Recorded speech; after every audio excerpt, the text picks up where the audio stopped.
it is not self-contradictory. And then the idea that was basically prevalent in the world of mathematics by the beginning of the 20th century was that in principle all of mathematics could be derived this way. We just have to find the correct system of axioms, and then everything you ever need would be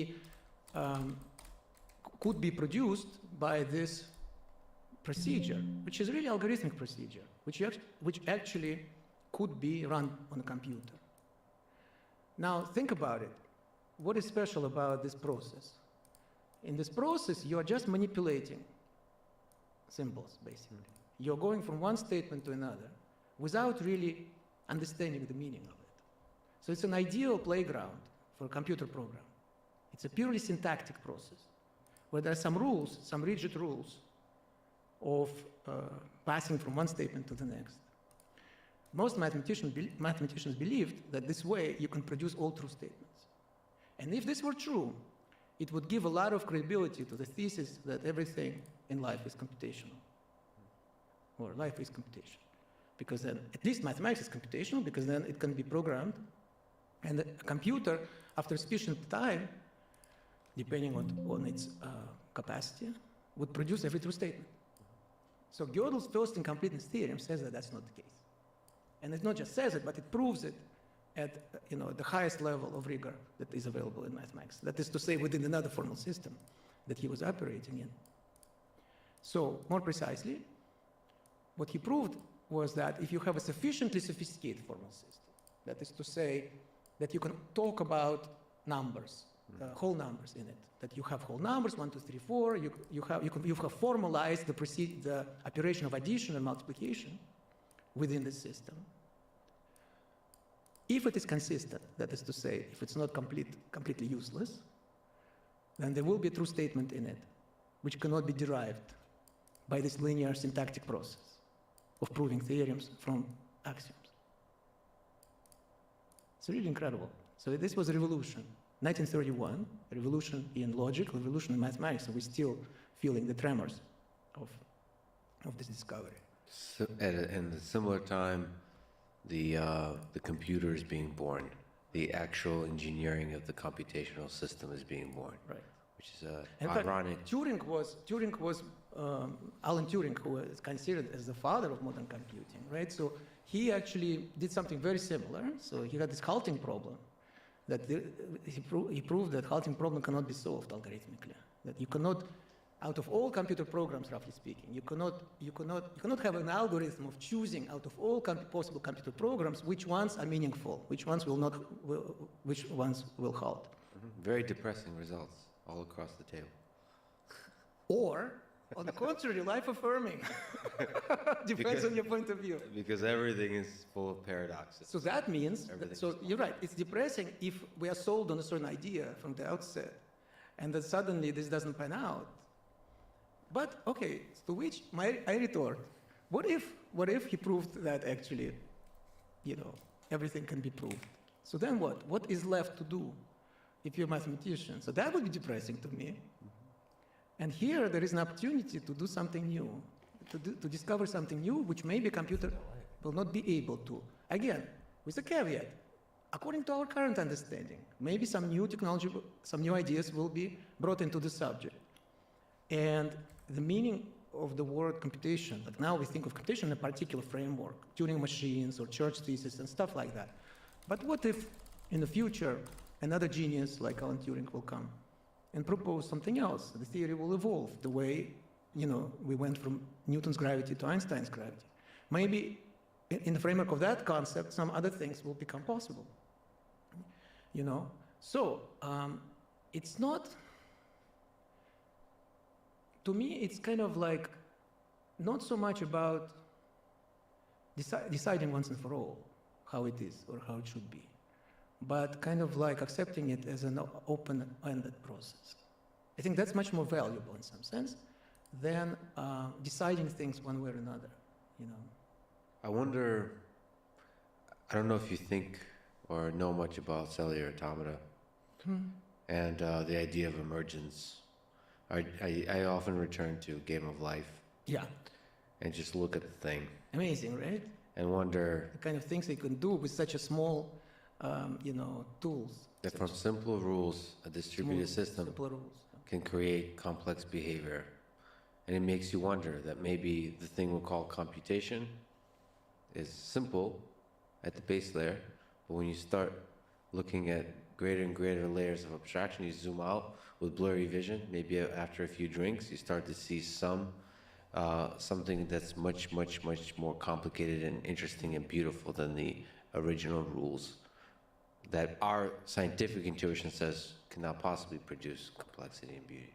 I don't know if anyone has a good answer, a good model of why stuff emerges, Right. why complexity emerges from a lot of simple things. It's a why question, I suppose, but every why question will eventually have a rigorous answer. Not necessarily. We could have an approximate answer, which still eludes something. Like quantum mechanics. 99%, maybe. We will be able to describe it with 99% certainty or 99% accuracy. Yeah. And then maybe, in 100 years or, next year, somebody will come up with a different point of view, which suddenly will change our perspective. To this point, I want to say also, one thing that I find fascinating, speaking of paradoxes and so on. Do you remember how everybody was freaking out about this blue dress? And the blue, was it blue or was it black? Yeah. It was the yellow, I think yellow and white or black and blue. Mm-hmm. It almost broke Twitter, Yeah. I remember that, Yeah. that night. So there are many examples like that, where you can perceive things differently, and there is no way of saying which is correct and which is not. For instance, you got this, the vase, the Rubens vase, where you have, from one perspective it's a vase, from another perspective it's two faces. Then there is this duck rabbit picture, where you can Google it. If somebody doesn't know, they can Google it and find it. It's very easy. Actually, Ludwig Wittgenstein devoted several pages duck rabbit in his book. And so on. There are many others. There are like squares where you can see a square, you can see from different perspectives, this way, that way, and so on. So, when we talk about neural networks, we're talking about training data and stuff, so that you have some pictures, for example, that you feed to your program, and you try to find the most optimal neural network which would be able to decide which one is it. Is it a dog or a cat or whatever? But sometimes it doesn't have a definite answer. So what do you do then? So actually, it's a question. I actually don't know. Has modern AI even come to appreciate this question? That actually sometimes you can have a picture on which you cannot say what it is in it. From one perspective, it's a rabbit. From another perspective, it's a duck. How are you supposed to train if you have a neural network which is supposed to distinguish between ducks and rabbits? How is it going to process this? You see? Well, so the trivial trick it does is to say there's this X probability that it's a duck and this probability that it's a rabbit. Well, that's a good approach, but also I would say there is no given percentages. For instance, actually, at some point I was really curious about it, and I looked. And for each picture of this nature, and there are a bunch of them you can easily find online, my mind immediately interprets it in a particular way. But because I know that other people could see it differently, I would then strain my mind and strain my eyes and stare at it and try to see it in a different way. And sometimes I could see it right away, and then I could go back and forth between the two. And sometimes it took me a while for some pictures. So in that sense, even if these probabilities exist, they are subjective. Some people immediately see it this way, some people immediately see it that way, and I think that nobody knows. Not psychologists, not neuroscientists, not philosophers, what to make of it. The best answer, of course, as a scientific mind, even though I say, no, don't look for interpretation, leave some place for mysticism or mystery, right? I say that. But of course, I want a theory, I want an explanation. So the best explanation I find is from Niels Bohr's complementarity principle. So it is like particle and wave, that there are different ways to look at it. And when you look at it in a particular way, another side will be obscured. Think about it like the other side of the moon, So we are observing the moon from one side, and then we don't see the other side. There is a complementary perspective where we see the other side, but not the side we normally see. But the moon is the same. It's still there. It's our limitations of being able to grasp the whole. That's complementarity. And we know that from quantum mechanics that our physical reality is like that, rather than being certain, rather than being one way or another. And we should just, as a small aside, in terms of neural networks, mention that at the end of the day, there's humans, is built on top of humans. Or with ChatGPT that is using reinforcement learning by human feedback. We're actually using a set of humans to teach the networks. Yes. And that's the thing that people don't often talk about because, or I sometimes think about that those humans all have a life story. Each human that annotated data, that fed data to the network, or did the RLHF, that they have a life story. They grew up, they have biases. They have biases, there's some things that they like, there's some things they don't like, which can kind of appear under the radar screen. They may not be aware that they are exercising those biases. That's the point. What you brought up is a very important issue here. Not so much issue, but it's not a bug, it's a feature, in my opinion.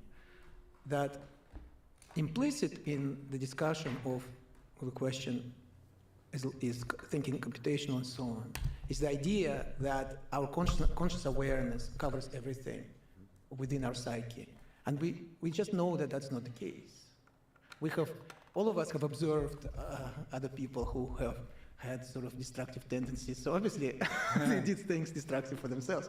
And many of us have observed ourselves to doing that as part of human nature, right? So, and there is great research in analytic psychology and, in the past 100 years, strongly suggesting, if not proving, the existence of what Carl Jung called the unconscious, personal unconscious, and also collective unconscious, the kind of a circle of ideas which are under the radar screen, which lead us to some strong emotions and inspire us to act in certain ways, even if we cannot really understand.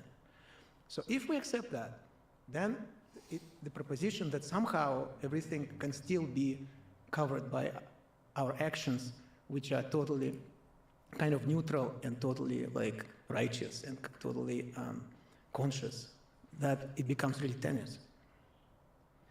Let me ask you some tricky questions. In terms of how big they are. In terms of how, they become difficult because of how much of a romantic you are. What to you is the most beautiful idea in mathematics? Another one we can ask is, what to you is the most beautiful equation in mathematics? Well, I mean, you see, I may have just broken your brain. because what your brain is doing is walking down a long memory lane of beautiful experiences. Well, you see, in mathematics, we have this idea that we have an idea of a set, right? So a collection of things. For instance, the set of tables, the set of chairs, and so on, or set of microphones. But could be a set of numbers. Could be a set of ideas. Could be a set of formulas, mathematical equations. And then we have the notion of an ordered set, like the set in which there is order, which means that for every two members of the set, we will say which one is better than the other or greater than the other. For instance, all numbers are ordered. 5 is greater than 3, 5 is less than 7, and so on. But not all sets are ordered. So the set of beautiful theorems is not beautiful equations is not ordered. So in other words, there are many best equations.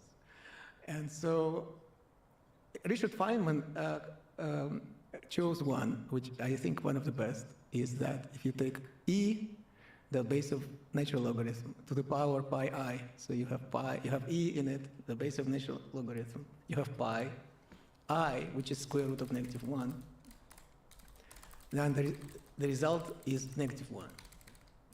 So that's up there, for sure, in the pantheon of beautiful formulas, that I think pretty much every mathematician would agree. I don't know what my favorite one is. Just lingering on that one, Euler's identity, what makes it beautiful? Just a few symbols together. Right. I mean, part of it is actually just trying to define what is beautiful about mathematics. That is laid in there in this particular equation that is somehow revealed when the human eye looks at it. Mm. Why is it beautiful, do you think? Pi, There is I. an element of surprise in it. How is it possible? We always think of pi as the ratio between the circumference of a circle and its diameter. Here, we are taking some number to the power pi, not even pi, mind you, but pi multiplied by square root of -1. Surely this is something completely incomprehensible. And yet the result is -1, you see? And if you take e to the power 2 pi I, you get 1, actually 1. So I would guess that that's, but in other words, the initial reaction is just that of a surprise, I guess. I guess for anyone who first comes across. That these four folks got together. Yeah. It reminds me of the idea that Hitler, Stalin, Trotsky, and Freud were all in Vienna in some at the beginning of the 20th. And Wittgenstein was a classmate of Hitler, you know this? I did not know this, no. Yeah. So it makes you can imagine a situation where they're all sitting at a bar together at some point, not knowing it, but it all made sense in space-time to be located there. And that's what this feels like, some kind of intersection. Intersection, yes. But I would say that after the initial shock, you look at the proof of this equation, and it actually does make sense. And actually it is nothing but the statement that the circumference of the circle is, and in fact, in this case, it's the circumference of a semicircle is equal to pi. And that's where it comes from. In the end, the truth is simple. In the end, the truth is simple. Not necessarily easy, but simple. So I mentioned to you offline that I desperately, in trying to figure out the optimal in an ordered set questions to ask you, texted Eric Weinstein asking for what questions he can ask you. And he said that you are definitively one of the greatest living mathematicians, so don't screw this up. But he did give me a few questions. So he asked to ask you, what are the most shockingly passionate, this is in Eric's language, what are the most shockingly passionate mathematical structures? And he gave a list of 4 for him, but he said he really wanted your list. Okay, let me say that. Shockingly passionate mathematical structures. Shocking.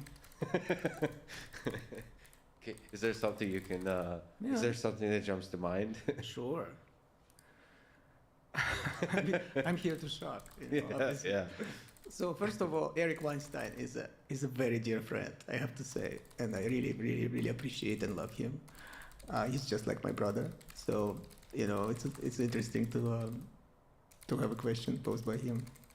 And maybe if we can linger for a moment, what do you think is special about Eric Weinstein for what you know of his work and his mind? The way he sort of straddles so many different disciplines. It's like a Renaissance man.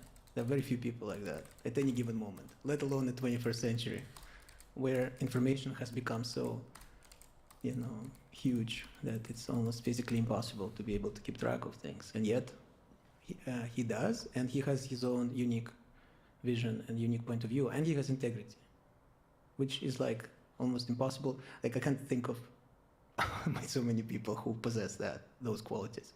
Almost no one. And also the ability, in some sense, to embody the balance that you talked about, of both the rigor of mathematics and the imagination. Humanity also, I would say. Like we talk about imagination as a kind of a counterpoint to knowledge or logic.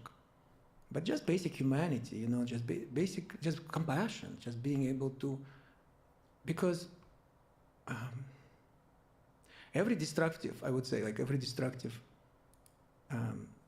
society, like be it Germany, under Hitler, or Soviet Union under Stalin and so on, was based on some kind of what was considered unassailable truths. So it's kind of conceptual system, you know, if you think about it, right? There is a beautiful episode of this series by Jacob Bronowski, you know, where he talks about, he filmed it in Auschwitz, talking about the certainty that what led the Nazis to killing people wholesale was a certain, it was almost a mathematical idea. And they just basically bought into this idea and checked out their humanity at the door. So I would say that antidote to this type of thing is not necessarily even imagination in a kind of elevated sense that we have been discussing today, that is exemplified by our greatest scientists and philosophers, but just basic humanity, you know, basic common sense of just like knowing that it's just not right, and I don't care what my ideology tells me, but I'm just not going to do it. So that I think is kind of missing a little bit in today's society. People get a lot too caught up in the ideology, in certain conceptual frameworks. So societies that lose that basic human compassion, that basic humanity run into trouble. Oh, very much so. But not only society, like a human being. And Eric is one of the people, I agree with you, keeps that flame of... Like I trust that he will not do something that's not human, that's not right. I just feel that, you know, like there's some people you just kind of feel that they won't cross that line. Yeah. And that's a huge thing, you know, today. Because I have to say, looking back, definitely, I have not hurt people personally, but like I could be mean, for instance. I could be harsh. And now I see it as a sign of weakness, as a sign of insecurity. You know, I saw your interview with Ray Kurzweil the other day. Beautiful. I was really moved by it. But you know, at some point I was like, I looked at him at this sort of like Dr. Evil. I'm kind of ashamed of it now, but like, you know, I'm kind of coming clean. And I would, you know, because, well, why? Because I needed an adversary in my mind, because I projected onto him kind of the fears that I had, that that AI will conquer us and so on. And this was rooted in my kind of awakening moment, in a sense, a kind of a moment where I suddenly started to see the other side. So, but I wasn't sure yet, you see.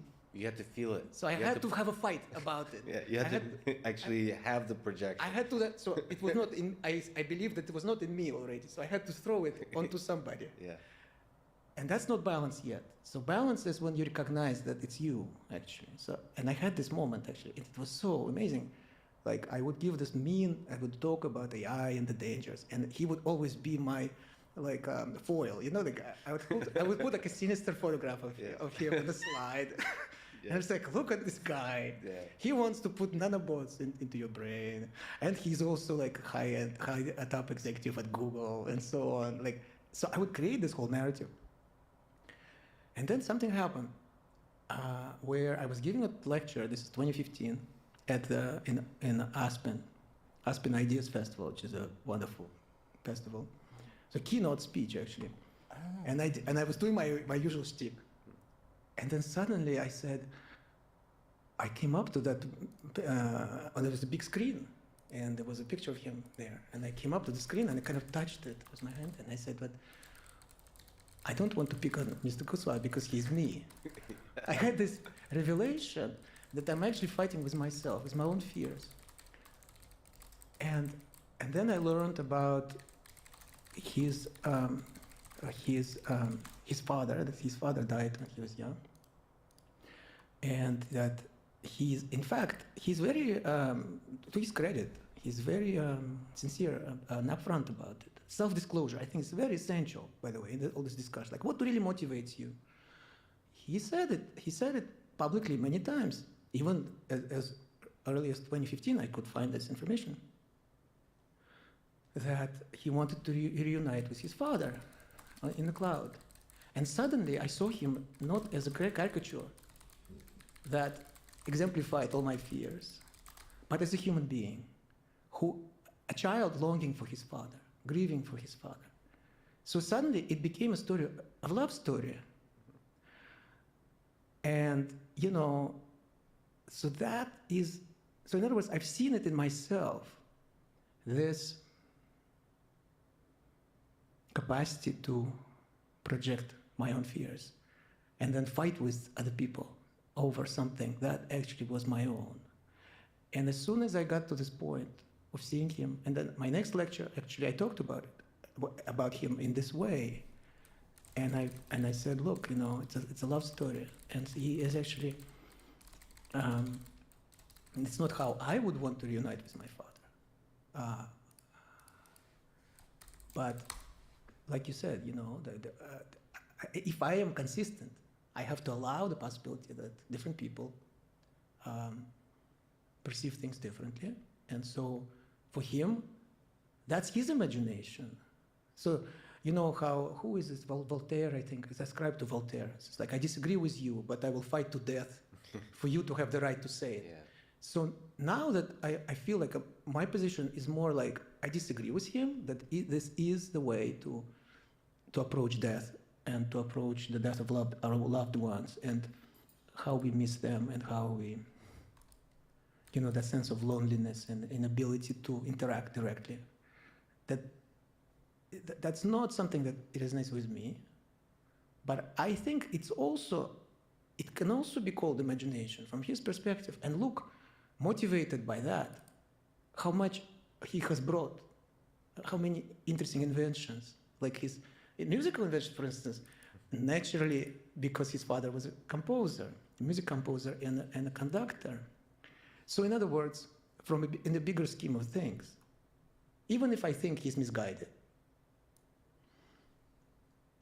still, I can't deny that it's a certain leap of faith from his perspective to try to say that this is the way we can all connect to our loved ones.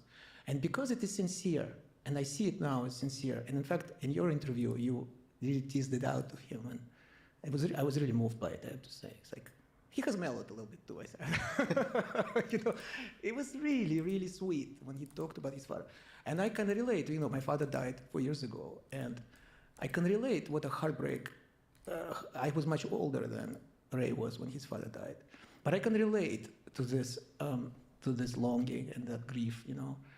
And when somebody is sincere and he puts opens his cards and, you know, and says, this is why, that's what I want to do it, because I want to recreate my father and I want to be able to talk to him this way. Then we have then we understand. You know, the opposite of it would be not disclosing and just pretending that this is how it's supposed to be in scientific terms. So it was replacing your real emotion, but come from the heart, by some kind of a theory which comes from the mind. And this is where we can go astray, because then we become captives of frameworks and conceptual systems, which may not be beneficial to our society.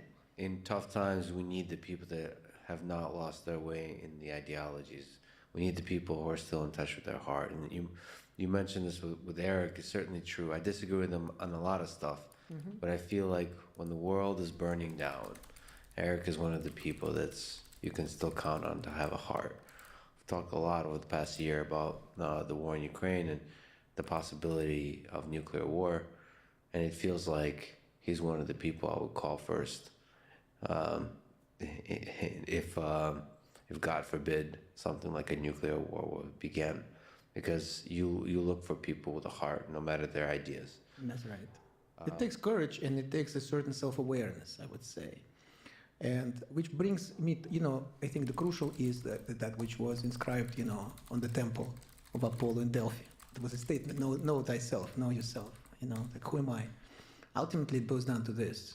And all these debates. And the point is that I used to be, like I said, you know, pessimistic at some point, and I was scared even of where development of AI was going. This is about 2014, 2015. And now I'm much more, so for instance, after I saw Ray Kurzweil as a human being, after I could relate to him and sympathize with him, suddenly I stopped seeing him in the news. Like before that, I would always see him in the news saying, we're going to put nanobots in your brain by the year 2030, whatever, you know? And then we upload you to the by 21st. And I would be like, no, you know, the story terrible. Suddenly I didn't see him anymore. I had to, you know?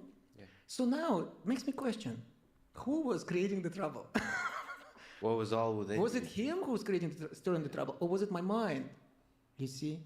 And so as I became self-aware, suddenly other possibilities opened. And suddenly that conflict, which by the way, if I kept giving this nasty, you know, talks about him, one day I suppose we'd have a debate. Yeah. And so you have this, one person says this and then, Yeah. and what I learned is that it's a never ending conflict. This conflict just does not end. But there is an alternative, there is a better way, which is to realize that it is you arguing with yourself. Now, if you want to continue arguing with yourself, continue as long as you need. Just be careful not to destroy too many things, you know, in the process. But there is an option of actually dropping it, This is I was so surprised by this.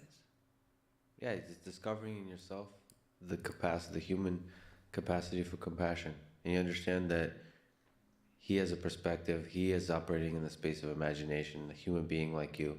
And we're all in this kind of together trying to figure this out. But we're on the same boat, ultimately. And also, it's like, with realizing how much I have screwed up, you know, comes this humility also. Yeah. So like, I find it extremely hard now to like really lash out at somebody and to say like, you're horrible, whatever. Because immediately the question is, who am I to criticize, you know? So is there another way to have a dialogue? Is there a way to, you know, speaking, you know, since we talked about the innocence of a child and how much it drives a discovery in science and so on. You know, I remember, I think I heard of Adya Shanti who gave this nice example. He's like, when you're a kid, you know, you go and you play with your friends and then you fight with another kid. And you're just like, I hate you. I don't want to see you again. And you just go home like after half an hour. Okay, what are you going to do? You want to play. So you come out, it's like, hey, you want to play? You don't talk about what happened. You don't rehash this, you know, just keep going.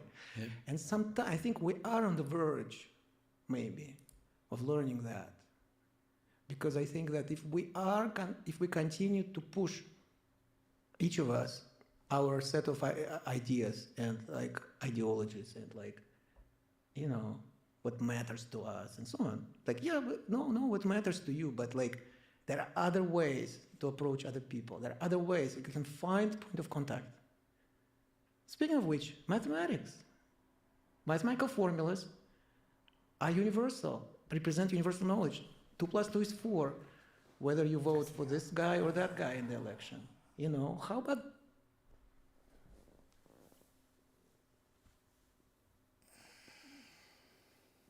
The antidote 6 and so it's on this.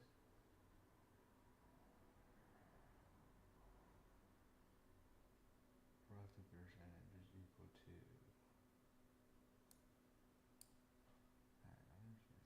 Let's go deploy this fucking ERC 721 real quick. Okay. Let's compile this fucker. Let's deploy this bitch. Base token URI. I guess it doesn't really matter.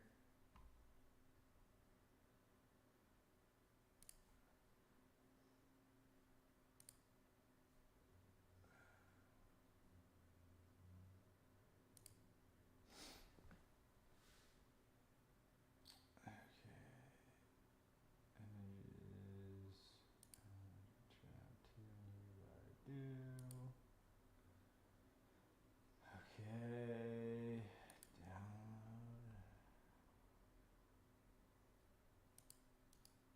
Alright, so if I take this, put it in here, and do transact. Oh, I need to do MetaMask. I'm already logged in. Transact. Missing initializer. What? The fuck? What are we doing? Like, what is wrong with this fucking contract now, dude? Machine initializer. Like it was just working.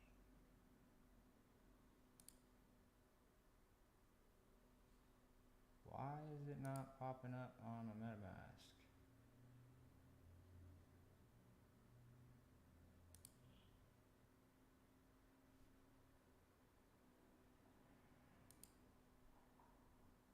It's not this one, is it?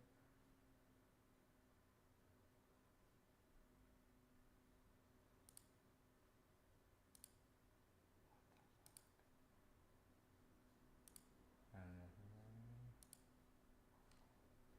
It's loading.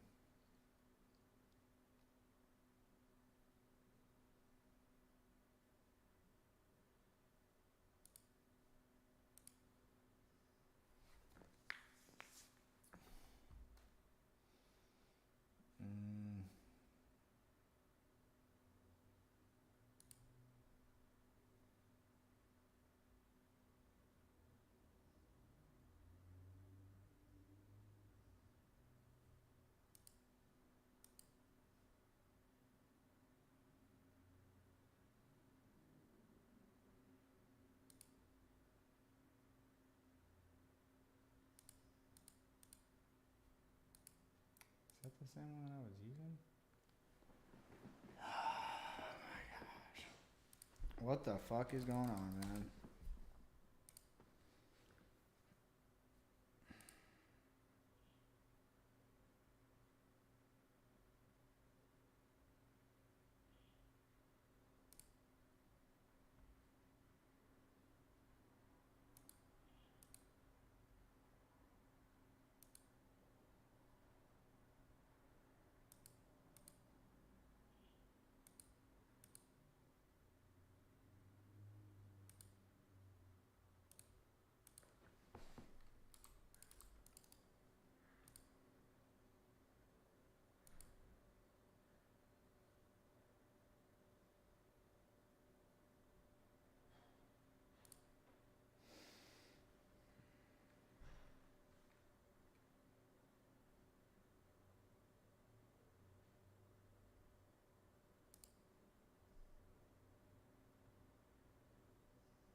Okay.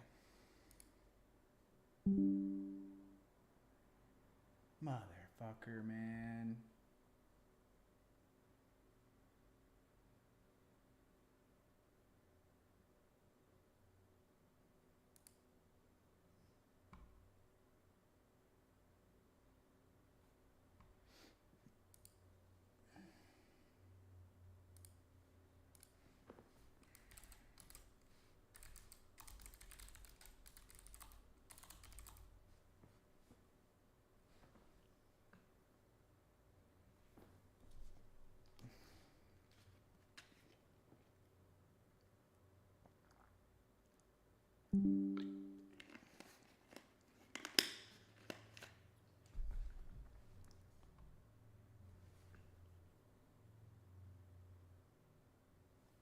Should've went to the nodie.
Same as the fucking, do I want to transfer this and use a different?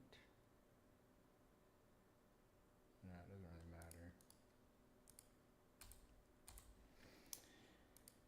Alright, so then we gotta approve, but we need to approve it to the auction address, which we can't do yet. We can't.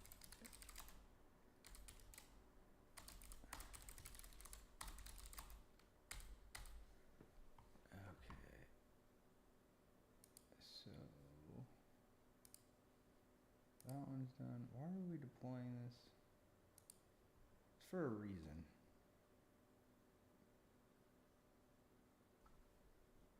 Hold the phone.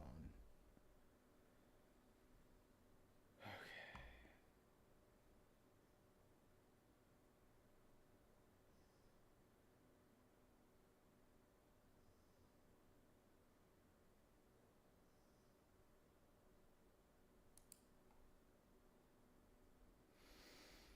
Okay, so the ESG 721 is done. So we can use that with the fucking contract now, right?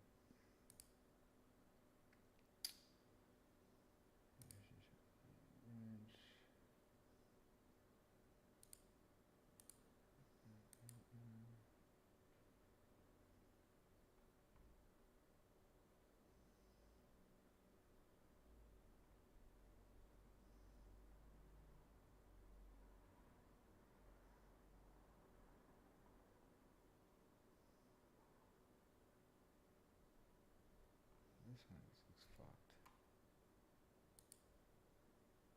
This one is fucked, but this is the one I was actually working on. Alright.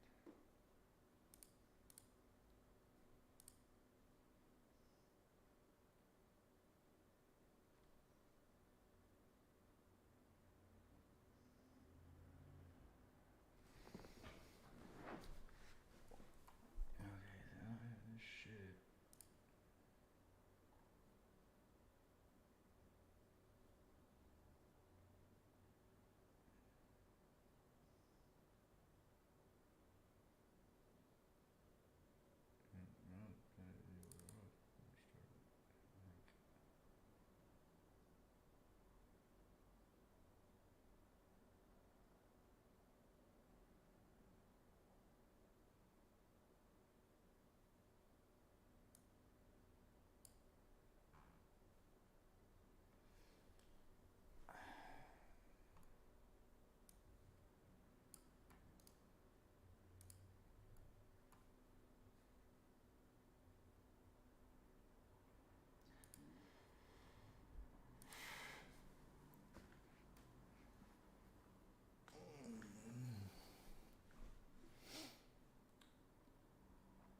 You're driving me crazy. Like, we deployed this, it's worked, but then the place bid function doesn't fucking work when you go to the website. So there's something wrong with the place bid function because it's causing an error when you go to the website and you're trying to interact with MetaMask and you can't fucking place a bid. So if you can't place a bid, it shit doesn't even fucking matter. So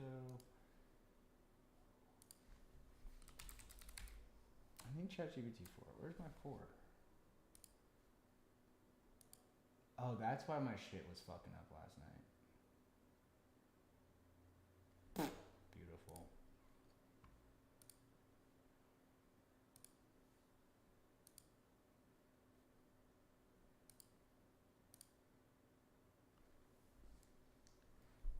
Beat that out.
I don't need to type the whole thing again.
contract?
This one I just got rid of.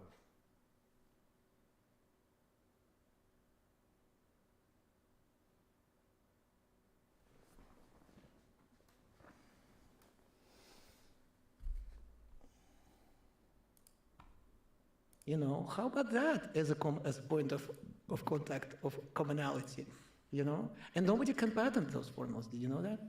There is a Supreme Court decision that mathematical formulas cannot be patented. Like Einstein could not patent E equals mc squared.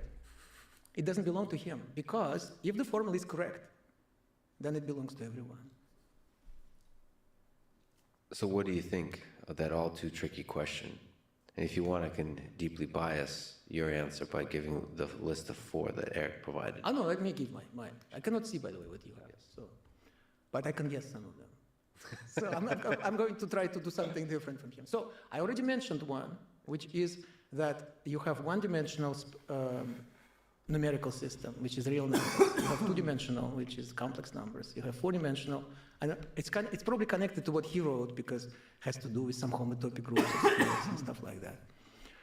Then, of course, one I love, okay. 1 plus 2 plus 3 plus 4 plus 5 plus 6 and so on. Does it make any sense? The sum. I mean, you probably heard about this one. It became a very popular thing. 1 plus 2 plus 3. I did a video for Numberphile, the YouTube channel about it, maybe 10 years ago. 1 plus 2 plus 3 plus 4 plus 5 ostensibly diverges, goes to infinity, because you get a bigger and bigger number. And yet, there is a way to make sense of it, in which it comes up to minus 1 over 12. How fascinating. First of all, the answer is not even a positive number, and it's not an integer, it's not a whole number, it's minus 1 over 12. So sometimes people ask me, what is your favorite number? And it's a kind of a joke. I say minus 1 over 12. It's actually 42. So your favorite number is not an ordered set. Right. So what else? What else? Langland's program, of course, I have to mention that. And we'll explore that in depth. Do you want to know what Eric said? Sure. Sphere aversion, Boy's surface, Hop vibration, Okay. and pi1 of SO3. Okay. Oh yes. So that's the famous cup trick, you know? Okay, look. So this is how it works. No tricks. No tricks. No It's magic. all honest. It is magical, okay? But Yeah. not because I'm tricking you. So you start with a bottle like this or a cup, and you start twisting it. And at the same time, you twist your arm. Then you come. So this is actually going to rotate at 360 degrees, a full turn.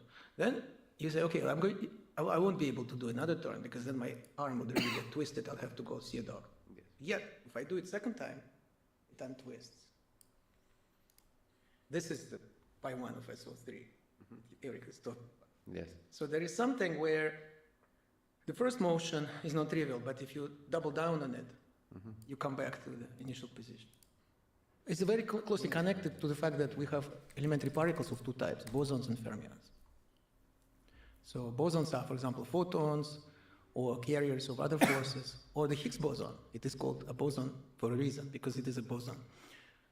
In honor of Indian mathematician Bose, B-O-S-E, and Einstein. So these particles obey what's called Bose-Einstein statistics.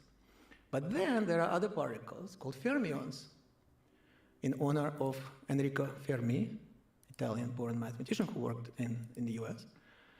And they follow what's called Dirac-Fermi statistics. And those are electrons and constituents of matter, electrons, protons, neutrons, and so on. And they have a certain duplicity, if you will. And that duplicity is rooted mathematically in this experiment, this little experiment that I have just done. So I imagine, speaking of imagination, okay? Yeah. So I'm just kind of briefing on this. Imagine a world in which this will not be shocking or like, in this case, it's not even shocking because I haven't really explained the details because I can't do it in 2 minutes. I indicated what this is all about and so on. But imagine a world in which this is not foreign to most people, that most people have seen it before, or they're not afraid to approach this type of questions because, you know, we talked a little bit about math education, but I really believe that a lot of people in our society, and it is not only in the United States, but throughout the world, a lot of people have been traumatized. It's really PTSD. That's why people, when they see a mathematical formula or like even like they need to calculate tip on a bill, they're terrified because it brings up those memories when they were kids and being called to blackboard and solve a problem. You can't solve a problem, and an unscrupulous teacher says you're an idiot. Sit down, and you feel ashamed and you know, lowly, and that stays with you. And so I think that unfortunately that's where we are. But one can dream, and so my dream is that one day we'll be able to overcome this, and actually all of these treasures of mathematics will become widely available, or at least people will know where to find them. And they will not be afraid of going there and looking. And I think this will help because, like I said, for one thing, it gives you a sense of belonging. It kind of is an antidote to the kind of alienation and separation that we feel today, oftentimes because of ideological divide, sectarian strife, and all kinds of things like that. Because then you will, once you see there's a critical mass of this beauty that kind of like dawns on you is like, my God, this is what we all have in common. You mentioned Langland's program. We have to talk about it. Sure. At the core of your book and your work is the Langland's program. Can you describe what it is? Sure. So Langlands is a mathematician. It's a name of a mathematician, Robert Langlands. Canadian born, still alive. He is a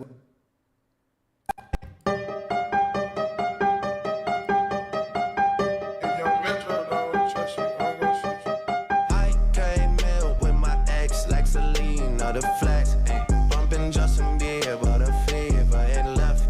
She know what she need, or she blessed. Giving my best. Yeah, I got my heart on my sleeve with a knife in my back. What's with that? 21, I love him, then my brother, that's my stack. Metro made the beat, so you know that it's gon' slap. Yeah, it's gon' slap. Time, run it back. Talking to a diva, yeah, she on my nerves. She think that I need her, kick her to the curb. All I know is you could've had the world, yeah, you were my world. Got these girls on my neck, got these girls on my check. Like Selena, baby, on my cheetah, baby, yeah. She taking a Lambo for a drive, it's an Aventador. And she way out the store. I got my heart on my sleeve with the city on my back, ain't no cap. Say she from Toronto, but can't find it on the map. That's a Oh no.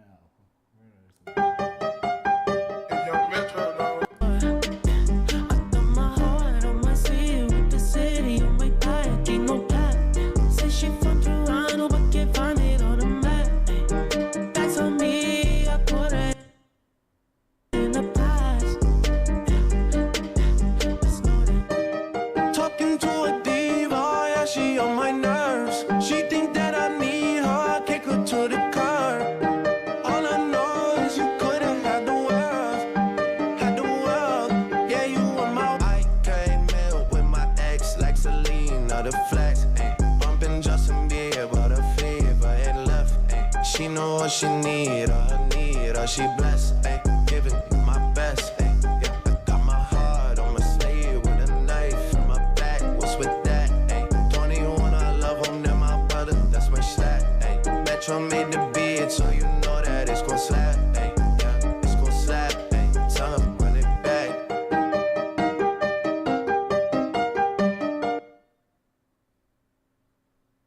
For me, for this video, I didn't learn how to do impressions. This is AI. So let me come back to my original voice for a second because this is crazy. Today on Metaverse, I posted AI Kanye covering popular songs. Here's an example of him singing Day and Night. Whoa, I toss and turn, I keep stress in my mind. So that's clearly crazy. And I started thinking, what are the implications of this for the music industry? Now all you have to do is record reference vocals and replace it with a trained model of any musician you like, which is exactly what I did. I found this Kanye style beat on YouTube. I wrote 8 bars and I'm gonna record them now, and then I'm gonna have AI Kanye replace me. I got a fantasy that's beautiful, that's dark and twisted, but I attacked the whole religion all because of my ignorance. What was I thinking? That was some bitch shit. I lost Adidas, but I'm still Yeezy. Back in the kitchen, man, I'm a genius. Boys in the hood, just like I'm easy. Kanye, Weezy, Southside of Chicago, life ain't easy.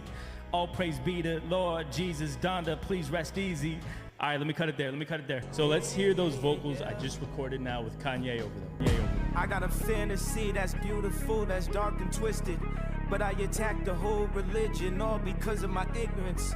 What was I thinking? That was some bitch shit. I lost Adidas, but I'm still Yeezy. Back in the kitchen, man, I'm a genius. Boys in the hood, just like I'm easy. Kanye, Weezy, Southside of Chicago, life ain't easy. All praise be to Lord Jesus, Donda, please rest easy. All right, let me cut it there. Yo, that new Yeezy track goes hard. Might win a Grammy for that one. I don't know. That's crazy, right? And keep in mind, this is the worst that AI will ever be. In just a few years, basically every popular musician. Bro, this is insane.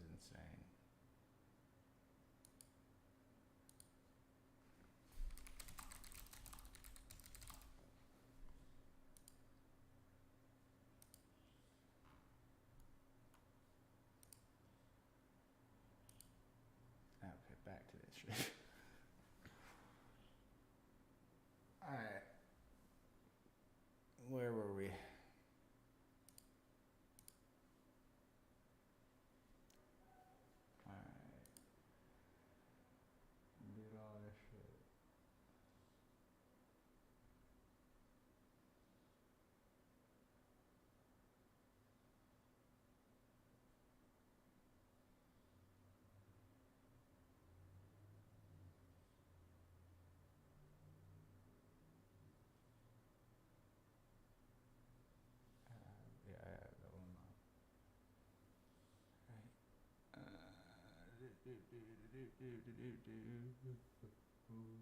Modifier.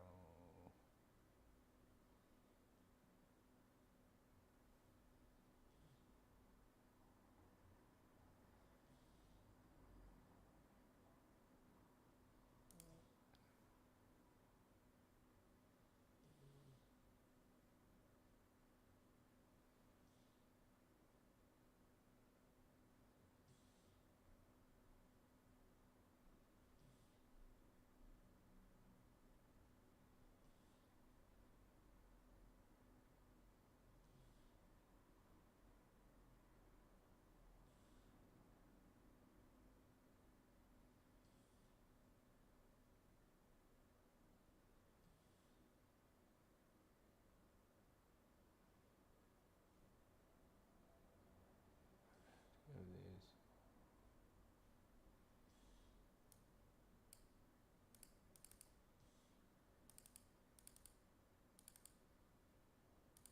It's the same fucking thing.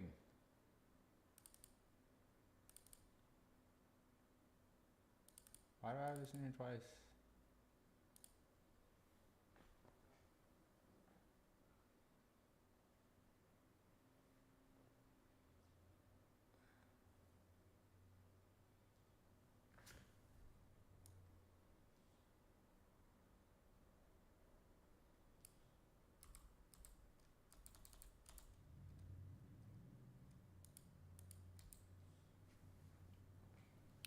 Function.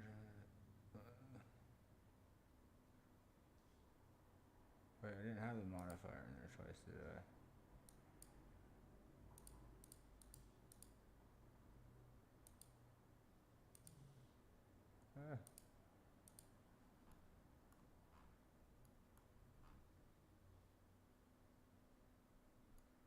Okay.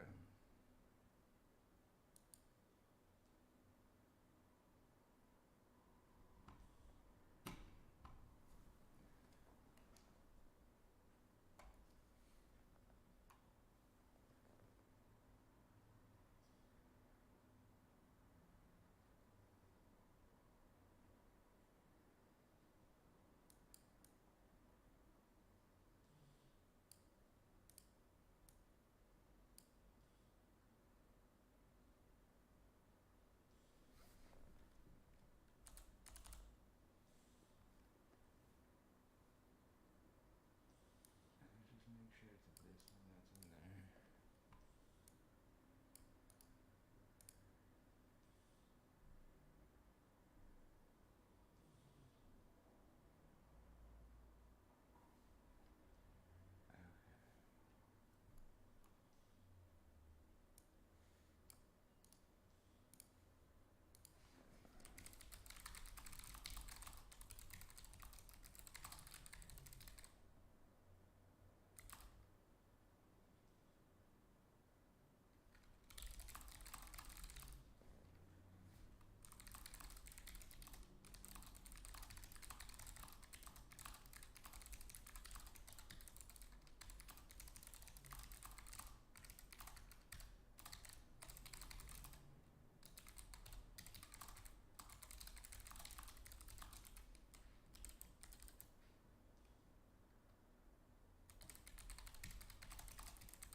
We're doing this again?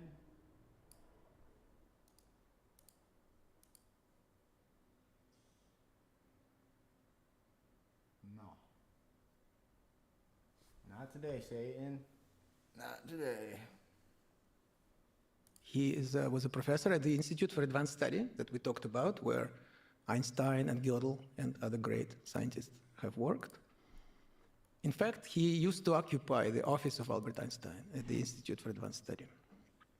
So he, in the late 60s, he came up with a set of ideas which captivated a lot of mathematicians, several generations of mathematicians by now, which came to be known as the Langlands program. And what it is about is connecting different fields of mathematics, which seem to be far away from each other. For example, number theory, which, as the name suggests, deals with numbers, and various equations with, like x squared plus y squared equals 1. And on the other side, harmonic analysis, something that any music lover can appreciate, because the sound of a symphony can be kind of decomposed into sounds of different instruments, and each of those sounds can be represented by a wave like this, like a sine function. Those are the harmonics. They oscillate, the period of a harmonic, periods of different notes are different. They correspond to different notes and different instruments, different semitones, if you will. But they all combine together into something different, something special, which is not, cannot be reduced to any one of those. So mathematically, it's the idea that you can decompose a signal into, as a collection, as a simultaneous oscillation of several elementary signals. That's called harmonic analysis. So what Langlands found is that some really difficult questions in number theory could be translated into much more easily tractable questions in harmonic analysis. That was his initial idea. But what happened next surprised everybody, that the kind of patterns that he was able to observe, the kind of regularities that he was able to observe, which were quite surprising, were subsequently found in other areas of mathematics. For example, in geometry, and eventually in quantum physics. So in fact, Ed Witten, who is a kind of a dean of modern theoretical physicists, a professor at the Institute for Advanced Study as well, got interested in this subject. I describe in my book how it happened. And he was instrumental in bridging the gap between these patterns found in physics and in geometry, finding kind of a substratum, a kind of a superstratum, if you will. It's kind of a way to connect these two things, kind of a bridge between these two fields. So subsequently I collaborate with Witten on this, and this has been one of the major themes of my research. It's sort of, I always found it interesting to connect things, to unite things. When I was younger, I couldn't understand why, but I was always interested in when not in working in a specific field, but kind of cutting across fields. And then I would discover that, for instance, I talked to some people who know what happens in this field, but don't know what happens in the other field, or conversely. And then I would like find it imperative to go out and explain to them, to the different sides, what this is all about, so that more people are aware of these hidden structures, of these hidden parallels, if you will. So that has been sort of a theme in my research. And so I guess, now I kind of understand more why. It's kind of a balance, like what we talked about earlier. So can you elucidate a little bit what are the mathematical tools that allow you to connect these different continents of mathematics? Right. So, is there something you can convert into words that Langlands was able to find and you were able to explore further?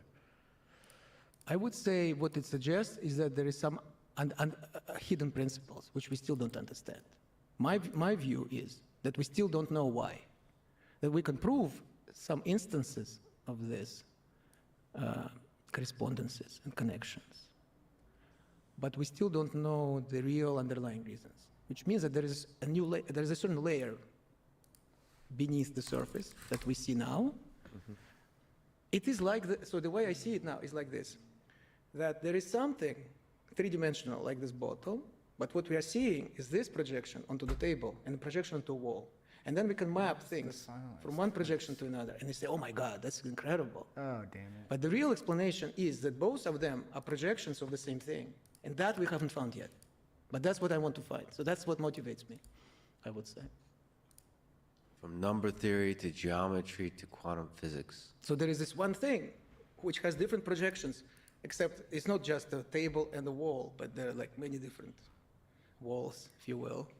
So what is the philosophical implication that there's commonalities like that across these very disparate fields? It means that what we believe are the fundamental elements of mathematics are not fundamental. There is something beyond. It's like we previously thought that atoms were indivisible. Then we found out that there is a nucleus and electrons, and the nucleus consists of protons and neutrons. Then we thought, okay, protons and neutrons must be elementary. Now we know they consist of quarks. So it's about kind of finding the quarks of mathematics. Of course, beyond that, there's maybe even more. Which was my initial motivation to study mathematics, by the way, right? So. Quarks was the first time you fell in love with understanding the nature of reality. Yeah. What was it like working with Ed Witten, who many people say is one of the smartest humans in history, or at least mathematical physicists in history? Yes, fascinating. I enjoyed it very much. I also felt that I have to keep up, you know.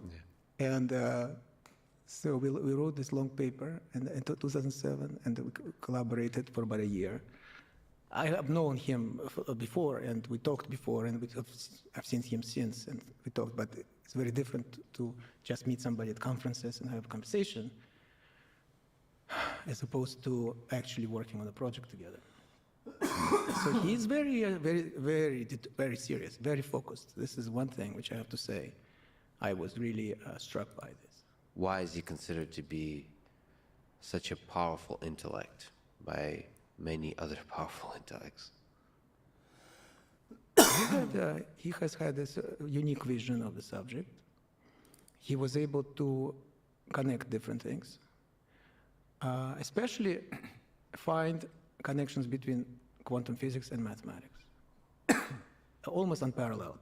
I don't think anyone comes close, in some sense, in the last 50 years to him, in terms of finding just consistently, time after time, breaking ground, new ground. So he would basically, one way one could describe it is, he would take some idea in physics and then find an interpretation of it in mathematics, and then say, distill it, present it in mathematical terms, and tell mathematicians, this should be like that, kind of like 1 + 2 + 3 + 4 is -1/12.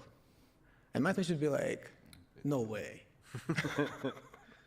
And then it would pan out. And mathematicians would then, like a whole industry would be created of groups of mathematicians trying to prove his conjectures and his ideas.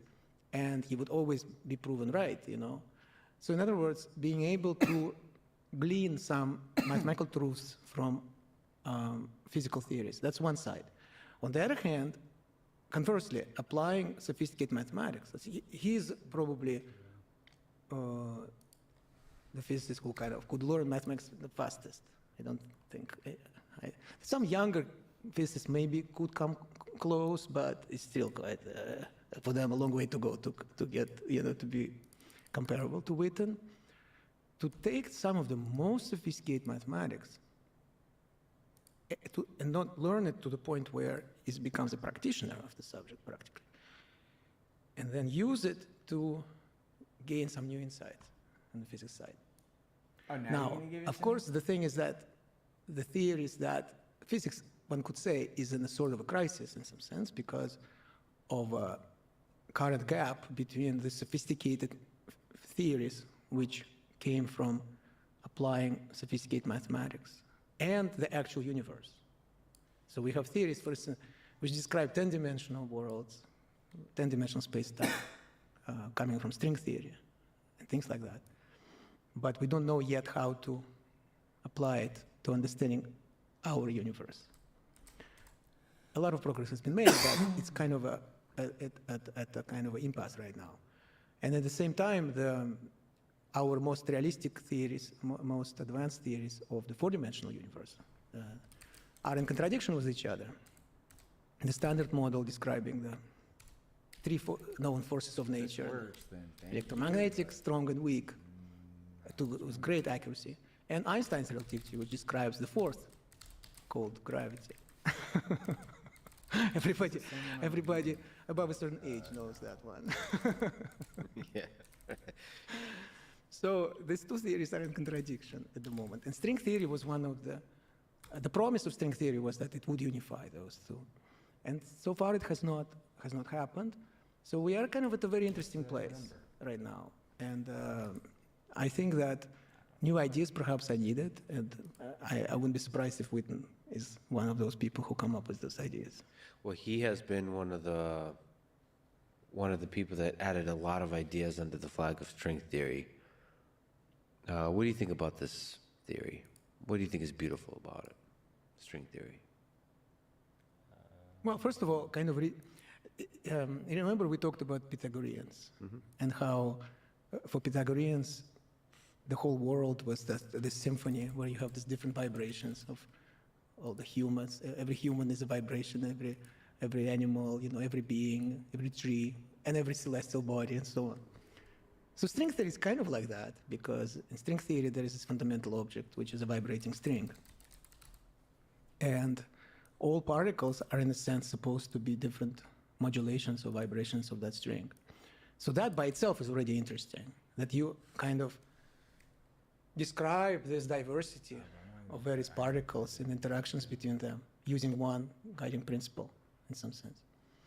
But also just the mathematical things that come out of it, the kind of, it looks like impossible to satisfy various constraints, and then there is sort of like a unique way to do it.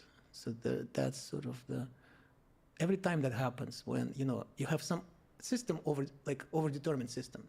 Let's suppose you have to do like 5 interviews in one day, Yeah. and you wake up in the morning and you're like, that's impossible.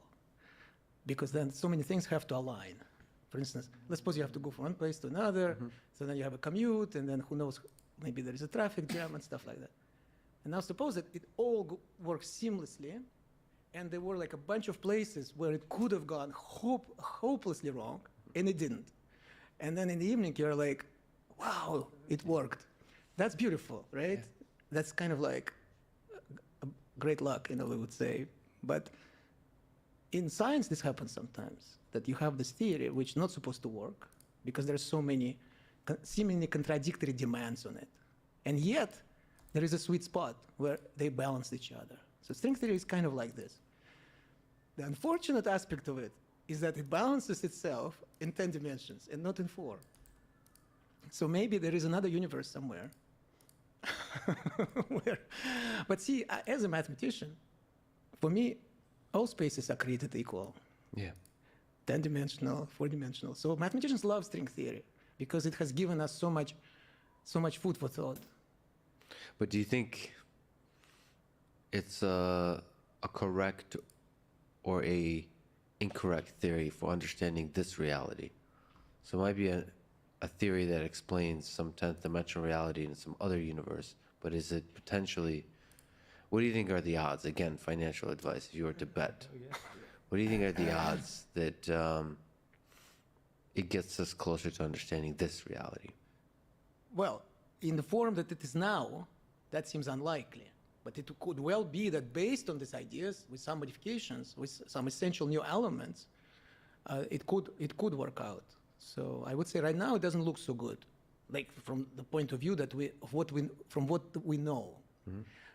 But maybe somebody will come and introduce like square root of negative number. 1. I mean, they already introduced, but I mean kind of like as a metaphor. Yeah. Maybe somebody will come and say, what if we do this? It looks crazy.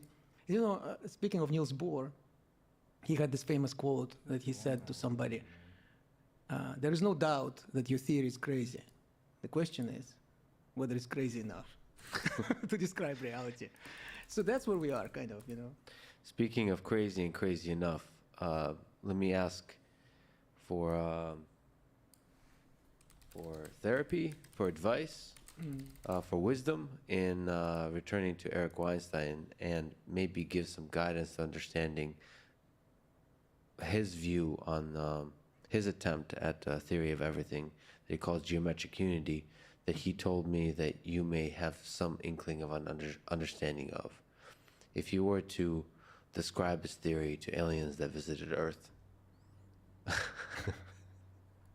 how would you do it? Or you could try if it was just me visiting Earth. How would you describe it, your best understanding of it? He shared with me some of it when I was in New York at Columbia, like 11 years ago. We actually spent a lot of time where he explained to me, and I found it beautiful. He has a very original idea at the core of it, where you have this, instead of 4-dimensional, instead of 10-dimensional, he has 14-dimensional space. And I thought it was really original, and this is exactly goes to the point I made earlier, that we need new ideas.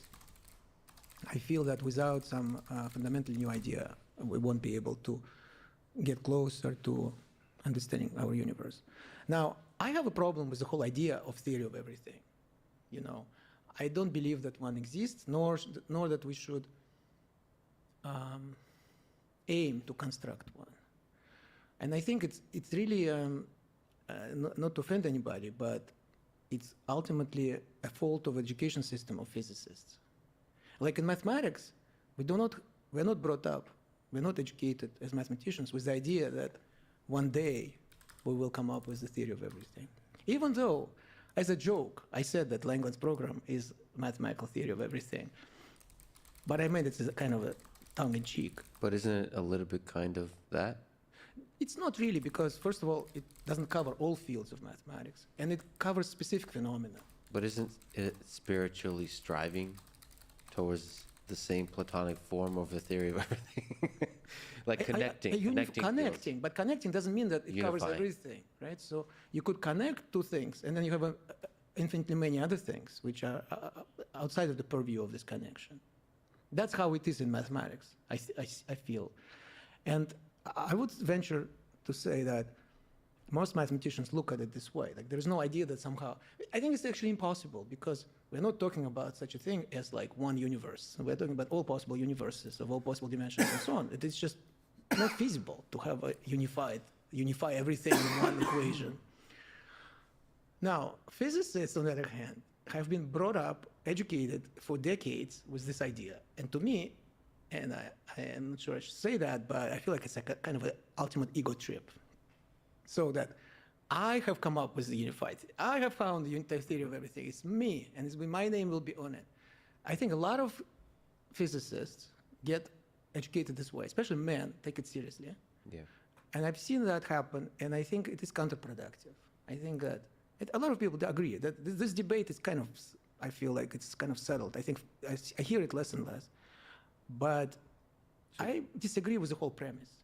So you, it's interesting because both are interesting points you made, which is you don't think a theory of everything exists, and you don't think the pursuit of a theory of everything is good. So I think you spoke to the second thing, which is basically that the pursuit of a theory of everything becomes like a drug to the human ego. That's right. So it is a huge motivating factor. I don't deny that.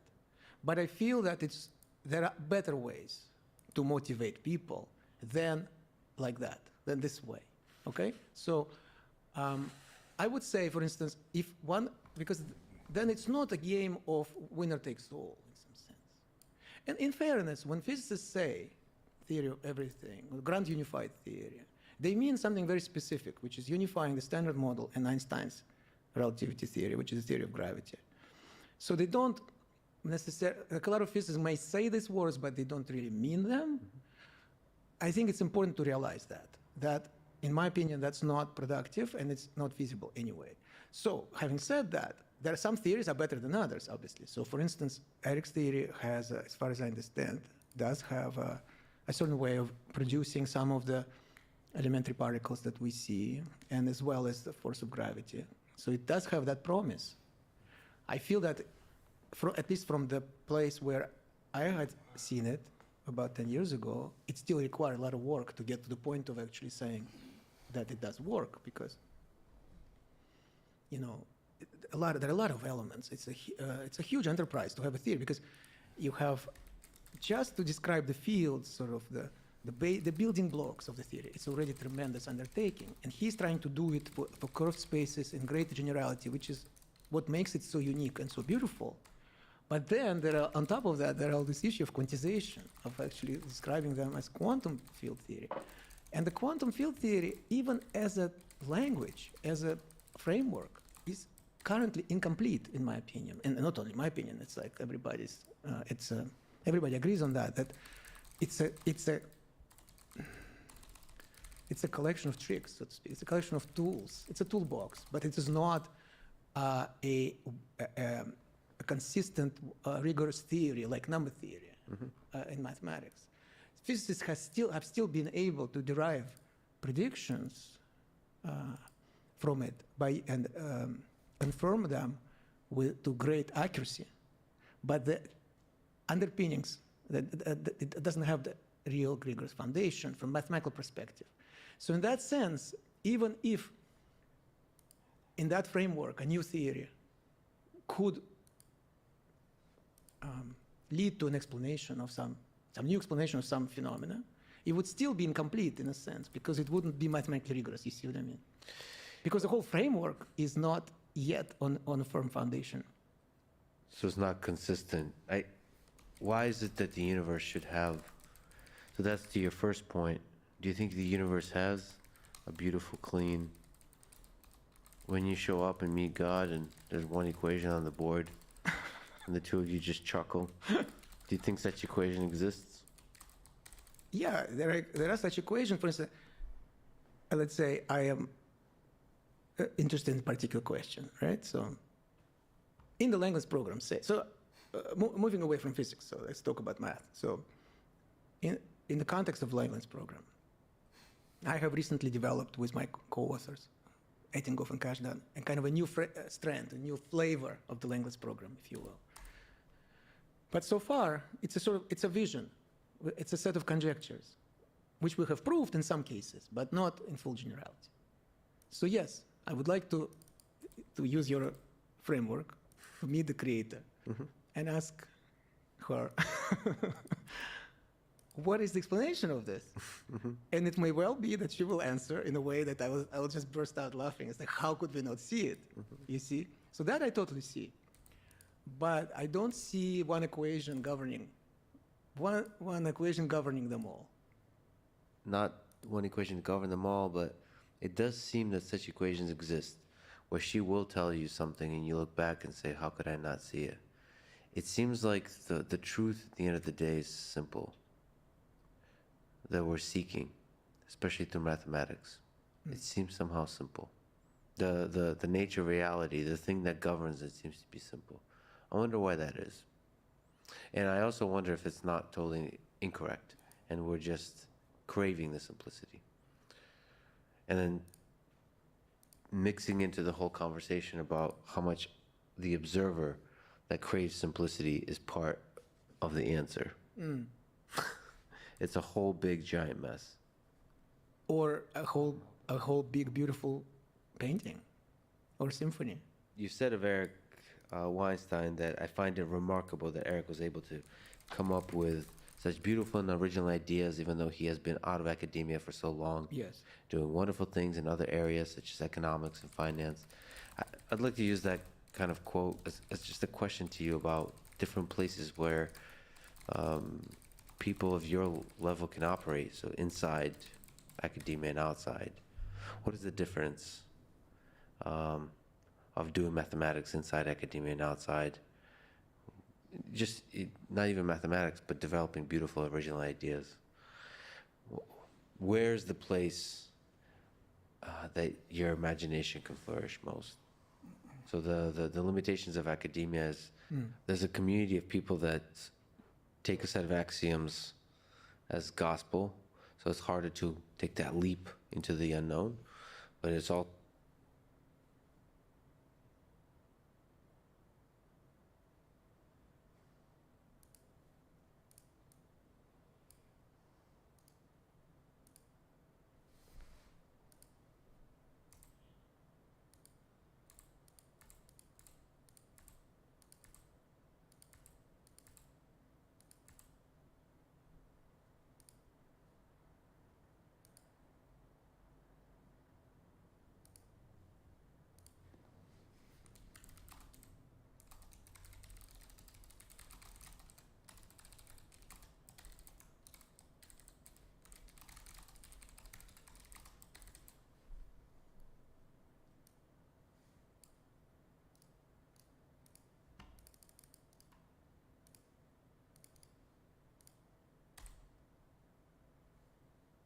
it's also the nice thing about academia is some of the most brilliant people in the world are there. And it's that community. Both the competition and the collaboration is there. Yeah. I wonder if there's something you could say sort of to further about this world that people might not be familiar with. But I think you gave a very good description. I'm not sure I could improve on it because I don't have an overarching theory of academia. Yes. I definitely have been part of it, and I'm grateful because it gives you a great sense of security, which comes with its own downside too, because you kind of like get a little disconnected from the real world because you get tenure, so you feel financially secure. You know, they don't pay you that much, so to speak, you know, relatively speaking, and it's comfortable, but it's not that much. But you can't be fired. So there is something about this which I definitely have benefit from it, you know, and it does. People are not even aware what it's like to live outside of where you don't have this type of security. On the other hand, that also means that we're lacking certain skills that sort of real people in the real world have developed out of necessity to deal with that sort of insecurity. So it kind of always cuts both ways. You know, on one hand it gives, and on the other hand it takes away. And it's a very interesting setup. And also, on the one hand, we are all supposed to be the truth seekers, but in reality, of course, it is a human activity and it is a human community with all kinds of good, bad, and ugly things that happen, a lot of them under the radar screen, so to speak.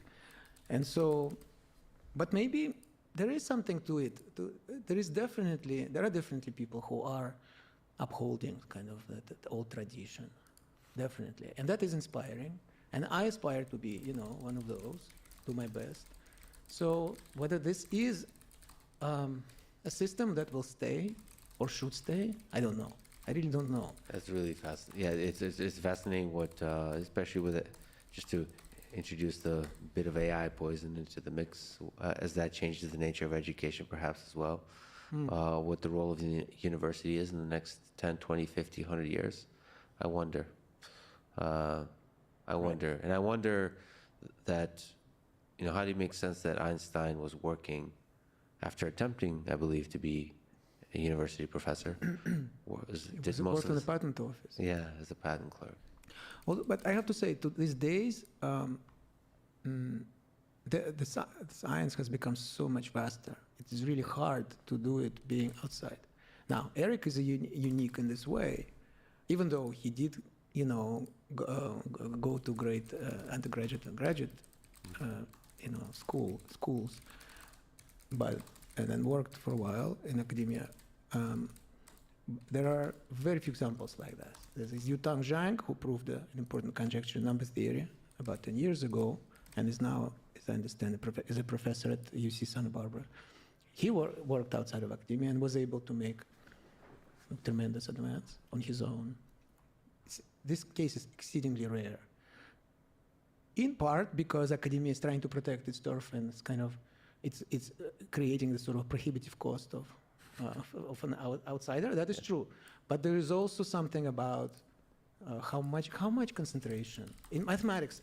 I don't think people who are not in the field understand what kind of focus and concentration actually doing like mathematics at the top level these days requires, because we're not talking about something that is more or less good. It is something which is unassailable. You know, it's finding this treasure at the bottom of the ocean, you know, without, you know, the aqualung, you know, without oxygen. And that's why, you know, it's not, people go crazy sometimes, you know. But there is a reason for that. Well, let me ask you about that, sort of just to linger on that, the amount of concentration required. Cal Newport wrote a book called Deep Work. He's a theoretical computer scientist. He took quite seriously the task of allocating the hours in the day for that kind of deep thinking. And then the mathematicians is theoretical computer scientists on steroids. So for your own life and what you've observed, let me ask the big question: how to think. how to think deeply, how to find the mental, psychological, pragmatic space to really sit there and think deeply. You can try it.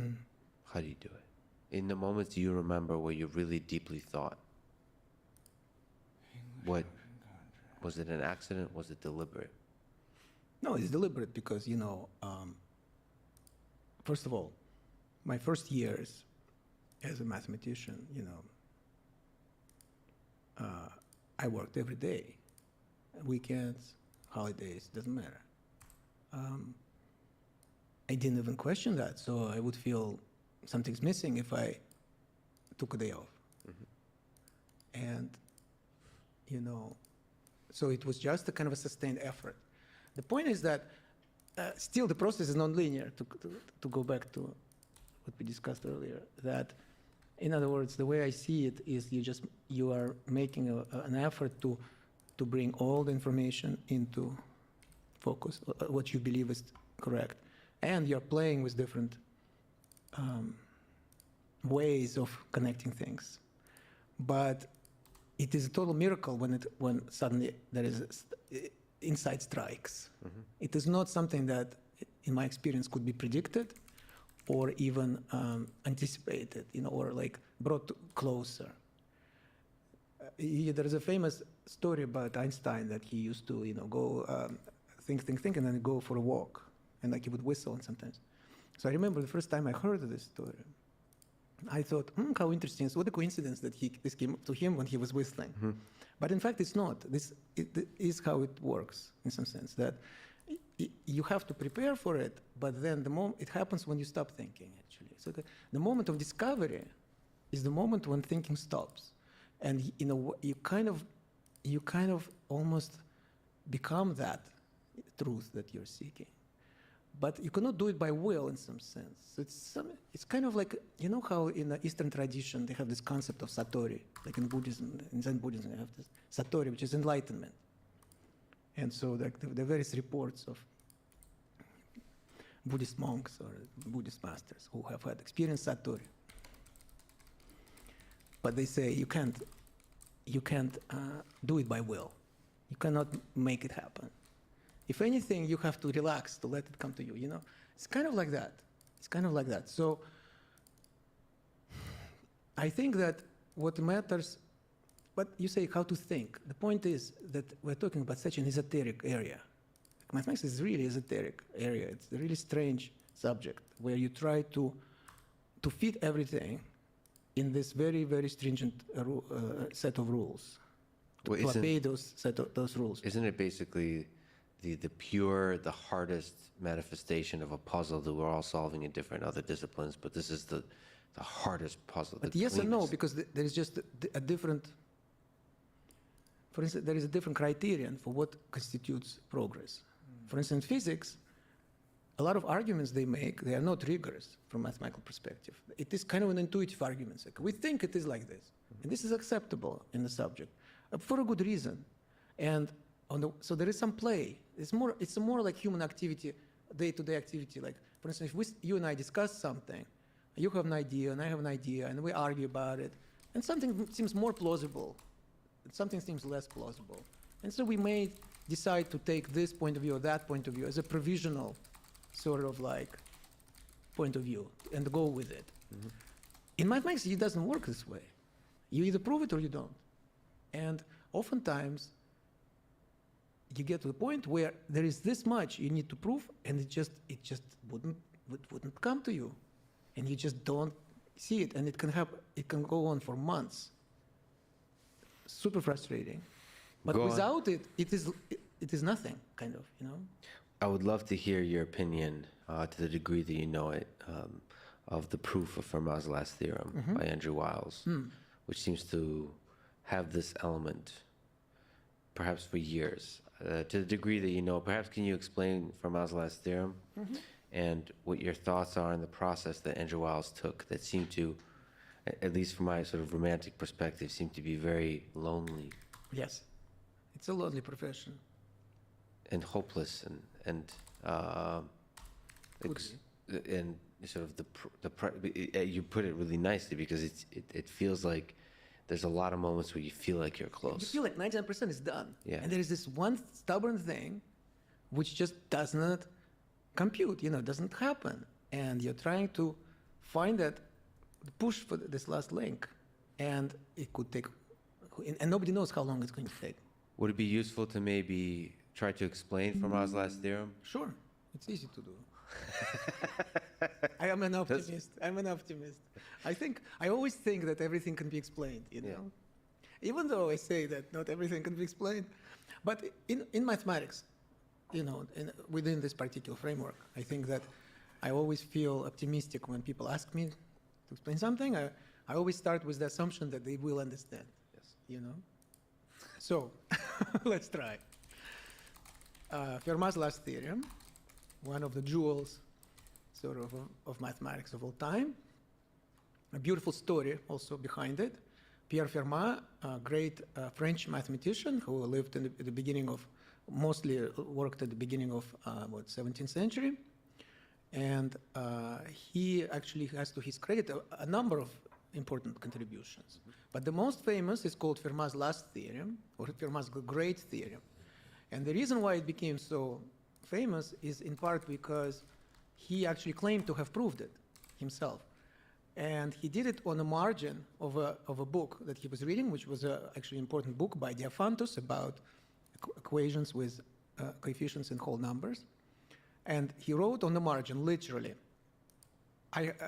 this equation, this problem, which I will explain in a moment, I have solved it, I have found a proof, but this margin is too small to contain it. At some point, I was giving a public talk about this, and I made as a joke, I made a tweet in which I wrote that I have proved this theorem, but 280 characters are not enough, and it kind of cuts me in mid-sentence. Yeah. So this was 17th century Twitter-style proof, okay? But a lot of mathematicians took it seriously because he had great credibility. He did make some major contributions. And the search was on. So for 350 years, it remained unproved, with many people trying and failing, until in 1993, Andrew Wiles announced, a mathematician from Princeton University, announced the proof, and it was very exciting because he was one of the top number theorists in the world. And unfortunately, about a year later, a gap was found. So this is exactly what we were talking about earlier. You have 99% of the proof. This one little thing does not quite connect, and this nullifies the whole thing. Even though, well, you could say there are some interesting ideas, but it's not the same as actually having a proof. So he apparently was really frustrated, and he was really, a lot of people thought that it's going to be another 100 years or whatever. And then luckily he was able to enlist with the help, assistance of his former student, also great number theorist, Richard Taylor. They were able to do that 1%, so to speak. Well, some people might say maybe not 1, but 5% or whatever. But it definitely was an important ingredient, but it was not, he had a sort of like a big new set of ideas, and this one thing didn't pan out. They were able to close it with Taylor, and it finally was published, and I think was accepted and refereed in 95, and since is believed to be correct. Now, what he proved actually was not Fermat's theorem itself, but a certain statement which is called Shimura-Taniyama wave conjecture, named after 3 mathematicians, 2 Japanese mathematicians and 1 French-born mathematician who worked also at the Institute for Advanced Study in Princeton. And it was my colleague at UC Berkeley, Ken Ribbett, who in the 80s connected the 2 problems. So this is how it often works in mathematics. You want to prove statement A. Instead, you prove that A is equivalent to B. So after that, if you can prove B, this would automatically imply that A is correct. So this is what happened here. A was Fermat's last theorem, B was Shimura-Taniyama wave conjecture, and that's what Andrew Wiles and Richard Taylor really proved. So it requires, to get to Fermat's last theorem, it requires that bridge, which was established by my colleague, Ken Ribbett, at UC Berkeley. So now, what is the statement of Fermat's last theorem? Let me start with Pythagoras. Since we already talked about it, let me start with Pythagoras' theorem, which describes the right triangles. So what is the right triangle? It's a triangle in which one of the angles is 90 degrees, like this. So it has three sides. The longer side is called hypotenuse, and then there's two other sides. So if we denote the length of hypotenuse by z, and the two other sides x and y, then z squared is equal to x squared plus y squared. So that's the equation, or x squared plus y squared equals z squared.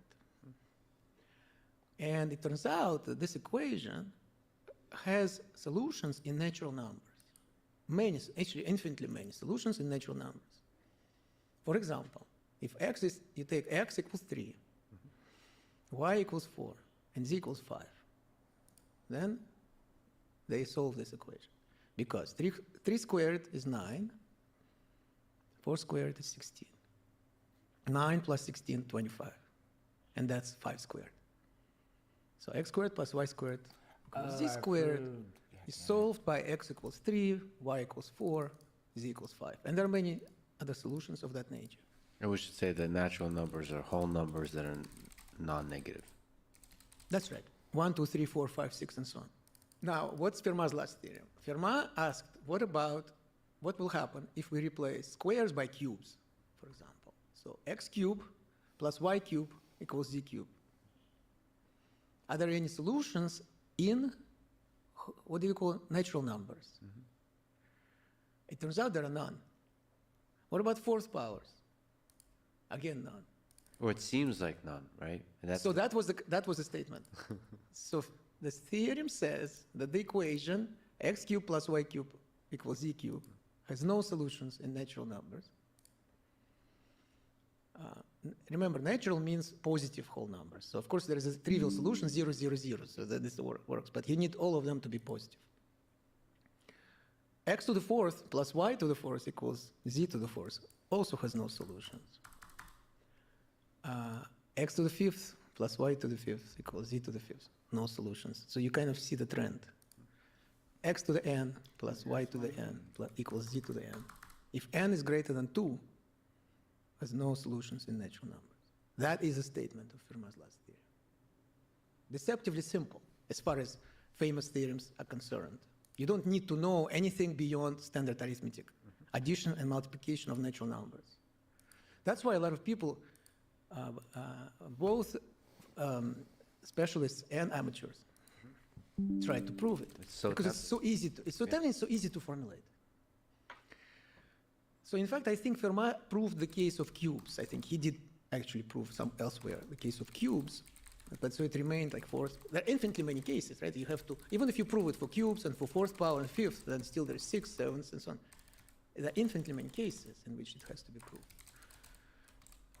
And so, you see, the deceptively simple result took 350 years to prove. And, you know, but in a sense, it's like mathematicians, you know, you would think mathematics is such a sterile profession. Everybody's so serious, you know, almost like we're all wearing like lab coats and like take an elevator to the Ivory Tower. Yes. And however, look at all this drama. Look at all this drama. It's like we also like drama. We also have narratives. We also have our myths. Here is a guy, is a 16th century mathematician or 17th century mathematician who leaves a note on the margin and motivates others to find the proof. Then how many hearts were broken that they believed that they found the proof, and then later it was realized that the proof was incorrect, and so on, and brings us to modern day. And one last attempt, Andrew Wiles, who is a very serious and respected and esteemed mathematician, announces the proof only to be faced with the same reality of his hopes dashed, seemingly dashed, and like, there is a mistake, it doesn't work. And then to be able to recover a year later. How much drama in this one story, huh? It's amazing, but from what you understand, from what you know, what was the process for him that that is similar perhaps to your own life of walking along with a problem I thought it was for gonna be longer than months, if not years? Yes. So he worked, he has given interviews about it afterwards. So we know that he described his process. That number one, he did not want to tell anybody because he was afraid that people find out that he's working on it. Because he was such a top level mathematician, people would guess that he has some idea, that there is some idea. So, you know, if you just know that somebody has an idea, this already gives you a great boost of confidence, right? So he didn't want people to have that information. So he didn't tell anybody that he was working on it, number one. Must be lonely. Number two, he worked on it for 7 years, if I remember correctly, by himself. And then he thought he had it, and he was elated. Obviously, he was, you know, very happy. And he announced it at a conference, I think it was in Cambridge University or Oxford University in the UK in 1993, I believe. So, you know, this is really interesting because all of us, all mathematicians can relate to this, because I remember very well my first problem, how I solved my first problem. I describe it in Love and Math in my book. So it was, how old was I? I was 18 years old. I was a student in Moscow.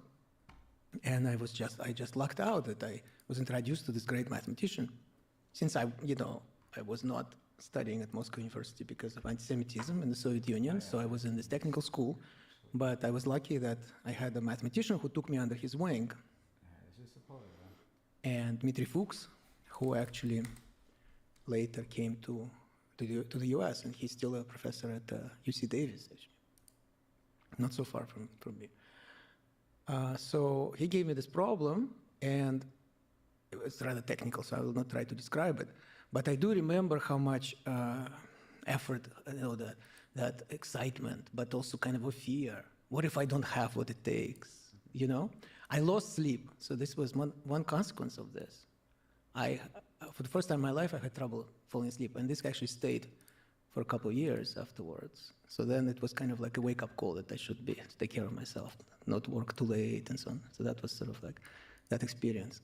And I was lucky that I was able to find a solution, number one, within 2 months maybe. And it was surprising, and it was beautiful. Like the answer was in terms of something which seemed to be from a different world, from a different area of mathematics.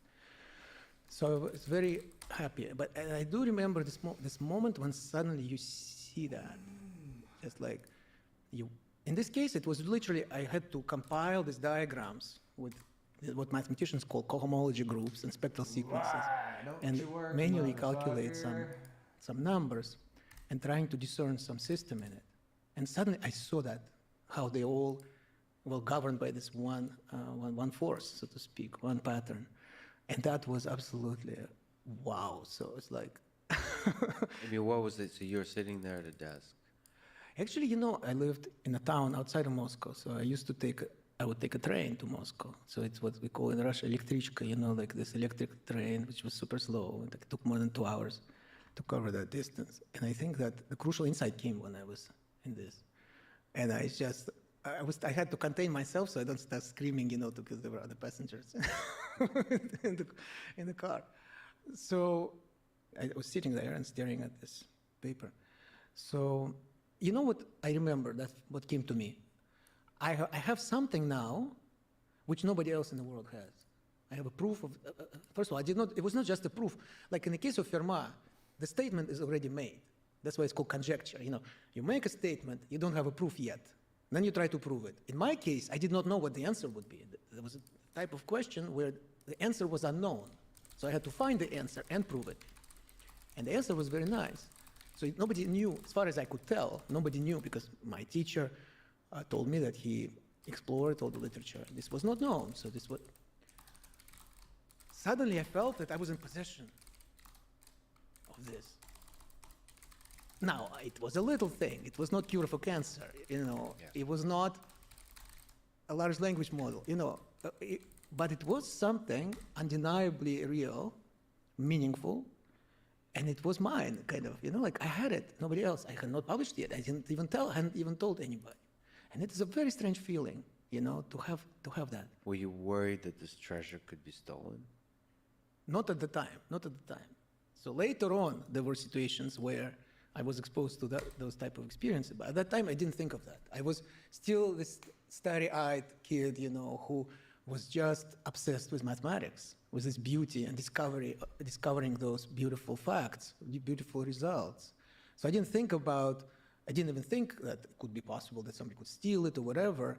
I just wanted to share it with my teacher as soon as possible, and he understood quickly, and he's like, yeah, good job, Is there something you can give color to the drama? Eric Weinstein has spoken about some of the challenges, some of the triumphs and challenges at the time at Harvard.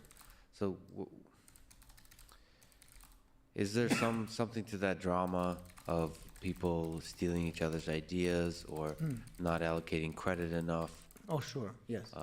All of that, Yes. and creating psychological stressors because of that. Happens on all y- the time, yes, unfortunately. on young minds and so on. Very bad effect. Is that just the way of life, or is this? I think we can definitely do better. And I think the first step is to kind of admit that we are not 100% seekers of truth, that we are human beings, and all the good and bad and ugly qualities can be present, and to have some kind of dialogue in my subject, in mathematics. This has not happened yet.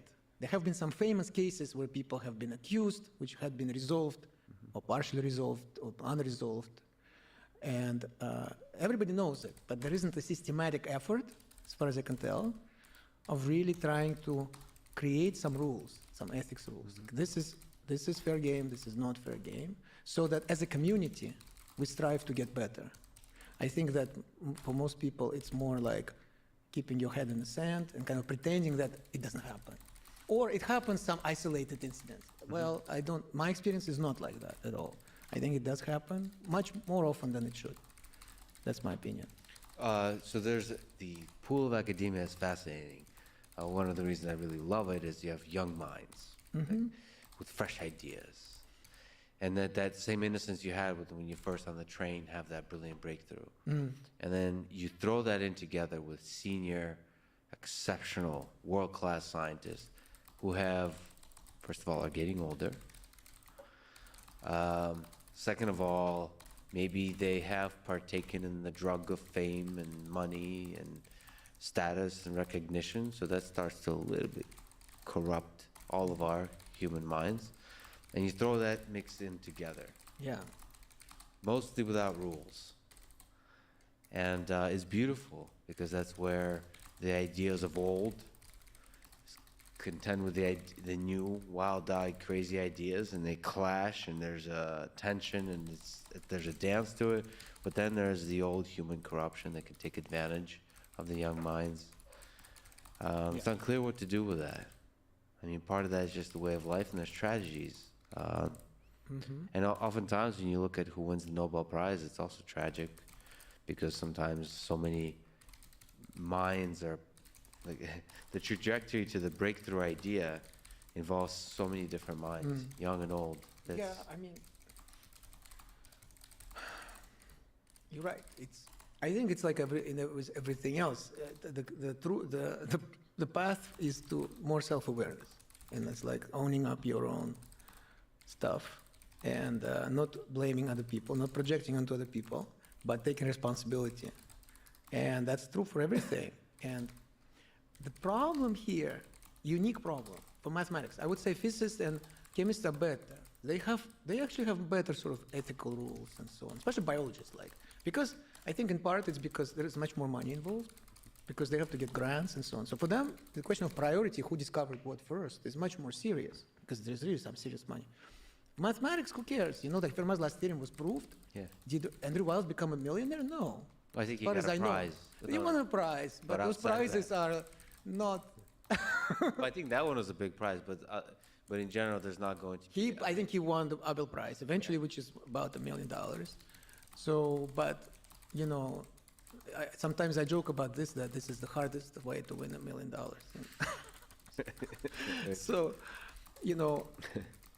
but amongst mathematicians, I think the trouble is that we are so insulated from society because it's such a pure subject. It draws in very specific psychological types. And I can speak about myself. I did not realize it at the time, but later on, I definitely saw I mentioned some of it earlier, that for me, mathematics was a refuge from the cruelty of the life I experienced, from discrimination that I experienced when I applied to Moscow University at 16, being failed at the exam and stuff like that, which I describe in my book as well. But that was my way. I was like, I don't trust this world. I don't want to deal with it. I want to hide in this Platonic reality of pure forms. This is where I know how to operate. I love this, and I couldn't be bothered in some sense for a while, up to a point. As I was getting older and more mature, I was becoming more and more interested in other things. But I think that's one of the reasons. And one of the reasons why I wrote Love and Math was precisely to break that cycle. That it's the quiet guy in the corner that goes into math, and not the flamboyant, jock or DJ. I wanted to show how beautiful the subject is, to attract this new blood, so that different psychological types and more women would join, because then they would have students who would look at them and whom they will inspire, and then it would be instead of a vicious circle, it would be a virtuous circle. And I have to say, I think it's happening, not because of my efforts alone. Obviously, there are many other mathematicians who are around the same time started to put more effort. Because see, if the old stereotype of mathematician, you're so enclosed, you're not interested in even exposing the beauty of your subject to other people, you see? And then it becomes this vicious circle. But this one day, not one day, but all the time I meet these students who say, your book is the reason why I chose math as my major. And I'm proud, especially when it's women who tell me this. And they are cool, they are DJs at the same time, and they are social, and they have friends, and they go out, and so on. You see, so then they carry the torch, because then they will be more likely to share this beauty with others, to attract more students and so on. So I think this dam was broken. So now we have more influx. And once we have people who are more able to connect at the personal level, that's when we also become more self-aware as a community, I think. And that's when we should be able to have a chance to improve in terms of our ethical rules and stuff like that. So let me return to our friend Eric Weinstein for a question that I would ask anyway, but let's have a non-Russian ask the Russian question. Ask him about the Russian concepts of friendship, science, gender, and love versus the American. You can. So there is a deep romanticism that you have that runs through your book, Love and Math. Is part of that something you've picked up from the Russian culture? What can you speak to that fueled both your fascination with math and your prioritization of the human experience of love? Good question. Definitely there is some influence of the Russian culture, Russian literature, perhaps, But also, there are so many things. How do we develop certain sensibilities? Like, why do we care about this and not that? Like, why do I care, for instance, about, like you said, about this romantic ideals, so to speak, of mathematics? That's certainly not something that is automatic. Some people care about it, some people don't. And I'm not saying it is superior or inferior. It's just how my composition, my psychological composition is like that. And it's an interesting question, like, what is the cause of it? So I think that we cannot really know, but there are some aspects of it, of course. The experiences, life experiences, are upbringing, family. Like I was surrounded by love by my parents, on the one hand, but on the other side, perhaps they were a little overprotective of me. So I was kind of like, too much, kind of like taken care of. So then when I had developed certain sensitivity, but was kind of not ready for the challenges The real world. of the real world. So then that struggle, and then being lost, and then being able to overcome and to learn. And then if you do, in other words, if you don't lose, you don't appreciate maybe. But sometimes when we lose something and then regain it, then we cherish it, we appreciate, and then it becomes something important. Also, various difficulties, you know, the upsetting experiences, or one could say traumatic experiences. Growing up, you know, in the Soviet Union, that was not a walk in the park. You know, there were a lot of issues there that I had to go through, and then it doesn't break you, it makes you stronger. But in my case,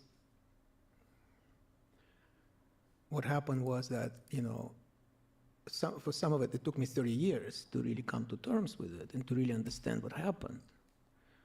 It gave me this motivation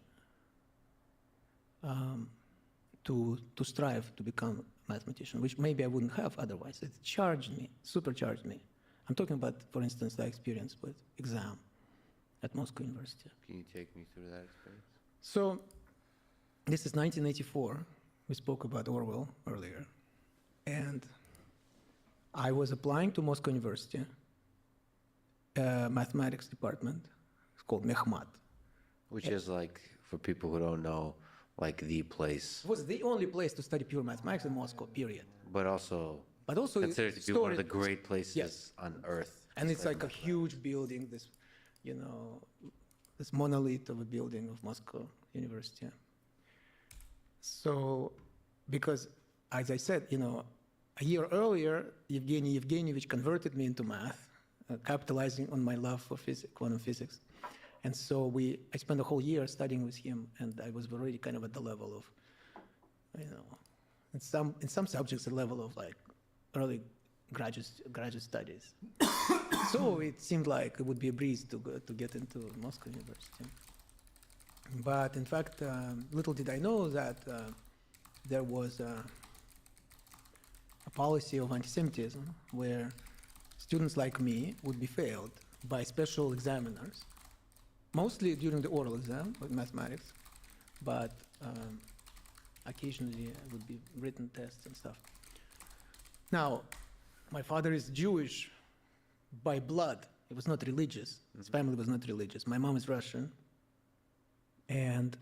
But since my last name was my father's name, so it was very easy to read what my nationality was. And so there was can you imagine there were special people who would screen up applicants, who would put aside the files of the undesirables. There would be special examiners who were actually professors at this university, who would be designated as those who would take the exam from those undesirables. It's almost comical when you look back now. And also like questions why. There was no reason other than just hatred of the other. That's how I see it. And just to give a little bit more color, so because you mentioned nationality, it's a little quirk that perhaps gives an insight to the bigger system, that the nationality listed on your birth certificate when you're Jewish is Jewish, and when you're non-Jewish is listed as Russian. For me, it was Russia. So first of all, in the inner part, everybody has an internal passport. And there you have first name, patronymic name, last name, date of birth, so these are 4. And the 5th column is nationality, which comes from the nationality of the parents and so on. In my case, it was written Russian because my mom was Russian, but it didn't save me because that was my dad's last name. And so anyway, this was the toughest experience that I had up until that point. And there was these 2 people who came into the room where I was the only undesirable. All other kids were being questioned by other examiners, but they told me that we cannot question you. We are waiting for special examiners. So I was like, something is afoot. And so these 2 guys came, and for 4 hours, basically, were asking me questions which were not in the program and so on. But I was a kid, I was 16 years old. I tried to answer the best I can, but it was a setup. It's been documented since then. There are even lists of problems that were given to undesirables in those days. In my year, no Jewish applicants, as far as I know, Jewish by this metric, were accepted. So then I had to go to this. There was one school, technical school in Moscow, which was the Institute for Oil and Gas Exploration, which had a applied mathematics program, and that's where many of the kids who were not accepted to Moscow University ended up. And so, but the point is, and then I was so motivated by this because I wanted to show those guys, that within 5 years, less than 5 years, I got a letter from the president of Harvard University inviting me as a visiting professor to Harvard. I was 21. I was barely 21 because I already did some research in the meantime. That's how motivated I was. Fucking thing's gonna be over. But the interesting aspect of it is that for the longest time afterwards, I was telling myself a story that nothing really happened. It wasn't so bad. Okay, so I was failed, but I knew that I was going to succeed. It was 30 years later that I finally got to meet that boy, that 16-year-old, that I neglected this time. And I realized that he died, that it was a crushing blow. The innocence? Not just innocence, because there was no way, it looked like there was no way I could become a mathematician. Because if they don't accept me there, it's over. I didn't know that I could actually find this striving applied math program, and then eventually somebody would take me under his wing and so on, and then could move to the United States. That was not in the realm of possibilities. So in other words, there was nothing to look forward to. It was clear that it's over. I cannot do what I love. And so when I finally connected to that boy, oh my God, that was a totally different experience. All the pain and all the trauma came to the surface. And it was a kind of a tsunami. I wasn't sure I would survive this. It was so hard. And what happened was I was invited to give a talk about this in New York. It was kind of a spoken word event about science, but like personal experiences related to science. This was almost a year after my book came out. In my book, one of the first chapters is a chapter about this experience. But what I realize now is that I wrote it from the third-person perspective. I knew the facts, but I was not emotionally connected to that experience. However, since I wanted to write the book and to connect to my readers, I allowed the boy to write it. So a lot of people were touched by it. And people would say, wow, that chapter, it really got a lot of resonance. It was translated into other language even before the book was published. I was surprised by this because I didn't know yet. So the adult Edward was not yet in touch. But the book gave the outlet to the child. So, and that kind of started the process. So finally, almost a year later, I'm in New York at this event. And the night before, I'm in my hotel room. And I was like, okay, what am I going to talk about tomorrow? And I take a piece of paper just to, my usual preparation, for things. And then suddenly I have this vision that I will walk up to the microphone tomorrow and I will just start crying.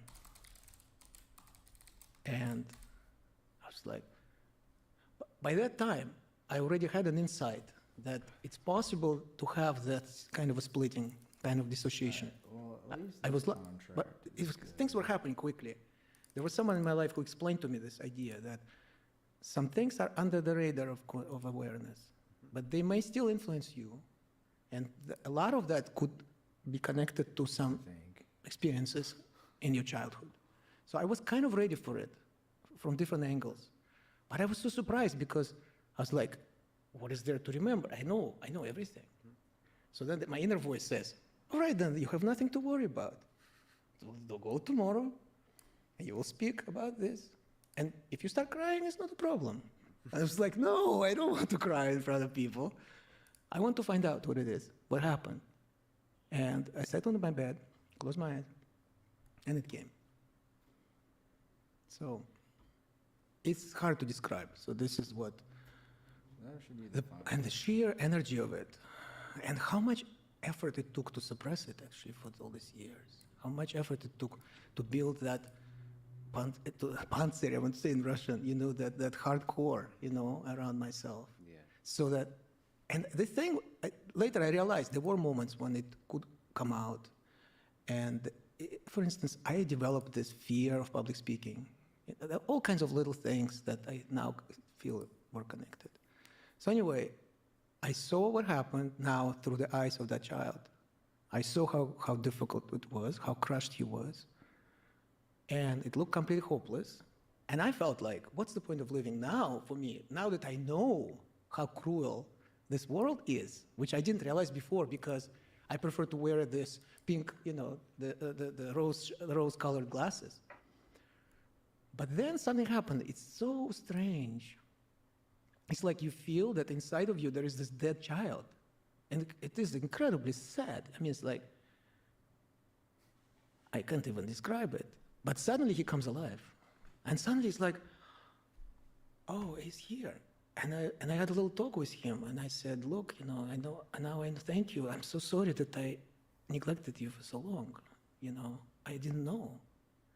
Thank you for doing this. And it's almost like, you know, I felt like the image came to mind is like a fallen soldier. Like you leave a fallen soldier on the battlefield, a wounded soldier, and then you come back to take him with you.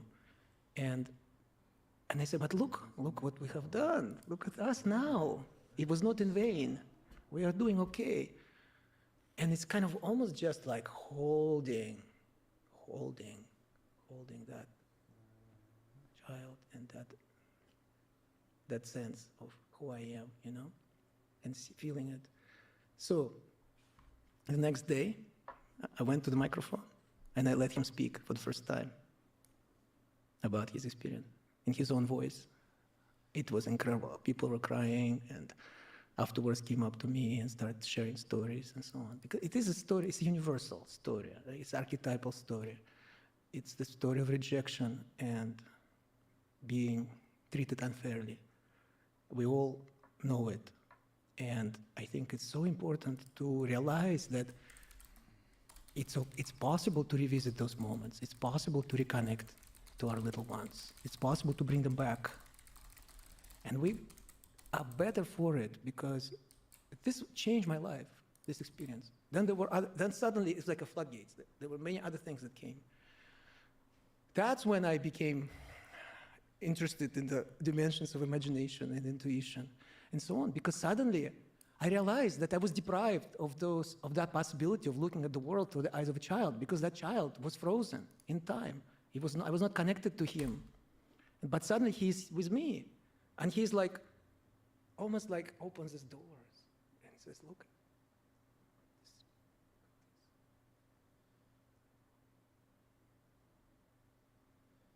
So.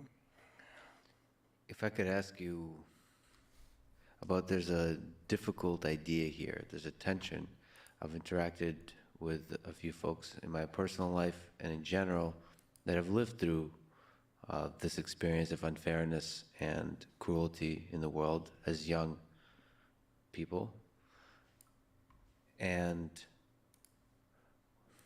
what wisdom do you draw from the action you took of not acknowledging that you were a victim to cruelty, but instead just working your ass off, working harder? And then the flip side of that is you eventually reconnecting with the cruelty that you experienced. Because if you did that early on, I was not ready for it. It is a defense mechanism. I could have come, you know, there were kids who commit suicide after this experience. I could have committed suicide because it's too much. And it is well known afterwards, of course, I became aware of all the literature about childhood trauma and so on. And I've been speaking publicly about it since then too. And so, you know, it is a well-known issue and a well-known kind of universal phenomenon. I think that, interesting enough, even though now I see a lot of discussion of it, now that my eyes are open, but somehow before I didn't see it. So that, which also shows you how our confirmation bias, kind of like how we screen ourselves, how we turn a blind eye to things which do not confirm our views or for which we are not yet ready. And by the way, nobody should push to do it too soon. I'm glad I developed certain strengths. I was confident. I was strong to withstand this. And if I weren't, who knows how it could turn out. So it is a very subtle kind of alchemical process, which I don't think there is a recipe, there's a formula.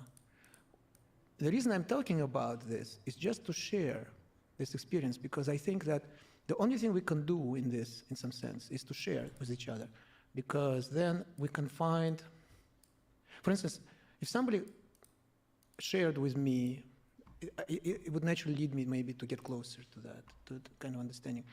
It's really just personal stories. It's not, obviously there is a component where professionals could be involved, professional therapists and so on. In my case, it somehow happened miraculously. Well, I did have support, but not from professional therapists, but from like dear friends. So I did have, you do need, I had somebody at the time who basically held my hand through this experience. Yes, it was invaluable and it could not be done otherwise. So I think it's very common. And here's the thing. I would not do it in any other way. When I reconnected and I saw all the horrors and so on, but I also was able to see that my examiners were victims of their own situation, that they fell for this bogus theories, or maybe it was more of an issue of career advancement or something. And I also realized they must have suffered as well, because they must have had some kind of conscience about it, that acting in this way towards sort of basically kids, you know. So it wasn't pretty from their point of view. So I could forgive them, and I could like also appreciate what a boost of energy it gave me. Yeah. If I was accepted and I was a first-year student, I would live in a dorm because I was in the, you know, I'd be probably partying and drinking and well, who knows what, maybe I wouldn't even become a mathematician. But this focused me like a laser without me even thinking about it. It just happened. I didn't care about anything but doing mathematics, and it paid off. You know, it changed my life. So was it good or bad? Paradox. Seems like life is full of those. You said you lost your father 4 years ago. Yeah. What have you learned about life from your dad? That's another big one. Yeah, because I was very close to him, and it was tough. It was tough. Yeah. And I was sort of not ready for it, because up until that point, I lived pretending that death does not exist. When my grandparents died, I was already in the US, so it was very convenient. And I couldn't go back, so I grieved, but it kind of was a bit abstract for me. I didn't see their dead bodies, you know, I didn't bury them and so on. So I waited till the first death in my life was my father, like of really close loved ones. And I was absolutely devastated. You know, he was such an amazing creature, such an amazing human being. He was the kindest, the smartest, the most funny, just it's really funny and just really fun to be with, you know? This is what I miss, obviously. I mean, I would just love to hang out with him. So, and then suddenly he's not there. So it was tough, but it kind of changed my perspective. You miss him? I miss him tremendously. I miss him tremendously. But in a way, I learned that he never left me. I mean, it sounds so, words are so, you know, like they are, you cannot express in words this, what I'm trying to say. But. Do you carry him with you? Yeah. And in some sense, I always did. And I saw that it's always been, it was really, we were one in some sense, you know, like we were, but there was this experience of two people being together, and that I missed tremendously. But he gave me so much, and let me tell you one aspect of it, for instance. When he was a kid, his father was sent to Gulag on bogus pretenses, right? So when he was 16, he applied to university. He wanted to become a theoretical physicist. By the way, my love for theoretical physics was to a large extent because of that. And he was not accepted, even though he was brilliant, because he was the son of the enemy of the people.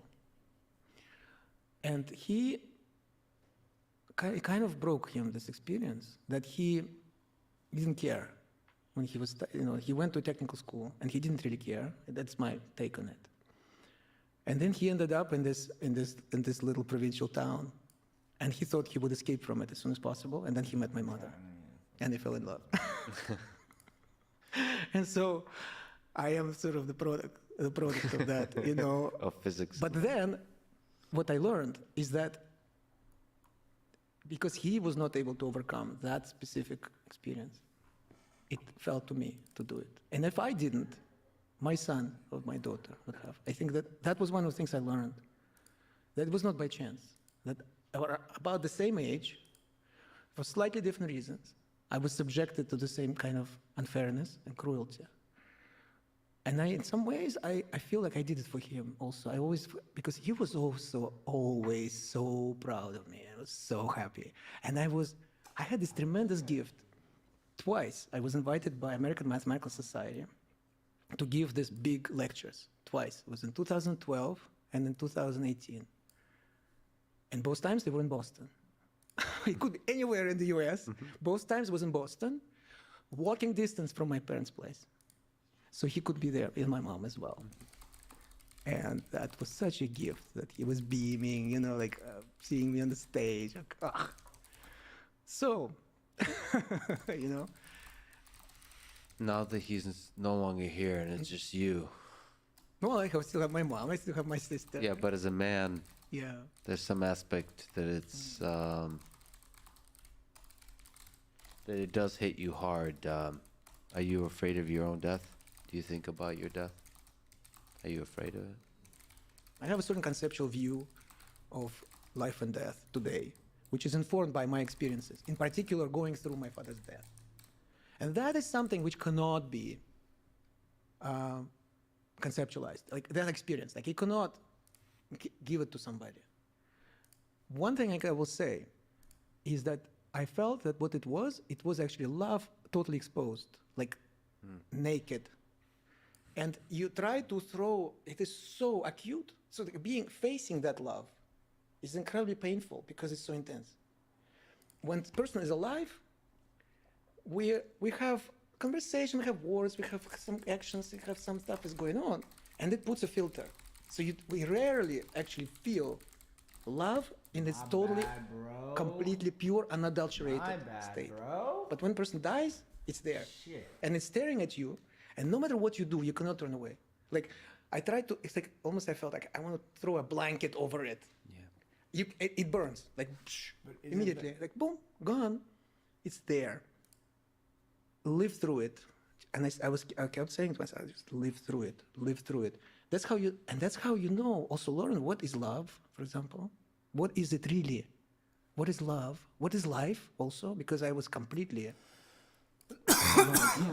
and then you kind of learn that, okay, so maybe it's not quite, there's more to it. There is more to it. There's more to this experience than what can be put in a concept or in a sentence, in a maybe poetry or music can do some justice to it.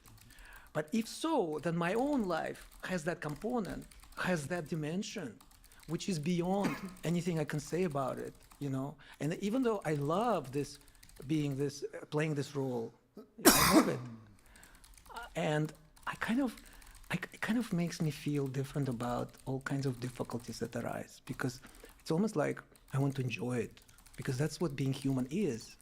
It's being terrified, it's being frustrated, it's being self-loathing sometimes. It's not knowing, but also being joyful and just like let's just enjoy it. Kind of all of it. Like, that's why you came here for, in some sense, you know? It's like not trying to run away from things, but kind of trying to just live through them and appreciate. So the biggest thing is gratitude in some sense. It's just gratitude. So thank you for letting me play. Yeah. It's gratitude for every single moment, even if it's dark, even if it's lost. Yes, and that's why I am everything. so.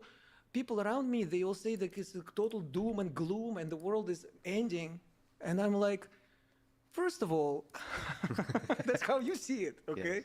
That's not the only point of view.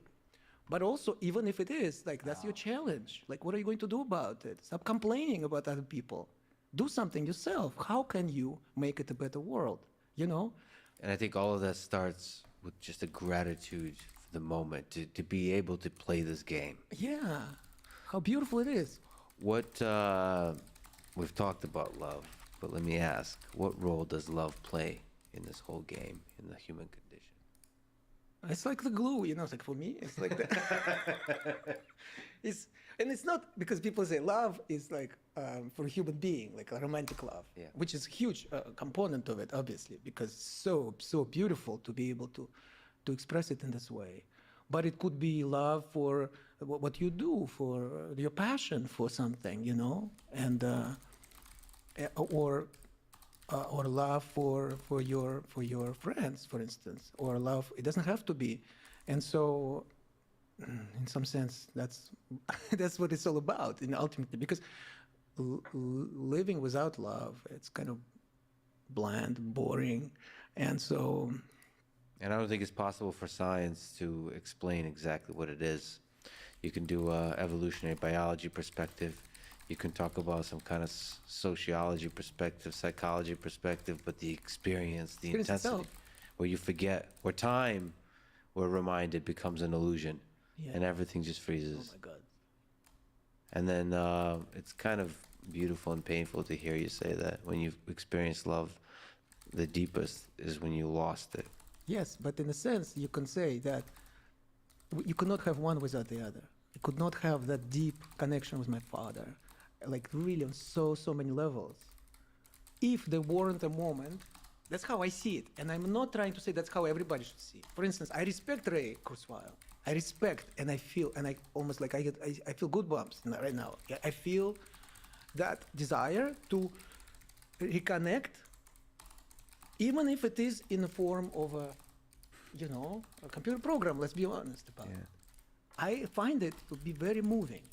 I find it very moving. And I understand because he actually didn't have a chance to spend much time. You know, I think he was 16 or 17 when he was a teenager when his dad died. I was lucky because my father died. I was much older. I've had so many moments with him. But that's not my thing. Like, I think it is a feature, it's not a bug. And it sounds crazy. Like, I would give anything to have him here right now. Right now, everything I have, I give it away right now. Yeah. Where do I sign? Yeah. Just to see him for 1 hour. I promise you, I will. But I also know that then I'll still lose him, or I will die, or whatever. You know, so like that thing. So why is it so worse to just holding on to it? Why? Why are we holding on to this? And I am the first sucker. I'm the first one to hold on. But I'm questioning it now. I'm like, is there another way to approach life where you just, you know, how Buddha is like, just let it go. Enjoy and let it go. Enjoy and let it go. Is it possible? Accept the paradox of it. Well, ask me in a couple of years, you know, I will report. But I think that but to my mathematical mind, it sounds like a very interesting idea, to be honest. Because to me, the idea of holding sounds like an impasse. Because no matter, in all my experience, and if you look in history, every time somebody's holding, you know, it's how they said in the Matrix, whatever has a beginning has an end. It's like you cannot go around it. If you have a beginning, you will have an end. So then might as well just enjoy it and not worry too much about extending it longer. That's how I see it now, but maybe tomorrow will be something else, you know? Yeah, the roller coaster of life, the paradox of life. Right. Edward, you're an incredible human being. I've been a fan for a long time. Thank you for writing Love and Math. Thank you for being who you are, being both one of the greatest living mathematicians and still childlike wonder of the exploring how this whole world works, the nature of the universe. And thank you so much for speaking with me today. This is amazing. It's a pleasure. Thank you. Thanks for listening to this conversation with Edward Frankel. To support this podcast, please check out our sponsors in the description. And now, let me leave you with some words from Sofia Kovalevskaya, a Russian mathematician. It is impossible to be a mathematician without being a poet in the soul. Thank you for listening, and hope to see you next time. You're the man likes. The following is conversation. Why is this next one, man?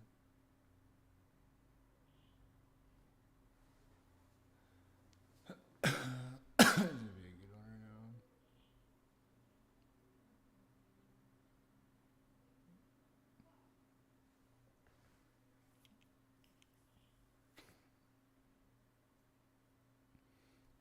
Let's listen to the All In podcast. Good. This is one.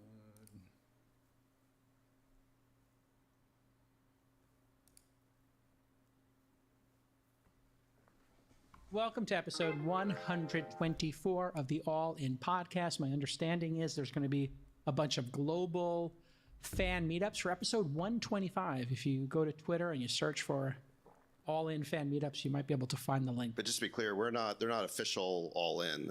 They're fans. It's self-organized, which is pretty mind-blowing. But we can't vouch for any particular organization, right? Nobody knows what's going to happen at these things. You could get robbed. It could be a setup. I don't know.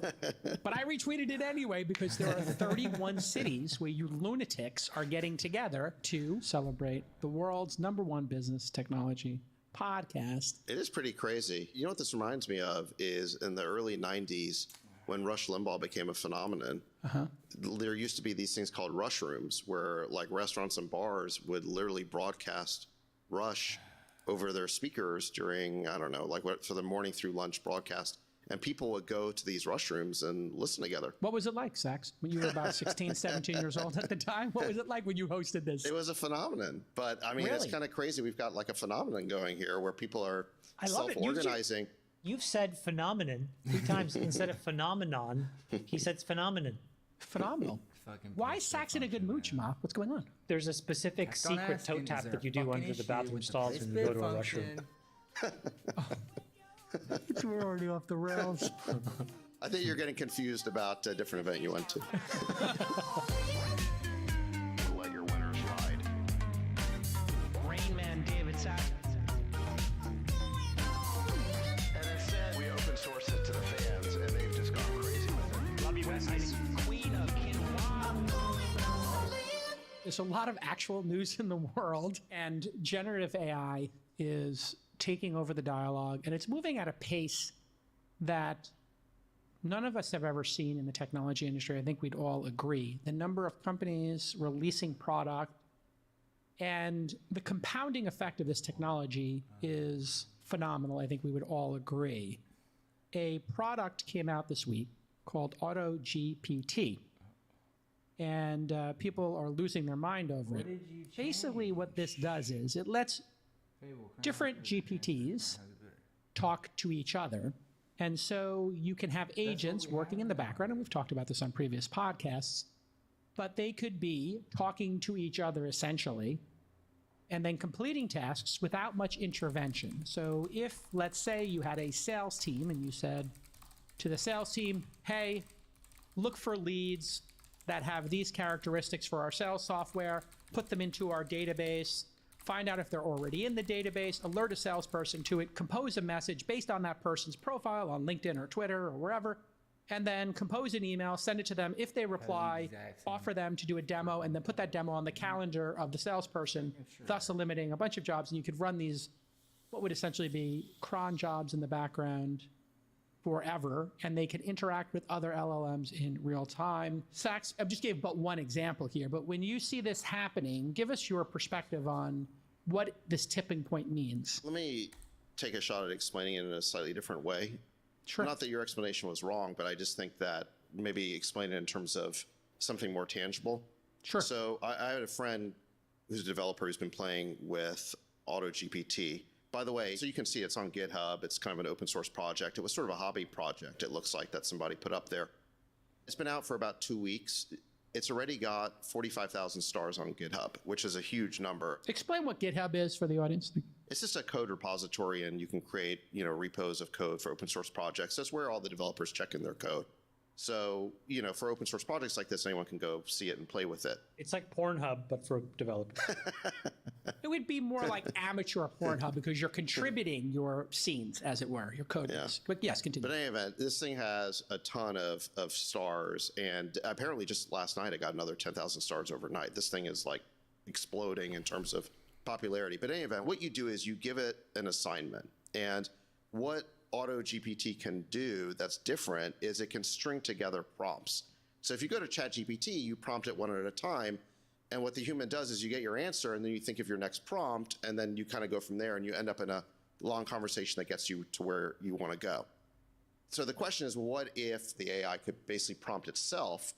Then you've got the basis for autonomy, and that's what this project is designed to do. So what you'll do is, what my friend did is he said, okay, you're an event planner AI, and what I would like you to do is plan a trip for me for a wine tasting in Healdsburg this weekend.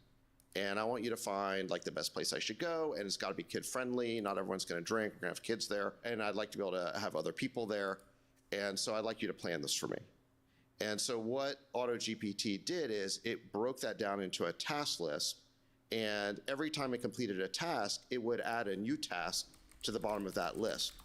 And so the output of this is that it searched a bunch of different wine tasting venues. It found a venue that had a bocce ball and lawn area for kids. It came up with a schedule. It created a budget. It created a checklist for an event planner. It did all these things, and my friend says he's actually going to book the venue this weekend and use it. So we're going beyond the ability just for a human to just prompt the AI, where now the AI can take on complicated tasks, and again, it can recursively update its task list based on what it learns from its own previous prompt. So what you're seeing now is the basis for a personal digital assistant. This is really where it's all headed, is that you can just tell the AI to do something for you pretty complicated, and it will be able to do it. It will be able to create its own task list and get the job done, and quite complicated jobs. So that's why everyone's losing their shit over this. Freeberg, your thoughts on automating these tasks and having them run and add tasks to the list? This does seem like a sort of seminal moment in time that this is actually working. I think we've been seeing seminal moments over the last couple of weeks and months, kind of continuously.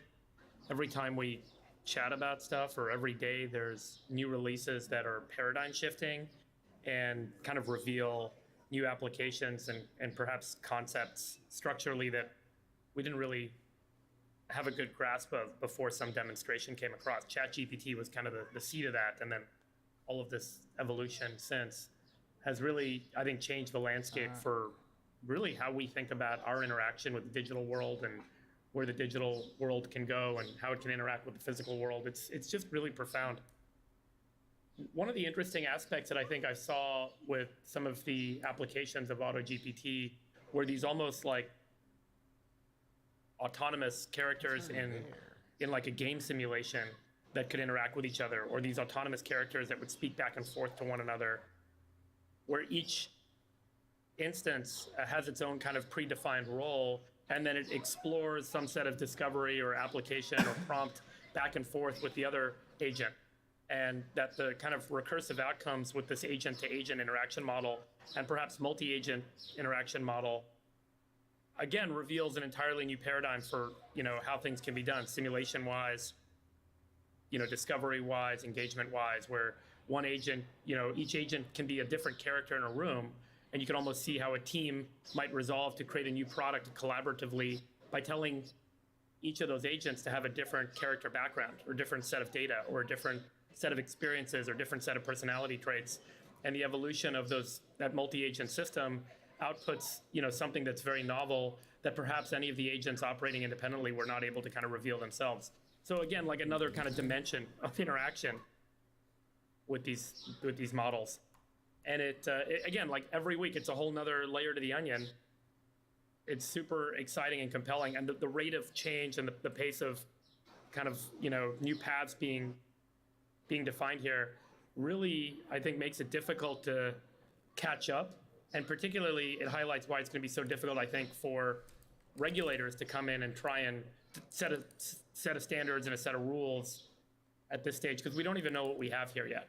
And it's going to be very hard to kind of put the genie back in the box.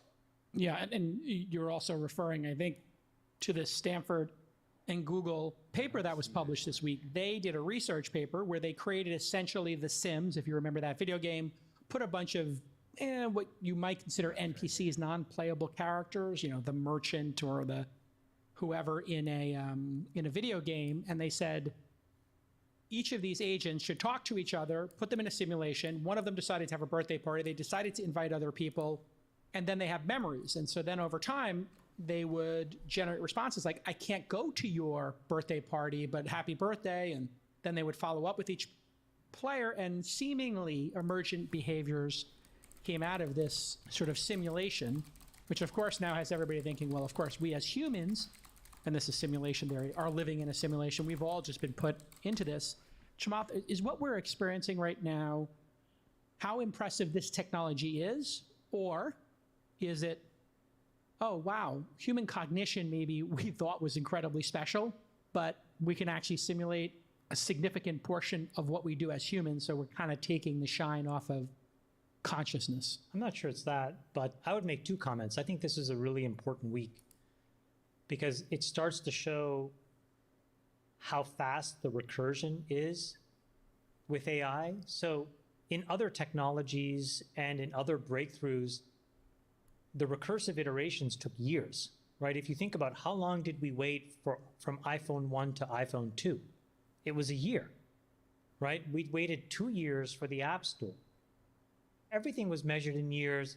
Maybe things when they were really, really aggressive and really disruptive were measured in months.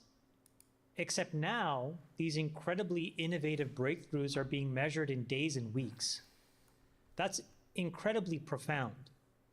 And I think it has some really important implications to like the three big actors in this play, right? So it has, I think, huge implications to these companies. It's not clear to me how you start a company anymore. I don't understand why you would have a 40 or 50 person company to try to get to an MVP. I think you can do that with 3 or 4 people. And that has huge implications then to the second actor in this play, which are the investors and venture capitalists that typically fund this stuff, because all of our capital allocation models were always around writing 10 and 15 and $20 million checks and $100 million checks, then $500 million checks into these businesses that absorbed tons of money. But the reality is, like, you're looking at things like Midjourney and others that can scale to enormous size with very little capital, many of which can now be bootstrapped. So it takes really, really small amounts of money. And so I think that's a huge implication. So for me personally, I am looking at company formation being done in a totally different way. Yep. And our capital allocation model is totally wrong size. Look, Fund 4 for me was $1 billion. Does that make sense? Nope. For the next 3 or 4 years? No, the right number may actually be $50 million invested over the next 4 years. I think the VC job is changing. Sure. I think company startups are changing. I want to remind you guys of one quick thing as a tangent. I had this meeting with Andre Karpathy. I talked about this on the pod where I challenged him. I said, listen, the real goal should be to go and disrupt existing businesses using these tools, cutting out all the sales and marketing, right? And just delivering something. And I used the example of Stripe, disrupting Stripe by going to market with an equivalent product with 1/10 the number of employees at 1/10 the cost. What's incredible is that this Auto GPT is the answer to that exact problem. Why? Because now, if you are a young industrious entrepreneur, if you look at any bloated organization that's building enterprise class software, you can string together a bunch of agents that will auto-construct everything you need to build a much, much cheaper product that then you can deploy for other agents to consume. So you don't even need a sales team anymore. This is what I mean by this crazy recursion that's possible. Yeah. So I'm really curious to see how this actually affects like all of these, it's a singular product continuation. companies. Yeah. I mean, it's a continuation, Chamath, of. And then the last thing I just want to say is related to my tweet. I think this is exactly the moment where we now have to have a real conversation about regulation. And I think Right. it has to happen, otherwise it's going to be a shit show. Let's put a pin in that for a second, but I want to get Sachs's response to some of this. So, Sachs, we saw this before. It used to take $2 or $3 million to commercialize a web-based software product app. Then it went down to $500K, then $250. I don't know if you saw this story, but if you remember the hit game on your iPhone, Flappy Birds, was a phenomenon. It, hundreds of millions of people played this game over some period of time. Somebody made it by talking to ChatGPT-4 and Midjourney in an hour. So the perfect example, and listen, it's a game, so it's something silly, but I was talking to two developers this weekend, and one of them was an okay developer, and the other one was an actual 10x developer who's built, very significant companies, and they were coding together last week. And because of how fast ChatGPT and other services were writing code for them, he looked over at her and said, you're basically a 10x developer now. My superpower is gone. So where does this lead you to believe company formation is going to go? Is this going to be, massively deflationary, and companies like Stripe are going to have 100 competitors in a very short period of time? Or are we just going to go down the long tail of ideas and solve everything with software? How is this going to play out in the startup space, David Sachs? Well, I think it's true that developers, and especially junior developers, get a lot more leverage on their time. And so it is going to be easier for small teams to get to an MVP, which is something they always should have done anyway with their seed round. You shouldn't have needed, 50 developers to build your V1. It should be, that's the founders, really. So that I think is already happening, and that trend will continue. I think we're still a ways away from startups being able to replace entire teams of people. I think right now we're at the phase of this. Define a ways. Months, years, decade. Well, it's in the years, I think, for sure. We don't know how many years. And the reason I say that is it's just very hard to replace, 100% of what any of these particular job functions do. 100% of what a sales rep does, 100% of what a marketing rep does, or even what a coder does. So right now, I think we're still at the phase of this where it's a tool that gives a human leverage. And I think we're still a ways away from the, human being completely out of the loop. I think right now, I see it mostly as a force for good, as opposed to something that's creating a ton of dislocation. Friedberg, your thoughts? If we follow the trend line, to make that video game that you shared took probably a few hundred human years, then a few dozen human years, then, with other toolkits coming out, maybe a few human months, and now this person did it in one human day using this tooling. So if you think about the implication for that, I mentioned this probably last year, I really do believe that at some point, the whole concept of publishers and publishing maybe goes away. Where, much like we saw so much of the content on the internet today being user-generated, most of the content is made by individuals, posted on YouTube or Twitter. That's most of what we consume nowadays, or Instagram or TikTok in terms of video content. We could see the same in terms of software itself, where you no longer need a software startup or a software company to render or generate a set of tools for a particular user, but that the user may be able to define to their agent, their AI agent, the set of tools that they would individually like to use or to create for them to do something interesting. And so the idea of buying or subscribing to software, or even buying or subscribing to a video game or to a movie or to some other form of content starts to diminish as the leverage goes up with these tools, the accessibility goes up. You no longer need a computer engineering degree or computer science degree to be able to harness them or use them. And individuals may be able to speak in simple and plain English that they would like a book or a movie that looks and feels like the following, or a video game that feels like the following. And so when I open up my iPhone, maybe it's not a screen with dozens of video games, but it's one interface. And the interface says, what do you feel like playing today? And then I can very clearly and succinctly state what I feel like playing, and it can render that game, render the code, render the engine, render the graphics, and everything on the fly for me, and I can use that. And so, I kind of think about this as being a bit of a leveling up.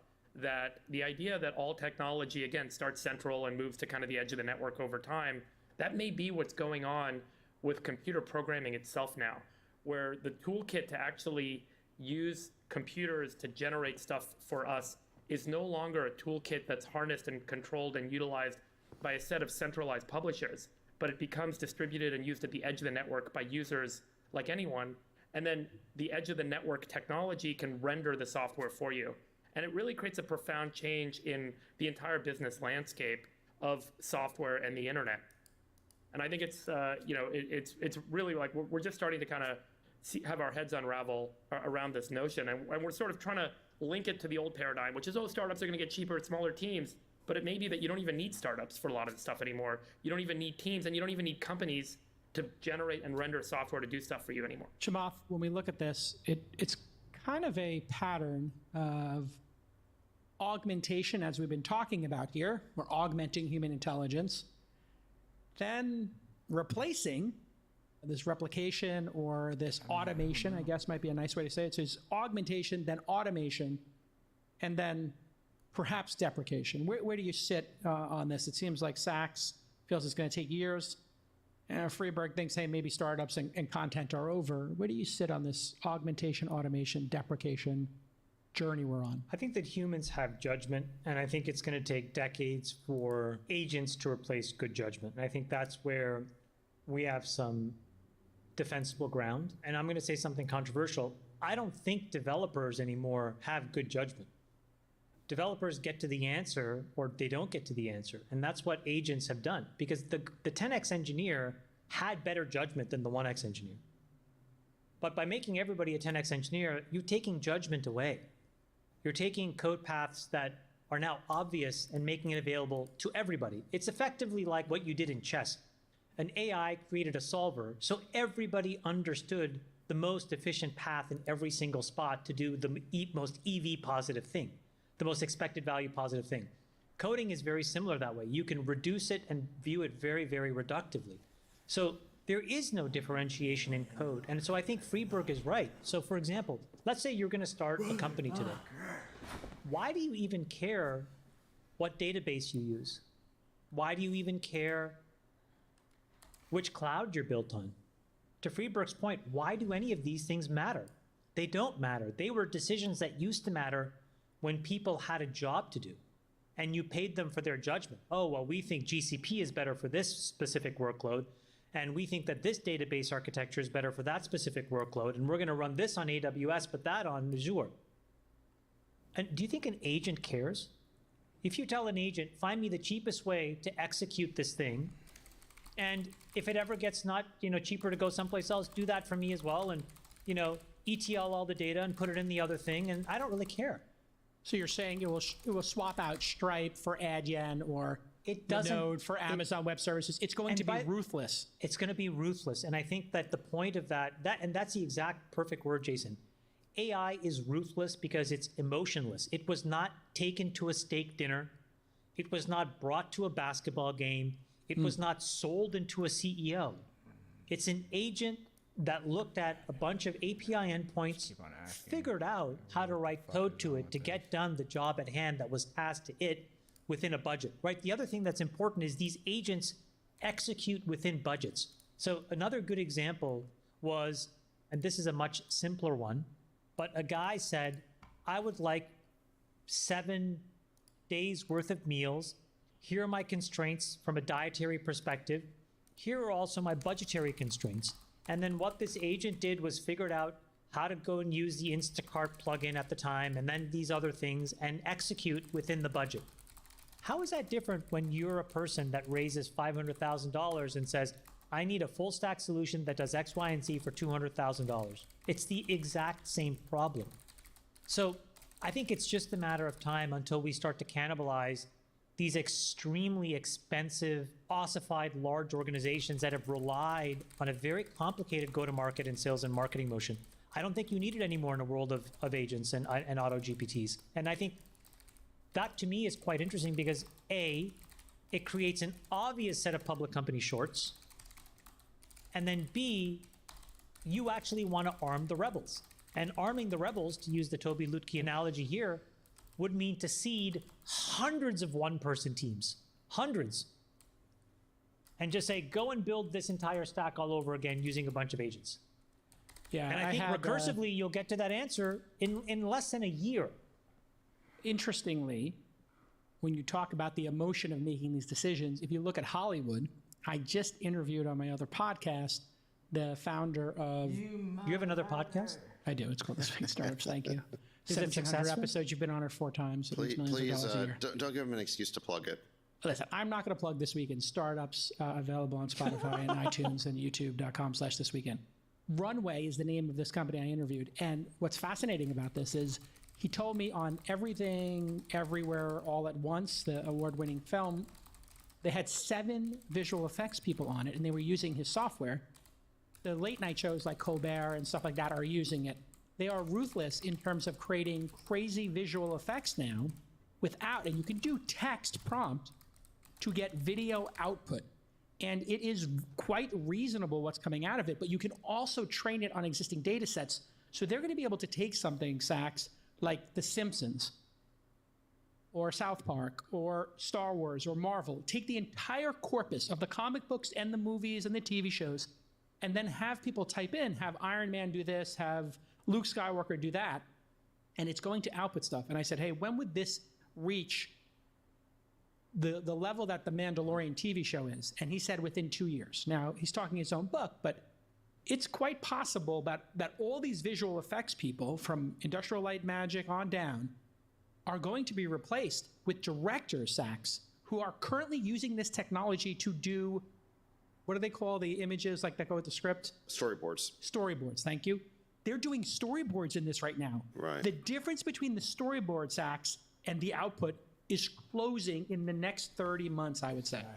Right. I mean, maybe you could speak to a little bit about the pace here, because that is the perfect ruthless example of ruthless AI. I mean, you could have the entire team at Industrial Light and Magic or Pixar be unnecessary this decade. Well, I mean, you see a bunch of the pieces already there. So you have Stable Diffusion. You have the ability to type in the image that you want, and it spits out, you know, a version of it or 10 different versions of it, and you can pick which one you want to go with. You have the ability to create characters. You have the ability to create voices. You have the ability to replicate a celebrity voice. The only thing that's not there yet, as far as I know, is the ability to take static images and string them together into a motion picture. But that seems like it's coming really soon. So yeah, in theory, you should be able to train the model where you just give it a screenplay and it outputs essentially an animated movie. And then you should be able to fine tune it by choosing the voices that you want and the characters that you want, and, you know, and that kind of stuff. So yeah, I think we're close to it. Now, I think that the question, though, is, you know, every 9, let's call it, of reliability is a big advancement. So yeah, it might be easy to get to 90% within 2 years, but it might take another 2 years to go from 90 to 99%. And then it might take another 2 years to get to 99.9 and so on.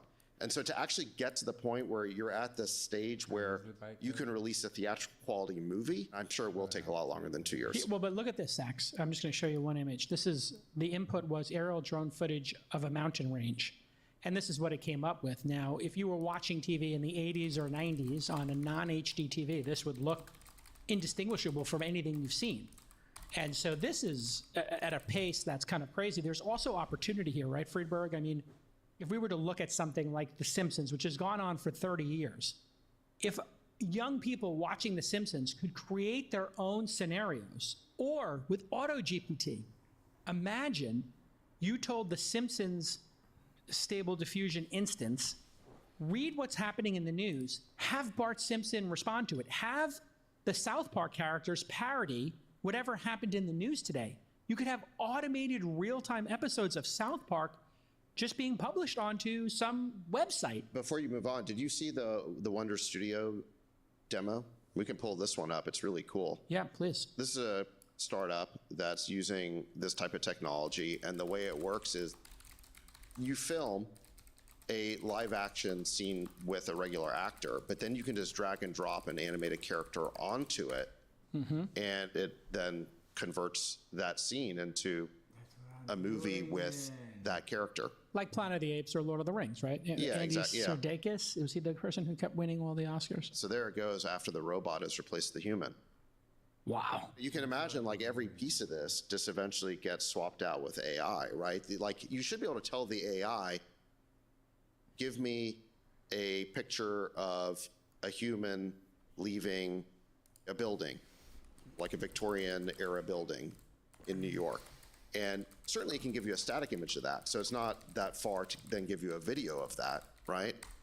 And so, yeah, I think we're pretty close for, let's call it hobbyists or amateurs to be able to create pretty nice looking movies using these types of tools. But again, I think there's a jump to get to the point where you're just altogether replacing. One of the things I'll say on this is we still keep trying to relate it back to the way media narrative has been explored and written by humans in the past. Very kind of linear storytelling. You know, it's a 2-hour movie, 30-minute TV segment, 8-minute YouTube clip, 30-second Instagram clip, whatever. But one of the enabling capabilities with this set of tools is that these stories, the way that they're rendered and the way that they're explored by individuals can be fairly dynamic. You could watch a movie with the same story. All 4 of us could watch a movie with the same story, but from totally different vantage points. And some of us could watch it in an 18-minute version or a 2-hour version or a 3-season episodic version, where the way that this opens up the potential for creators. And so now I'm kind of saying, before I was saying, hey, individuals can make their own movies and videos. That's going to be incredible. There's a separate, I think, creative output here, which is the leveling up that happens with creators that maybe wasn't possible to them before. So perhaps a creator writes a short book, a short story, and then that short story gets rendered into a system that can allow each one of us to explore it and enjoy it in different ways. And I, as the creator, can define those different vantage points. I, as the creator, can say, here's a little bit of this personality, this character trait. And so what I can now do as a creator is stuff that I never imagined I could do before. Think about old school photographers doing black and white photography with pinhole cameras, and then they come across Adobe Photoshop. What they can do with Adobe Photoshop was stuff that they could never conceptualize of in those old days. I think what's going to happen for creators going forward, and this is going back to that point that we had last week or 2 weeks ago about the guy that was like, hey, I'm out of a job.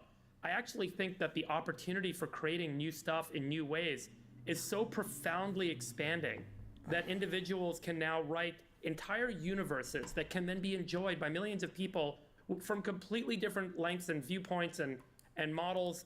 They can be interactive, they can be static, they can be dynamic, and that the tooling that you personalized, but the tooling that you as a creator now have, you could choose which characters you want to define, you could choose which content you want to write, you could choose which content you want the AI to fill in for you, and say, hey, create 50 other characters in the village. And then when the viewer reads the book or watches the movie, let them explore or have a different interaction with a set of those villagers in that village. Or you could say, hey, here's the one character everyone has to meet. Here's what I want them to say. And you can define the dialogue. And so the way that creators can start to kind of harness their creative chops and create new kinds of modalities for content and for exploration, I think is going to be so beautiful and incredible. I mean, Freeberg. Yeah, you can choose the limits of how much you want the individual to enjoy from your content versus how narrowly you want to define it. And my guess is that the creators that are going to win are going to be the ones that are going to create more dynamic range in the creative output. And then individuals are going to kind of be stuck. They're going to be more into that than they will with the static. Everyone watches the same thing over and over. So there will be a whole new world of creators that, maybe have a different set of tools than just think, realized in the last generation. To build on what you're saying, Freeberg, which I think is incredibly insightful. Just think about the controversy around 2 aspects of a franchise like James Bond. Number 1, who's your favorite Bond? We grew up with Roger Moore. We leaned towards that. Then we discovered Sean Connery. And then all of a sudden you see, the latest one. He's just extraordinary. And Daniel Craig, you're like, you know what? That's the one that I love most. But what if you could take any of the films? You could say, give me The Spy Who Loved Me, but put Daniel Craig in it, etc. And that would be available to you. And then think about the next controversy, which is, oh my God, does James Bond need to be a white guy from the UK? Yeah, of course not. You can release it around the world, and each region could get their own celebrity, their number one celebrity, to play the lead, and controversy over. you know the old story, the Epic of Gilgamesh, right? So like that story was retold in dozens of different languages, and it was told through the oral tradition. It was like, you know, spoken by bards around a fire pit and whatnot. And all of those stories were told with different characters and different names and different experiences. Some of them were 10 minutes long, some of them were multi-hour sagas explained through the story. But ultimately, the morality of the story, the storyline, the intentionality of the original creator of that story came through. The Bible is another good example of this, where much of the underlying morality and ethics in the Bible comes through in different stories read by different people in different languages. And I think that may be where we go. Like, my kids want to have a 10-minute bedtime story. Well, let me give them Peter Pan in 10 minutes. I want to do, you know, a chapter a night for my older daughter for a week long of Peter Pan. Now I can do that. And so the way that I can kind of consume content becomes different. So I guess what I'm saying is there's two aspects to the way that I think the entire content, the realm of content can be rewritten through AI. The first is like individual personalized creation of content where I as a user can render content that is of my liking and my interest. The second is that I can engage with content that is being created that is so much more multidimensional than anything we conceive of today, where current centralized content creators now have a whole set of tools. Now, from a business model perspective, I don't think that publishers are really the play anymore, but I do think that platforms are going to be the play. And the platform tooling that enables the individuals to do this stuff and the platform tooling that enables the content creators to do this stuff are definitely entirely new industries and models that can create multi-$100 billion outcomes. Let me hand this off to Sachs, because there has been the dream for everybody, especially in the Bay Area, of a hero coming and saving Gotham City. And this has finally been realized. David Sachs, I did my own little Twitter AI hashtag, and I said to Twitter AI, if only, please generate a picture of David Sachs's Batman crouched down on the peak of the Golden Gate Bridge. The amount of creativity, Sachs, that came from this, and this is something that, you know, if we were talking about just 5 years ago, this would be like a $10,000 image you could create for, as a birthday present. These were not professional quote-unquote artists. These were individuals that were able to harness a set of platform tools to generate this incredible new content. And I think it speaks to the opportunity ahead. And by the way, we're in inning one, right? So, Sachs, when you see yourself as Batman, do you ever think you should take your enormous wealth and resources and put it towards building a cave under your mansion that lets you out underneath the Golden Gate Bridge and you could go fight crime? So good. Sachs, do you want to go fight this crime in Gotham?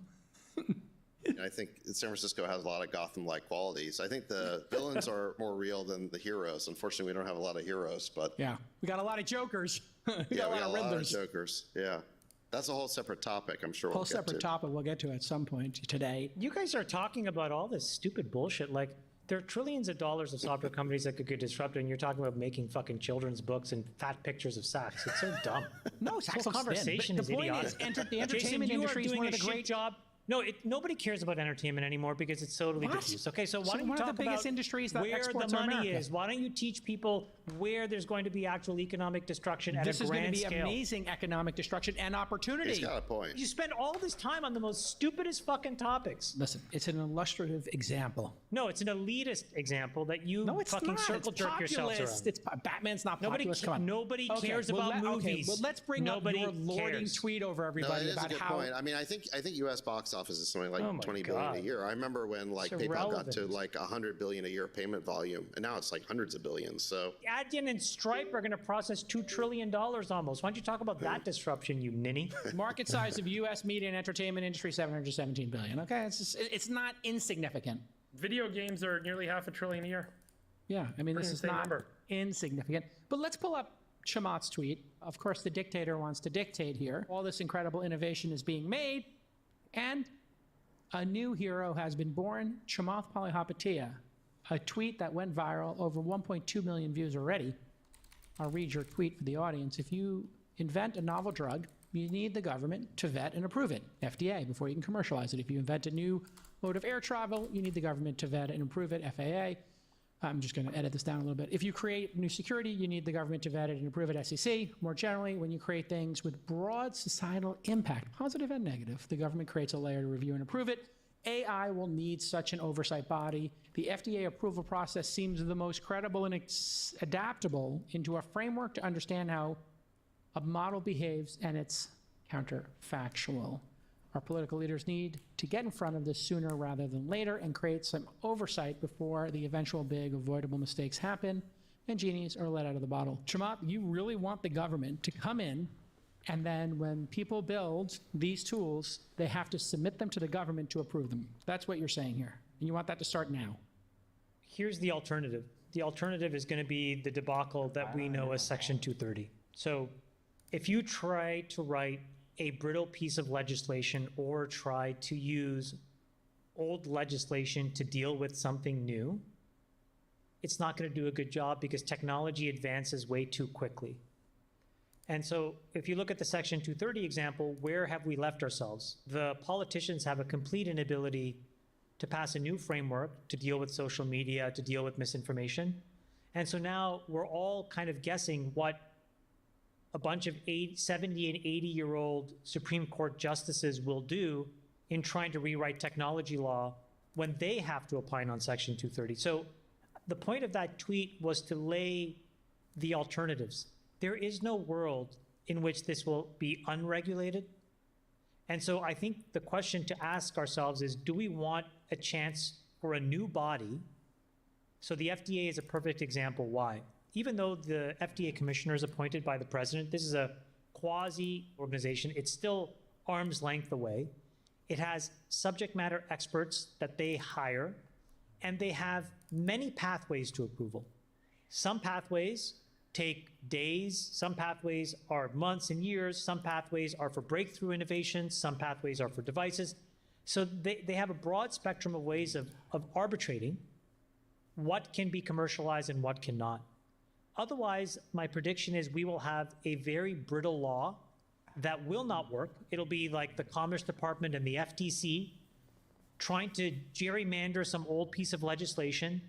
And then what will happen is it'll get escalated to the Supreme Court. And I think they are the last group of people who should be deciding on this incredibly important topic for society. So what I have been advocating our leaders, and I will continue to do so, is don't try to ram this into an existing body. It is so important. It is worth creating a new organization like the FDA and having a framework that allows you to look at a model and look at the counterfactual, judge how good, how important, how disruptive it is, and then release it in the wild appropriately. Otherwise, I think you'll have these chaos GPT things scale infinitely. Because again, as Friedberg said and as Sachs said, you're talking about one person that can create this chaos.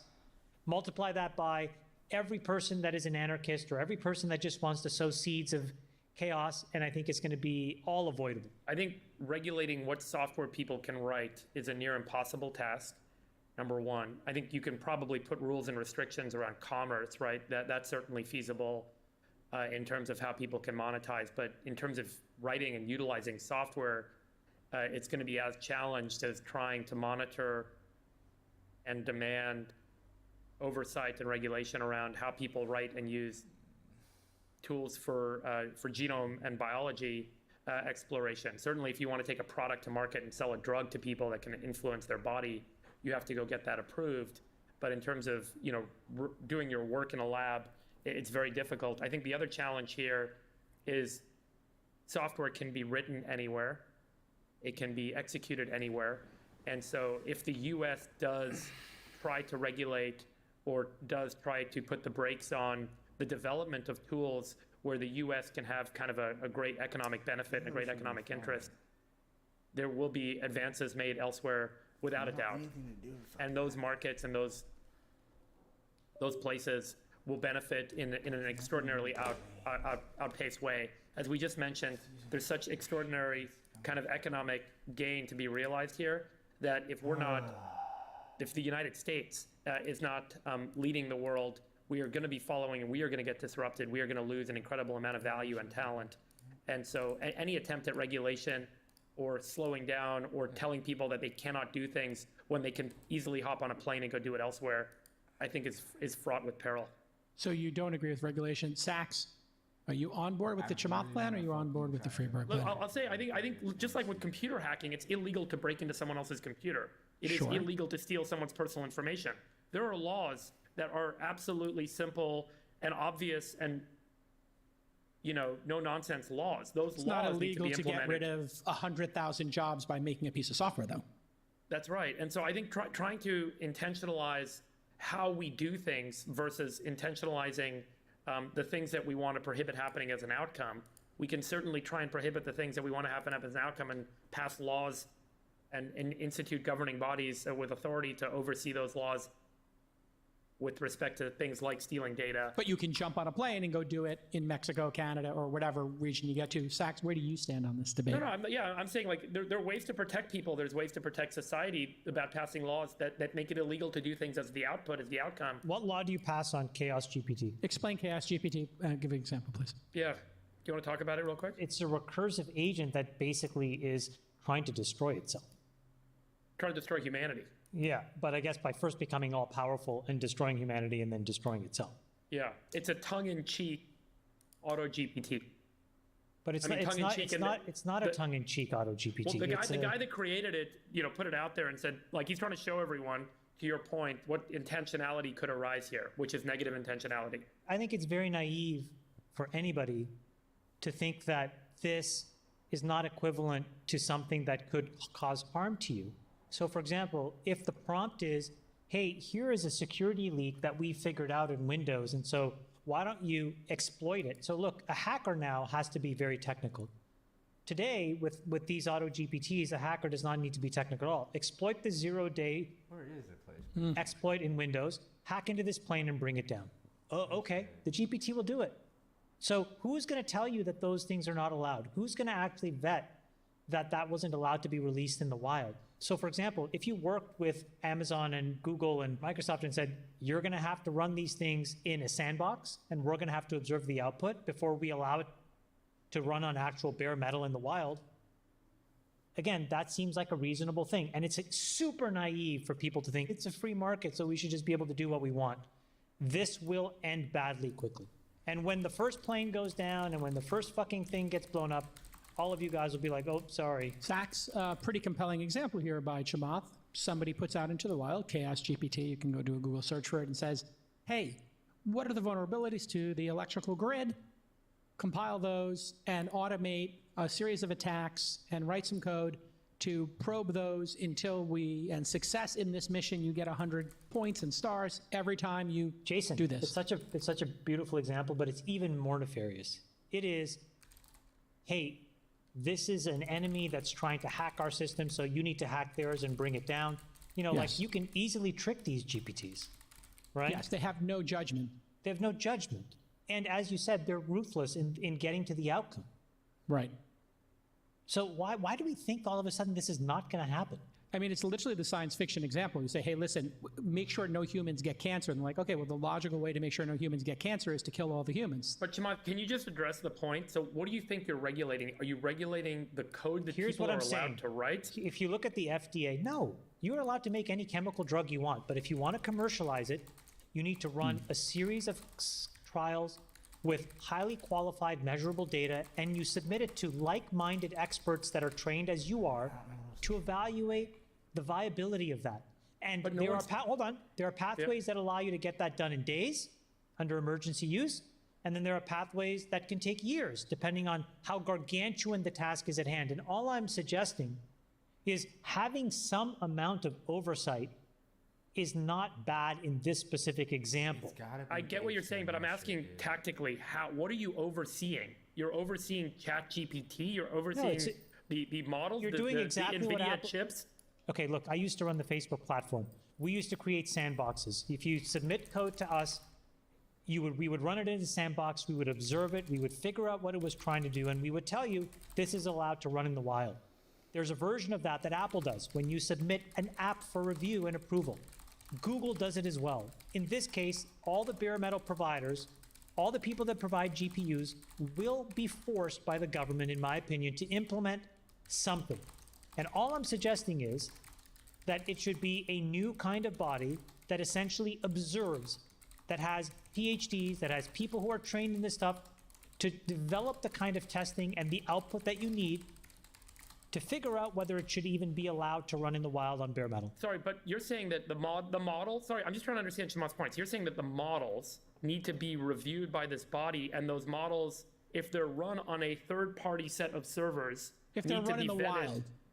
Right. So if they're run Outside on of the your open computer. on the open internet, Freeberg, you yeah. cannot run an app on your computer. You know that, right? It needs to be connected to the internet, right? Like if you wanted to run an auto GPT, it actually crawls the internet. It actually touches other APIs. It tries Yeah. to then basically send a push request, sees what it gets back, parses the JSON, figures out what it needs to do. All of that is allowed because it's hosted by somebody, right? That code is running not locally, But I but can it's run running. locally. So the host becomes. Sure, if you want to run it locally, you can do whatever you want to do. But evil agents are going to do that, right? So if I'm an evil agent, I'm not going to go use AWS to run my evil agent. I'm going to set up a bunch of servers and connect it to the internet. How? I could use VPNs.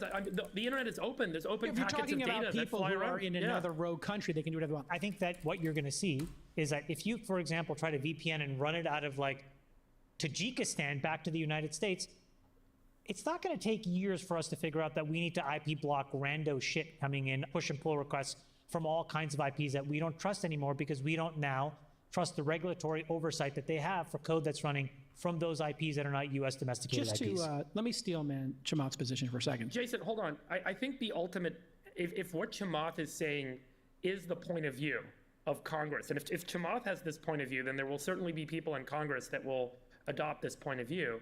The only way to ultimately do that degree of regulation and restriction is going to be to restrict the open internet. It is going to be to have monitoring and firewalls No. and safety protocols across the open internet.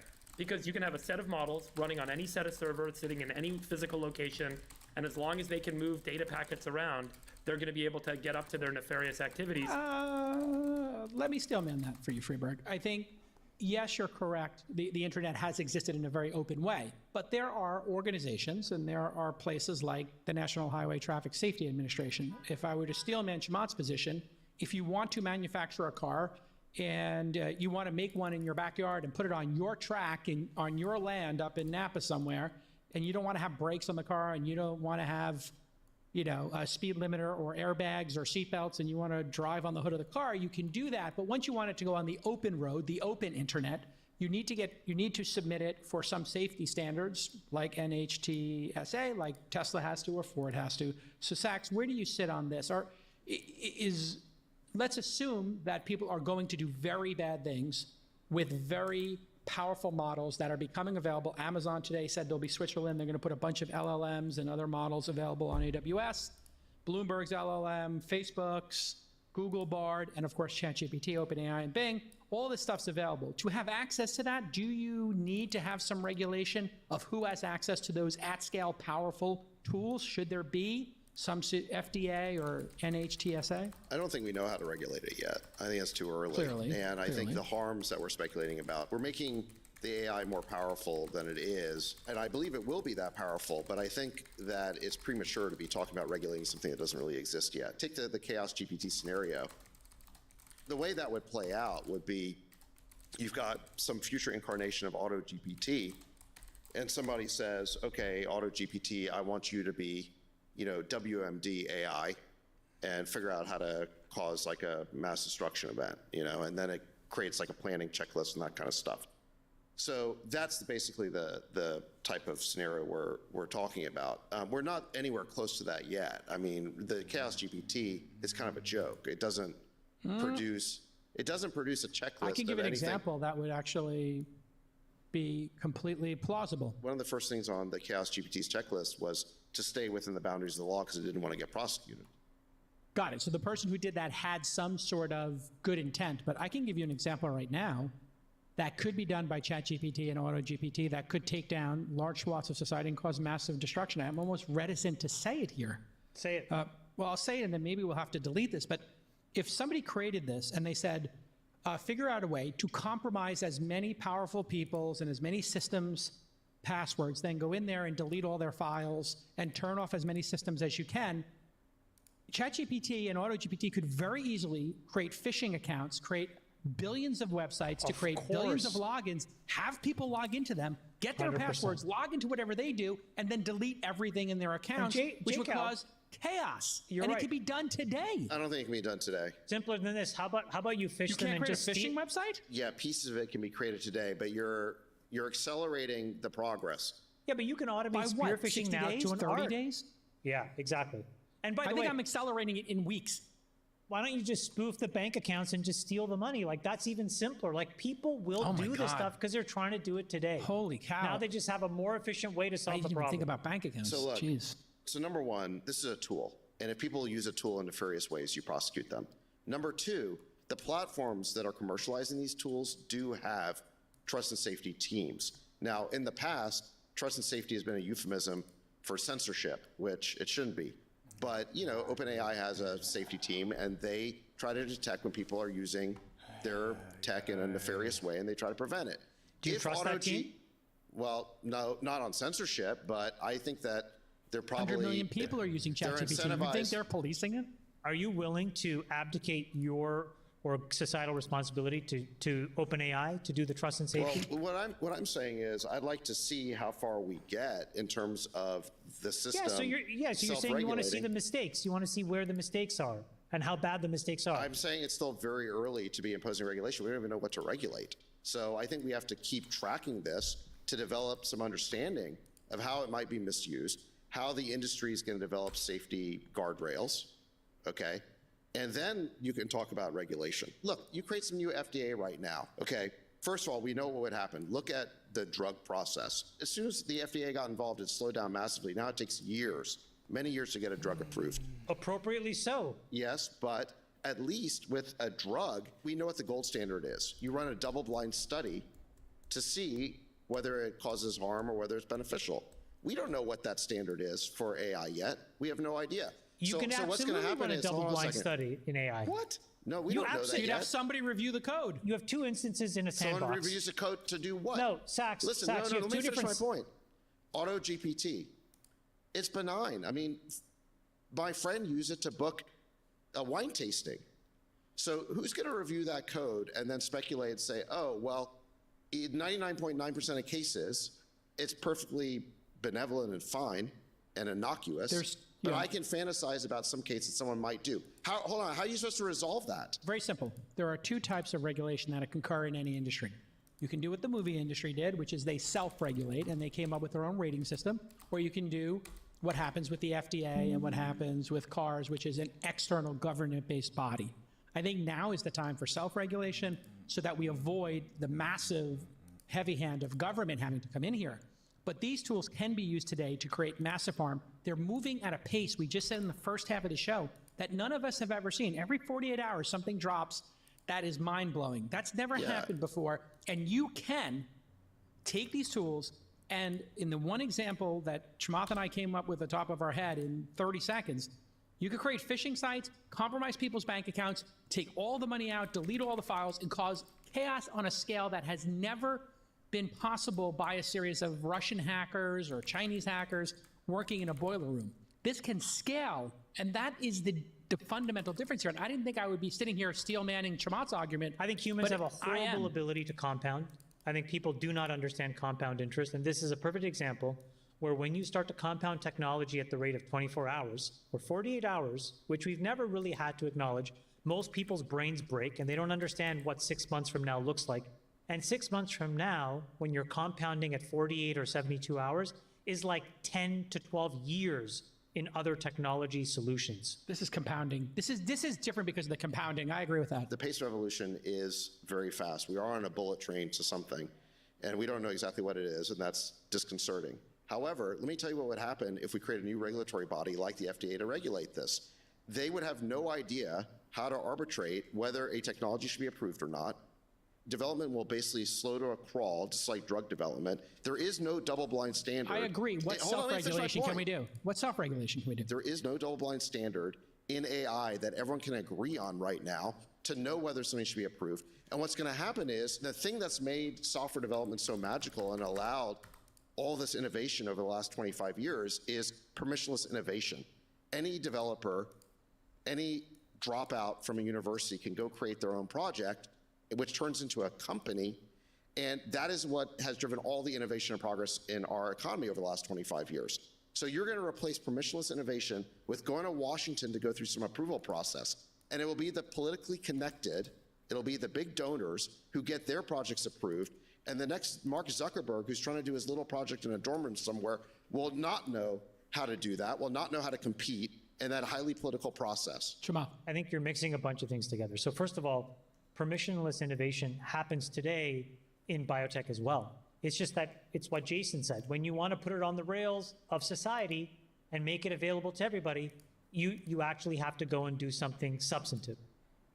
In the negotiation of these drug approvals, it's not some standardized thing. You actually sit with the FDA and you have to decide what are our endpoints, what is the mechanism of action, and how will we measure the efficacy of this thing? The idea that you can't do this today in AI is laughable. Yes, you can. And I think that smart people, so for example, if you pit DeepMind's team versus OpenAI's team to both agree that a model is good and correct, I bet you they would find a systematic way to test that it's fine. I just want to point out. Okay, so basically, in order to do what you're saying, okay, this entrepreneur who just dropped out of college to do their project, they're gonna have to learn how to go sit with regulators, have a conversation with them, go through some complicated approval process, and you're trying to say that that won't turn into a game of political connections. Of course it will. Of course it will. Of course it will, but there is a step between it, which is self-regulation. Yeah, well, let's get to that. Hold on a second. And let's look at the drug approval process. If you want to create a drug company, you need to raise hundreds of millions of dollars. It's incredibly expensive. It's incredibly capital intensive. There is no drug company that is two guys in their garage. Like many of the biggest companies in Silicon Valley started. That is because you're talking about taking a chemical or biological compound and injecting into some hundreds or thousands of people who are both racially, gender-based, age-based, highly stratified all around the world, or at a minimum all around the country. You're not talking about that here, David. I think that you could have a much simpler and cheaper way where you have a version of the internet that's running in a huge sandbox someplace that's closed off from the rest of the internet, and another version of the internet that's closed off from everything else as well. And you can run on a parallel path as it is with this agent, and you can easily, in my opinion, actually, figure out whether this agent is good or bad, and you can probably do it in weeks. So I actually think the approvals are actually not that complicated. And the reason to do it here is because I get that it may cause a little bit more friction for some of these mom and pops. But if you think about what's the societal and consequences of letting the worst case outcomes happen, the AGI type outcomes happen, I think those are so bad, they're worth slowing some folks down. And I think like just because you want to buy groceries for $100, you should be able to do it. I get it. But if people don't realize and connect the dots between that and bringing airplanes down, then that's because they don't understand what this is capable of. I'm not saying we're never going to need regulation. What I'm saying is it's way too early. We don't even know what we're regulating. We don't know what the standard would be. And what we will do by racing to create a new FDA is destroying American innovation in this sector. And other countries will not slow down. They will beat us to the punch here. Got it. I think there's a middle ground here of self-regulation and thoughtfulness on the part of the people who are providing these tools at scale. To give just but one example here, and this tweet is from 5 minutes ago. So to look at the pace of this, 5 minutes ago, this tweet came out. A developer who's an AI developer says, AI agents continue to amaze. My GPT-4 coding assistant learned how to build apps with authenticated users. It can build and design a web app, create a backend, handle auth logins, upload code to GitHub, and deploy. He literally, while we were talking, is deploying websites. Now, if this website was a phishing app or the one that Chamath is talking about, he could make a gazillion different versions of Bank of America, Wells Fargo, et cetera, then find everybody on the internet's email, then start sending different spoofing emails, determine which spoofing emails work, iterate on those, and create a global financial collapse. Now, this sounds insane, but it's happening right now. People get hacked every day at 1%, 2%, 3%. Sacks. Fraud is occurring right now in the low single-digit percentages. Identity theft is happening in the low single identity percentages. This technology is moving so fast that bad actors could 10x that relatively easy. And so if 10% of us want to be hacked and have our credit cards hacked, this could create chaos. I think self-regulation is the solution. I'm the one who brought up self-regulation. What I said is I brought it up first. I get credit. No, go ahead. No, it's not about credit. Self-regulation is I never got to finish my point GPT-4. about it because you interrupted me. Well, you talked for 8 minutes, so if you have a point to make, you should have got it in the 8 minutes. Oh my God, you guys kept interrupting me. Go ahead. What I said is that there are trust and safety teams at these big AI companies, these big foundation model companies like OpenAI. Like I said, in the past, trust and safety has been a euphemism for censorship, and that's why people don't trust it. But I think it would be appropriate for these platform companies to apply some guardrails on how their tools can be used. And based on everything I know, they're doing that. So this guy just released websites to the open web with ChatGPT-4, and he's going to have it do it automated. You're basically postulating capabilities that don't yet exist. I just tweeted the guy, he's doing it. He's got a video of himself doing it on the web. What do you think, Freeberg? That's a far cry from basically running like some phishing expedition that's going to bring down the entire banking system. Literally a phishing site and a site with OAuth are the same thing. Go ahead, Freeberg. I think that that guy is doing something illegal if he's hacking into computers, into people's emails and bank accounts. That's illegal. You're not allowed to do that.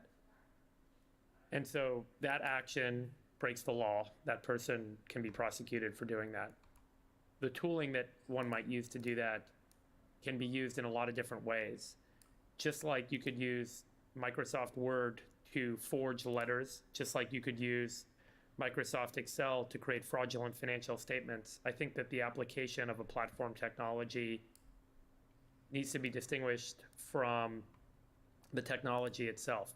And while we all feel extraordinarily fearful because the unbelievable leverage that these AI tools provide, again, I'll remind you that this ChatGPT-4 or this GPT-4 model, by some estimates, is call it a few terabytes. You could store it on a hard drive or you could store it on your iPhone, and you could then go run it on any set of servers that you could go set up physically anywhere. So, it's a little bit naive to say we can go ahead and, regulate platforms and we can go regulate the tools. Certainly we should continue to enforce and protect ourselves against nefarious actors using, new tools in inappropriate and illegal ways. I also think that there's a moment here that we should all kind of observe just how quickly we want to shut things down when, they take away what feels like the control that we all have from one day to the next. And, that the real kind of sense of fear that seems to be quite contagious for a large number of people that have significant assets or significant things to lose is that, tooling that's creating entirely newly disruptive systems and models for business and economics and opportunity for so many needs to be regulated away to minimize, what we claim to be some potential downside when we already have laws that protect us on the other side. So, I just kind of want to also consider that this set of tools creates extraordinary opportunity. We gave one sort of simple example about the opportunity for creators, but we talked about how new business models, new businesses can be started with one or two people. Entirely new tools can be built with a handful of people, entirely new businesses. This is an incredible economic opportunity. And again, if the US tries to regulate it or the US tries to come in and stop the application of models in general or regulate models in general, you're certainly going to see those models continue to evolve and continue to be utilized in very powerful ways that are going to be advantageous to places outside the US. There's over 180 countries on Earth. They're not all going to regulate together. It's been hard enough to get any sort of coordination around financial systems, to get coordination around climate change, to get coordination around anything on a global basis. To try and get coordination around the software models that are being developed, I think is pretty naive. You don't want to have a global organization. I think you need to have a domestic organization that protects US, and I think Europe will have their own. Again, FDA versus EMA. Canada has its own, Japan has its own, China has its own, and they have a lot of overlap and a lot of commonality in the guardrails they use. And I think that's what's going to happen here. This will be beneficial only for political insiders who will basically be able to get their projects and their apps approved with a huge dead weight loss for the system because innovation will completely slow down. But let me build on Freeberg's point, which is that we have to remember that AI won't just be used by nefarious actors, it'll be used by positive actors. So there will be new tools that law enforcement will be able to use. And if somebody's creating phishing sites at scale, they're going to be probably pretty easy for law enforcement AIs to detect. So let's not forget that there'll be co-pilots written for our law enforcement authorities. They'll be able to use that to basically detect and fight crime. And a really good example of this was in the crypto space. We saw this article over the past week that Chainalysis has figured out how to basically track, illicit Bitcoin transactions. And there's now a huge number of prosecutions that are happening of illegal use of Bitcoin. And if you go back to when Bitcoin first took off, there was a lot of conversations around Silk Road, and the only thing that Bitcoin was good for was basically illegal transactions, blackmailing, drug trafficking, and therefore we had to stop Bitcoin. Remember, that was the main argument. And the counter argument was that, well, no, Bitcoin, like any technology, can be used for good or bad. However, there will be technologies that spring up to combat those nefarious or illicit use cases. And sure enough, you had a company like Chainalysis come along, and now it's been used by law enforcement to basically crack down on the illicit use of Bitcoin. And if anything, it's cleaned up the Bitcoin community tremendously. And I think it's dispelled this idea that the only thing you'd use Bitcoin for is black market transactions. Quite the contrary. I think you'd be really stupid now to use Bitcoin in that way. It's actually turned Bitcoin into something of a honeypot now, because if you used it for nefarious transactions, your transactions record in the blockchain forever, just waiting for Chainalysis to find it. So again, using Bitcoin to do something illegal would be really stupid. I think in a similar way, you're going to see self-regulation by these major AI platform companies combined with new tools that are used, new AI tools that spring up to help combat the nefarious uses.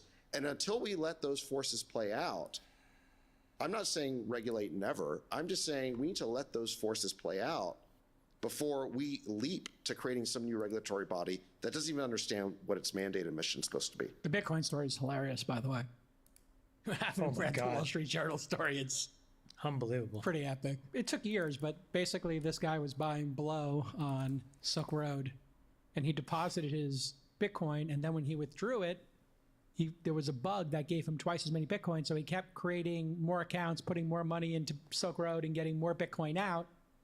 And then years later, the authorities figured this out again with, chain analysis type things. Look at James Zong over there. Look at James Zong, the accused, had a Lamborghini, a Tesla, a lake house, and was living his best life, apparently, when the feds knocked on his door and found the digital keys to his crypto fortune in a popcorn tin in his bathroom and in a safe in his basement floor. So there you have it, folks. Well, the reason I posted this was I was like, what if this claim that you can have all these anonymous transactions actually fooled an entire market? Because it looks like that this anonymity has effectively been reverse engineered and there's no anonymity at all. And so what Bitcoin is quickly becoming is like the most singular honeypot of transactional information that's complete and available and public. And Yep. I think what this article talks about is how companies like Chainalysis and others have worked now for years, almost a decade, with law enforcement to be able to map all of it. And so now every time money goes from one Bitcoin wallet to another, they effectively know the sender and the recipient. And I just want to make one quick correction here. It wasn't actually exactly popcorn. It was Cheetos spicy flavored popcorn. And there's the tin of it, where he had a motherboard of a computer that held Is the there keys. a chance that this project was actually introduced by the government? I mean, there's been reports of to Tor, be a the honeypot? anonymous Tor network that the CIA had their hands all over. Tor, T-O-R, if you don't know it, which is an anonymous, like multi-relay, peer-to-peer web browsing system. And people believe it's a CIA honeypot, an intentional trap for criminals to get themselves caught up in. All right, as we wrap here, what an amazing discussion, my lord. I never thought I would be. I want to say one thing. Yes. We saw that someone was arrested for the murder of Bob Lee. That's what I was about to get to. This yeah. morning. Yeah, which turns out that the report of the SFPD's arrest is that it's someone that he knew that also works in the tech industry, someone that Possibly, none of us know. right? So still breaking news. Yeah. Yes, possibly. But I want to say two things. One, obviously based on this arrest and the storyline, it's quite different than what we all assumed it to be, which was some sort of homeless robbery type moment that has become all too commonplace in SF.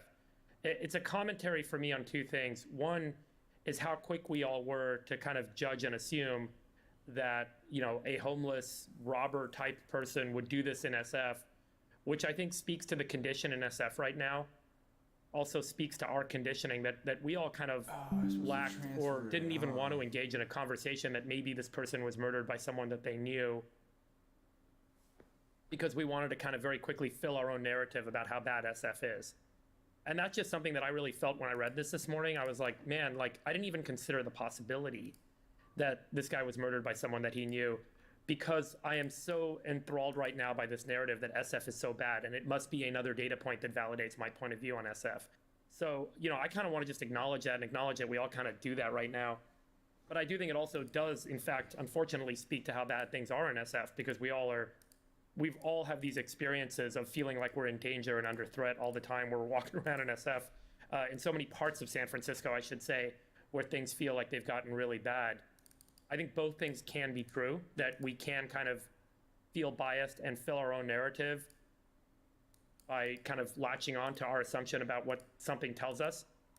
But it also tells us quite a lot about what is going on in SF. So I just wanted to make that point. In fairness, and I think it's fine for you to make that point, I am extremely vigilant on this program to always say when something is breaking news, withhold judgment, whether it's the Trump case or Jesse Smollett or anything in between, January 6th, let's wait until we get all the facts. And in fact, quote from Sachs, we don't know exactly what happened yet. Correct.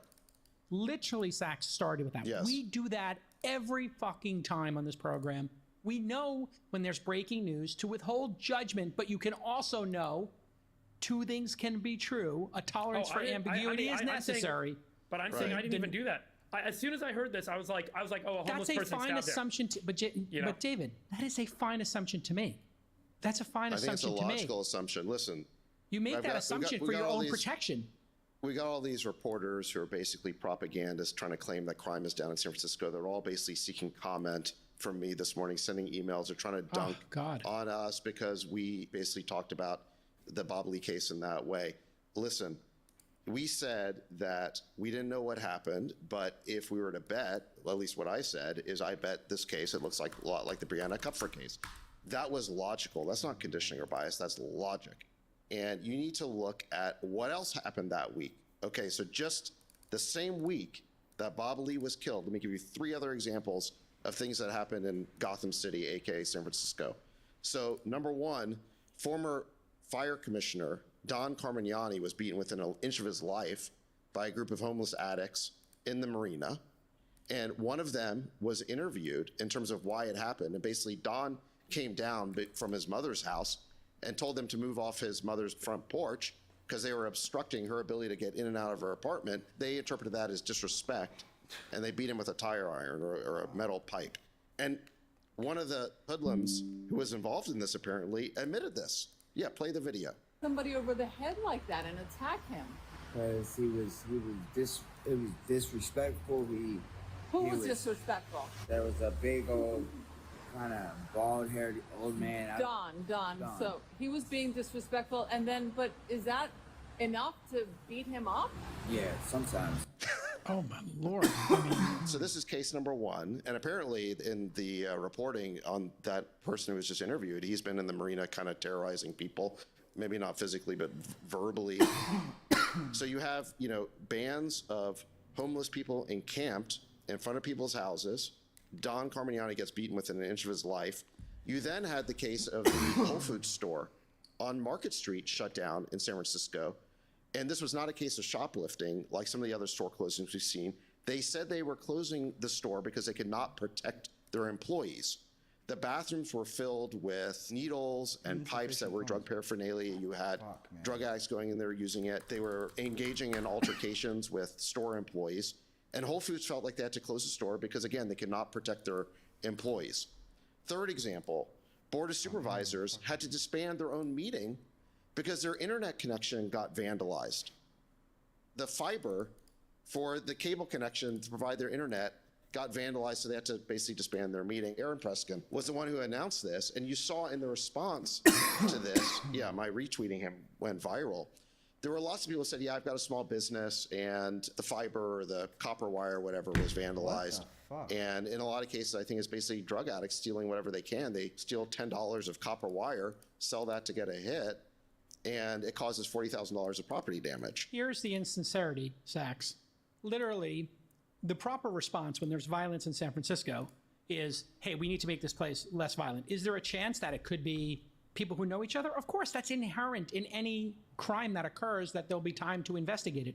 But literally, the press is now using this as a moment to say there's no crime in San Francisco, or that people are reacting. And like, I just have the New York Times email me during the podcast, Heather Knight from the Chronicle, San Francisco Chronicle, in light of the Bob Lee killing appearing to be an interpersonal dispute, she still doesn't know, right? We don't have all the facts. With another tech leader, do you think the tech community jumped to conclusions? Why are so many tech leaders painting San Francisco as a dystopian hellscape with the reality is more nuanced? I think it's a little typo there. Well, when yeah, the reality yes. I mean, it's like, of course the reality is nuanced. Of course it's a hellscape. Walk down the street, Heather. Can I give you a theory? Please. I think it was most evident in the way that Elon dismantled and manhandled the BBC reporter. Oh my God, that was brutal. This is a small microcosm of what I think media is. So I used to think that media had an agenda. I actually now think that they don't particularly have an agenda other than to be relevant, because they see waning relevance. And so I think what happens is whenever there are a bunch of articles that tilt a pendulum into a narrative, they all of a sudden become very focused on refuting that narrative. And even if it means they have to lie, they'll do it. Right? So, I think for months and months, I think people have seen that the quality of the discourse on Twitter became better and better. Elon was doing a lot with bots and all of this stuff, cleaning it up. And this guy had to try to establish the counter narrative and was willing to lie in order to do it. Then he was dismantled. Here, you guys, I don't have a bone to pick so much with San Francisco. I think I've been relatively silent on this topic, but you guys as residents and former residents, I think have a vested interest in the quality of that city, and you guys have been very vocal. But I think that you're not the only ones. Michelle Tandler, Schellenberger, there's a bunch of smart, thoughtful people who've been beating this drum. Gary Tan. And so now I think reporters don't want to write the N+1 article saying that San Francisco is a hellscape, so they have to take the other side.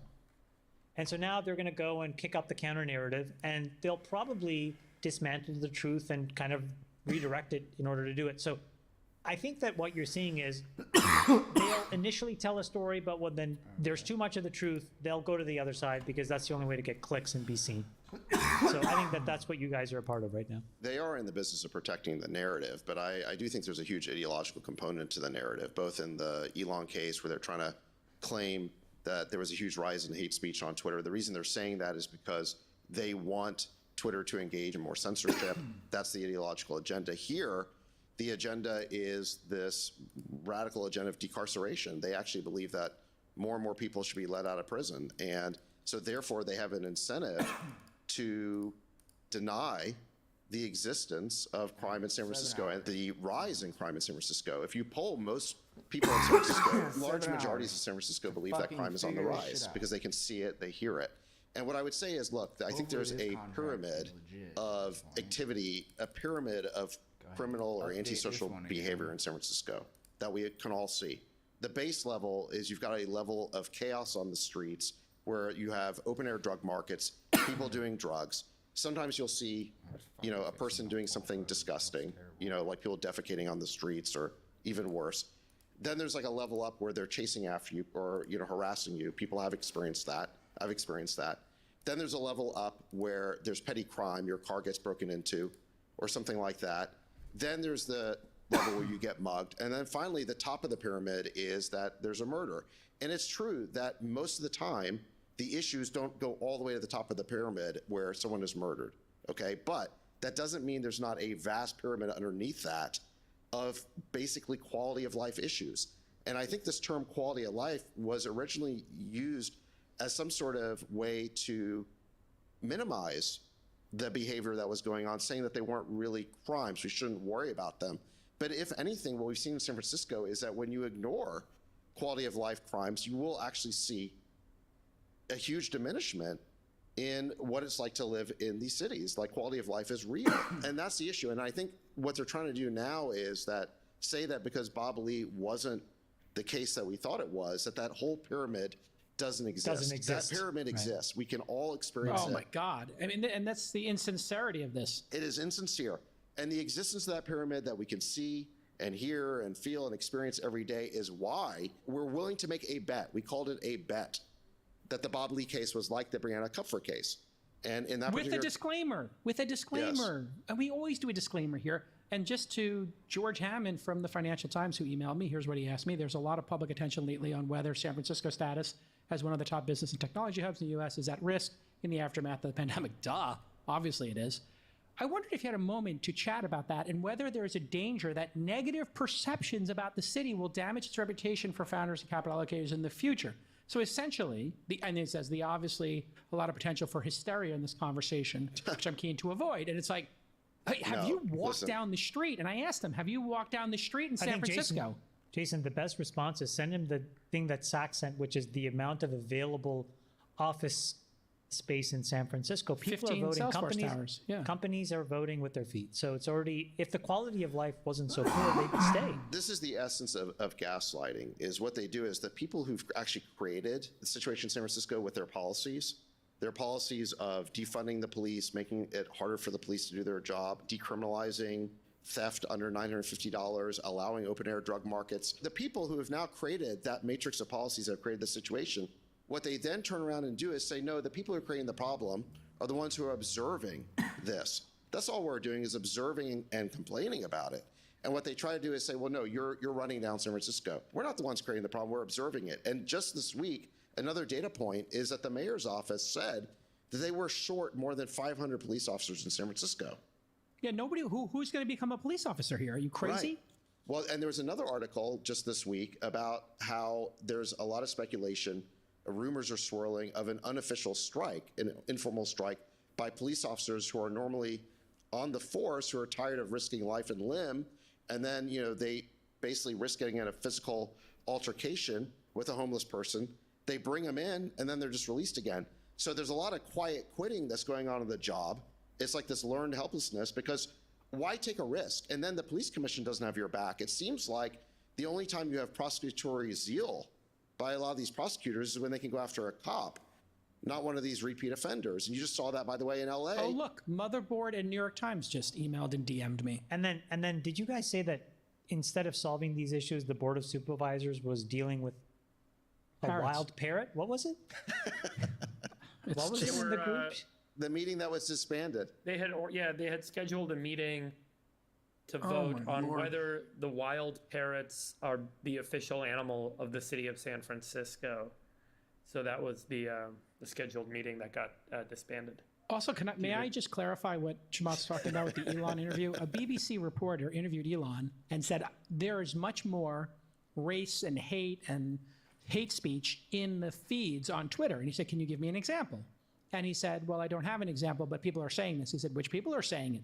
And the BBC reporter said, well, just different groups of people are saying it. And, I've certainly seen it. He said, okay, you saw it and For You? He goes, no, I stopped looking at For You. He said, so give me one example of hate speech that you've seen in your feed. Now, without speaking about any inside information, which I do not have much of, they've been pretty deliberate of removing hate speech from places like For You. And, it's a very complicated issue when you have an open platform, but people may say a word, but it doesn't reach a lot of people. So if you were to say something really nasty, it doesn't take a genius to block that and not have it reach a bunch of people. This reporter kept insisting to Elon that this was on the rise with no factual basis for it, that other people said it. And then he said, but I don't look at the feed. He said, so you're telling me that there's more hate speech that you've seen, but you just admitted to me that you haven't looked at the For You feed in 3 months. And it was just like this completely weird thing. I just had Motherboard. He caught him in a lie. He caught him in a lie. And this is the thing. If you're a journalist, just cut it down the middle. Come prepared with facts. Listen, and stop taking a position either way. I want to connect one dot. Please. Which is that he filled in his own narrative, even though the data wasn't necessarily there. In the same way that, we kind of filled in our narrative about San Francisco with the Bob Lee, murder being another example. No, we put a disclaimer on it. We Immediately said put what a we knew, disclaimer what on we it. didn't. Hold on a second. We said what we knew, what we didn't know, and furthermore, we're taking great pains this week to correct the record and explain what we now know. Yeah. That Yeah, we're reporter being didn't do honest. that. He Is was it caught so in a hard to be lie. intellectually honest? This is just intellectual honesty. Honestly, you're going soft here, Freeberg. You're getting gaslit by all these people. I'm not getting gaslit by anyone. I think the guy totally had zero data. By the way, when you're a journalist, you're supposed to report on data and evidence. So he certainly, I think Just completely replace the failed in name his Bob job. Lee with Don Carmignani. It's the same story. Yeah. It's just that Don happened to survive. Guys, I love you, but I gotta go. Goodbye. Here's what Maxwell from Motherboard asks. Have fun. There's been a lot of discussion about the future of San Francisco, and the death has quickly become politicized. Has that caused any division or disagreement from what you've seen, or has that not been the case? The press is gleeful right now. They're gleeful, like, oh they're my God. gleeful. It They're just, spiking you know the what? football. Just like the right was gleeful with Jesse Smollett having gotten himself beaten up or, setting up his own. All right, everybody. For the Sultan of Science, currently conducting experiments on a beach to see exactly how burned he can get with his SPF 200 under an umbrella, wearing a sun shirt and pants. Freeberg on the beach wears the same outfit astronauts wear when they do spacewalks. Hey, Stable Diffusion, make me an image of David Freeberg wearing a full body bathing suit covered in SPF 200 under 3 umbrellas on a sunny beach. Thank you, Stable Diffusion. Oh my God. For the dictator, Jamal Polyhopatia, creating regulations. And the regulator. You can call me the regulator. The regulator. Oh, see you tonight when we'll eat our ortolans, what's left of them. The final 4 or 5 ortolans in existence are in a cage. Don't be late, otherwise I'm putting you on the B list today if you're late. I will be there. I will be there. I promise. I promise. I promise. Can't wait to be there. And the Rain Man himself, Namaste. He didn't even get to Pudding Ron. Oh, we'll talk about Ron versus Nikki next week. I think you should ask AutoGPT how you can eat more endangered animals. Have it whip up a plan for you. Yes. And then have it go kill those animals Give it a budget. in the real world. Put Give it a something on the budget. dark web to go kill the remaining rhinos and bring them to Chamat's house for poker night. I don't think rhinos would taste good. Wasn't that the plot of a movie? It was a. Oh, did you guys see? Is Cocaine Bear out yet? It was a Matthew Broderick, Marlon Brando movie, right? Where they're doing the takeoff on the Godfather. Was it the Freshman or something? Yeah. It's like a conspiracy to eat endangered animals. gross. Yeah, it's the Freshman. The movie Freshman. came out in 1990. Yeah, No, thank Marlon you. Brando did it with Matthew Broderick and like Bruno Kirby. That was the whole Oh, thing. is Bruno they were, Kirby. That's a deep They pull. were actually they were eating endangered animals. What do you think? Heat 2, is that going to be good? Sax? I know Heat's one of your favorite films. Me too. It's awesome. Is there a sequel coming? They're going to do Heat 2. And the novel's already come out. Adam Yeah, Driver. I saw the novel. Yeah, Heat's amazing. Heat is Heat's amazing. He's like amazing. one of those Oh. movies where when it comes on, you just can't stop watching it. Let's stop do a Heat watching. 2 screener. Best bank robbery / shootout in movie history. You know, That is literally the Such best a great heist movie. film ever. Like, it's up there with like the Joker, with Reservoir Dogs, the Joker in that Batman movie where he robs the bank. Like, I mean, what a I love great you guys. scene. All right, love you, besties. And for blah blah blah blah blah. This has been the All In Podcast 124. If you want to go to the fan meetups and hang out with other stands, la, la, la. blah blah blah. Bye bye. Bye bye. We'll let your winners ride. Rain Man David Sack. And instead, we open source it to the fans, and they've just gone.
those have to do with fucking interacting with the website?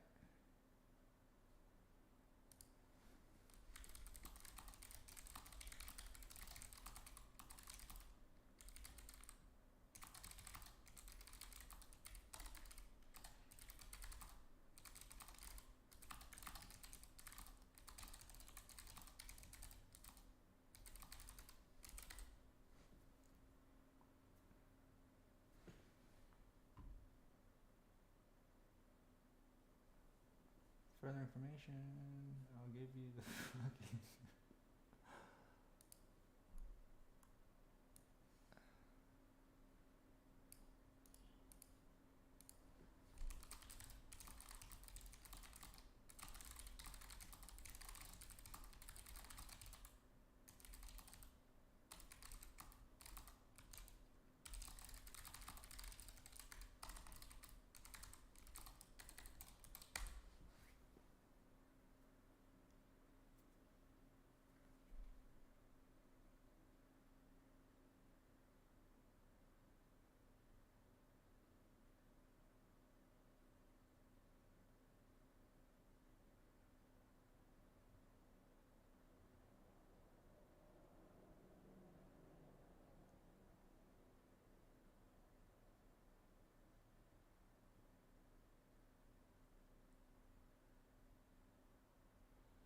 That sucks because I'm not being received shit.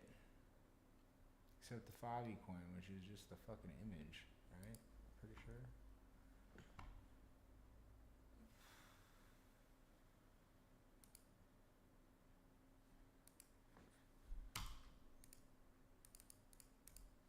Dun, dun, dun.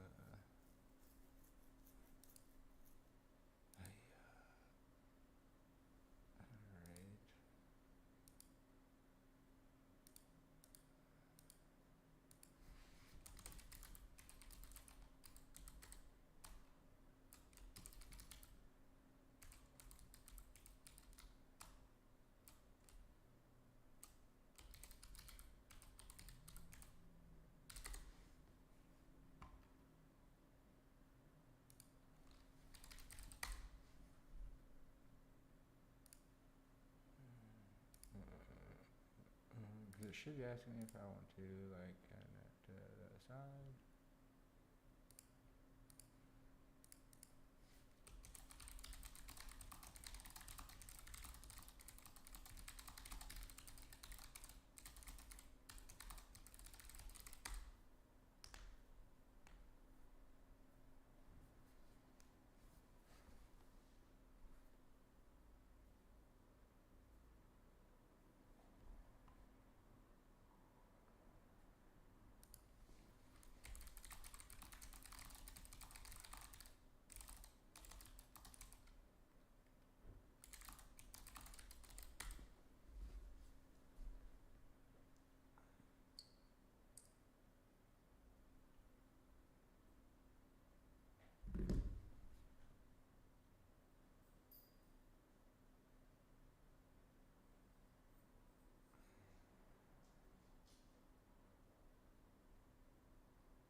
See if it works.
It didn't get the whole thing in code, did it?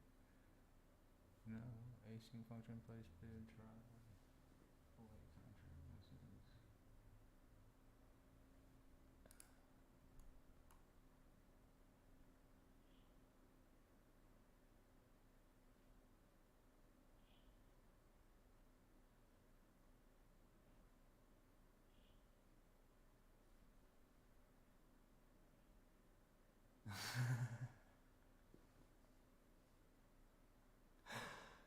Just call me Cupcake. That's fucking awesome.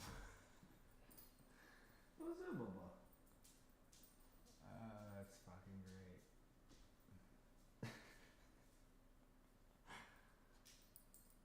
You don't call me Cupcake. What's up, Bubba? Hold on.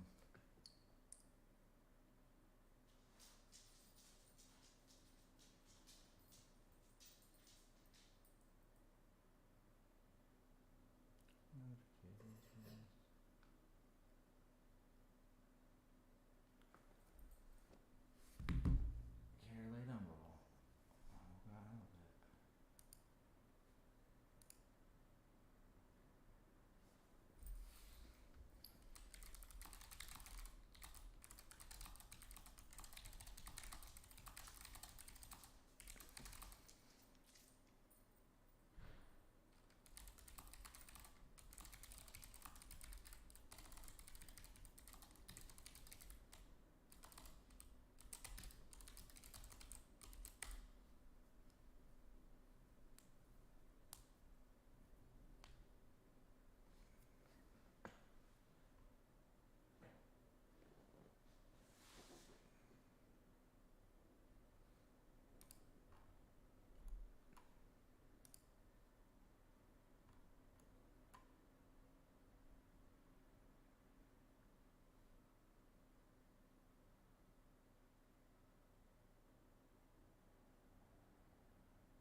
Oh no.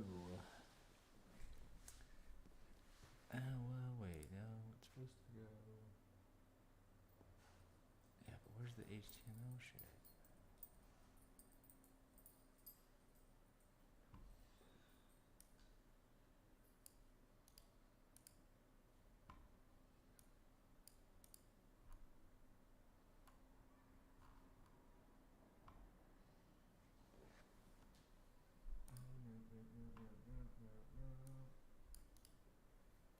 Got that part right.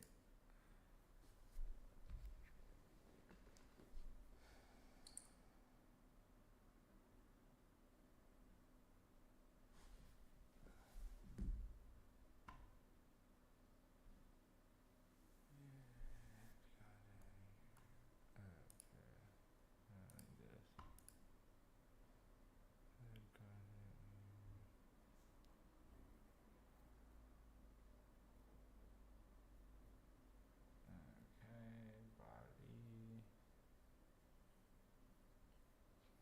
That ain't body, that's the API.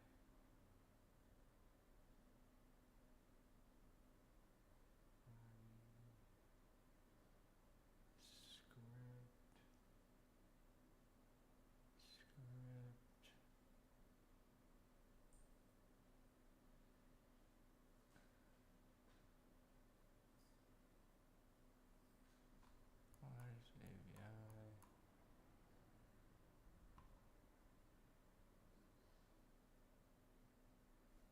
So then it's gonna be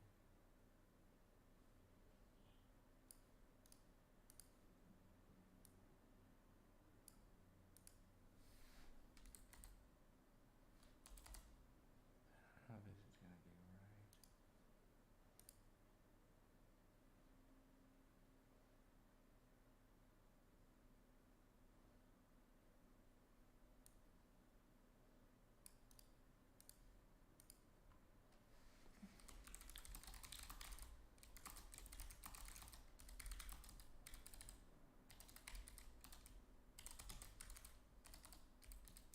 This is just getting stupid now. It was kind of pointless in the first place. She still responded.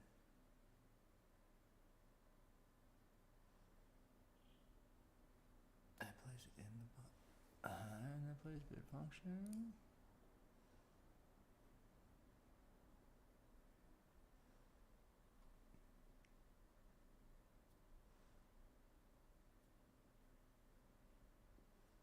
So in the place bit function.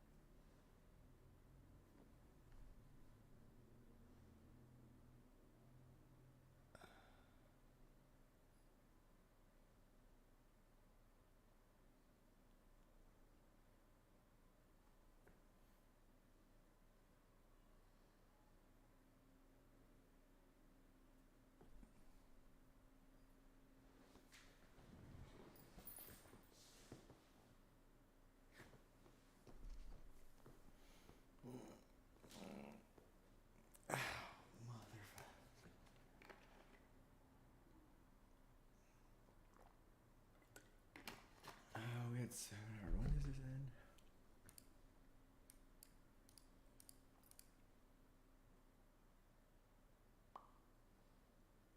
Hey Alexa, set the timer for 6 hours. 6 hours, starting now. You can also use timers to turn your lights on or off when you want. Just say, Alexa, turn on the lights in 30 minutes. No.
Fuck.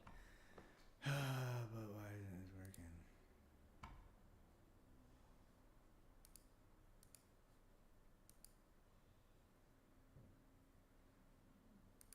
Oh.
I really not replace it?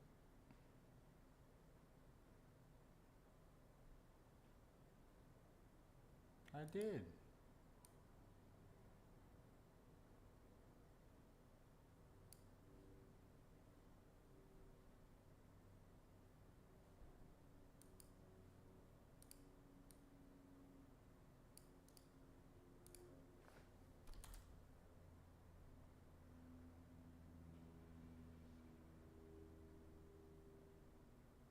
There's nothing to commit.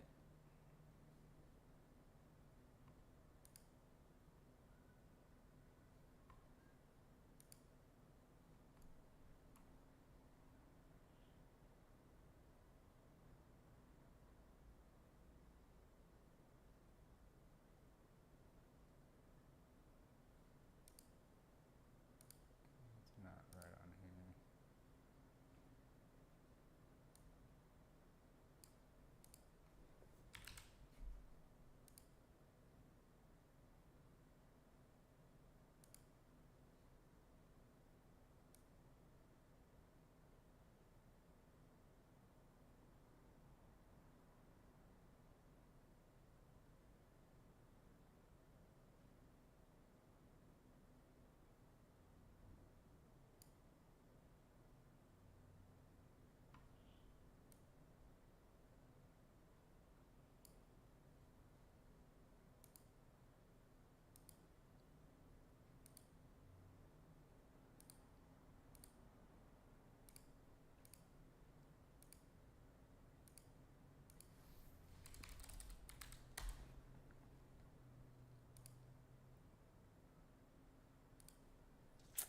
Shit's not working.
I'm gonna fucking try this one first.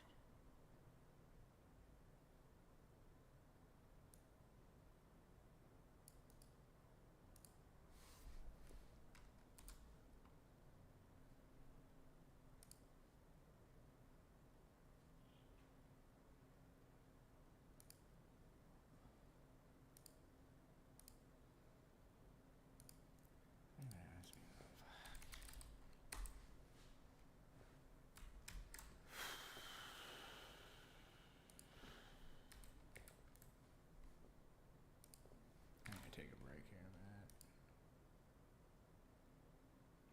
Motherfucker, man.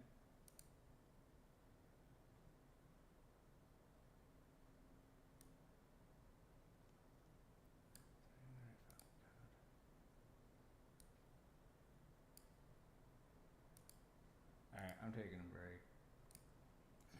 I mean, it's been 5 hours. Fucking with this thing, dude. God damn. Ay, caramba, man. I'll be back on. What time is it? 4:09.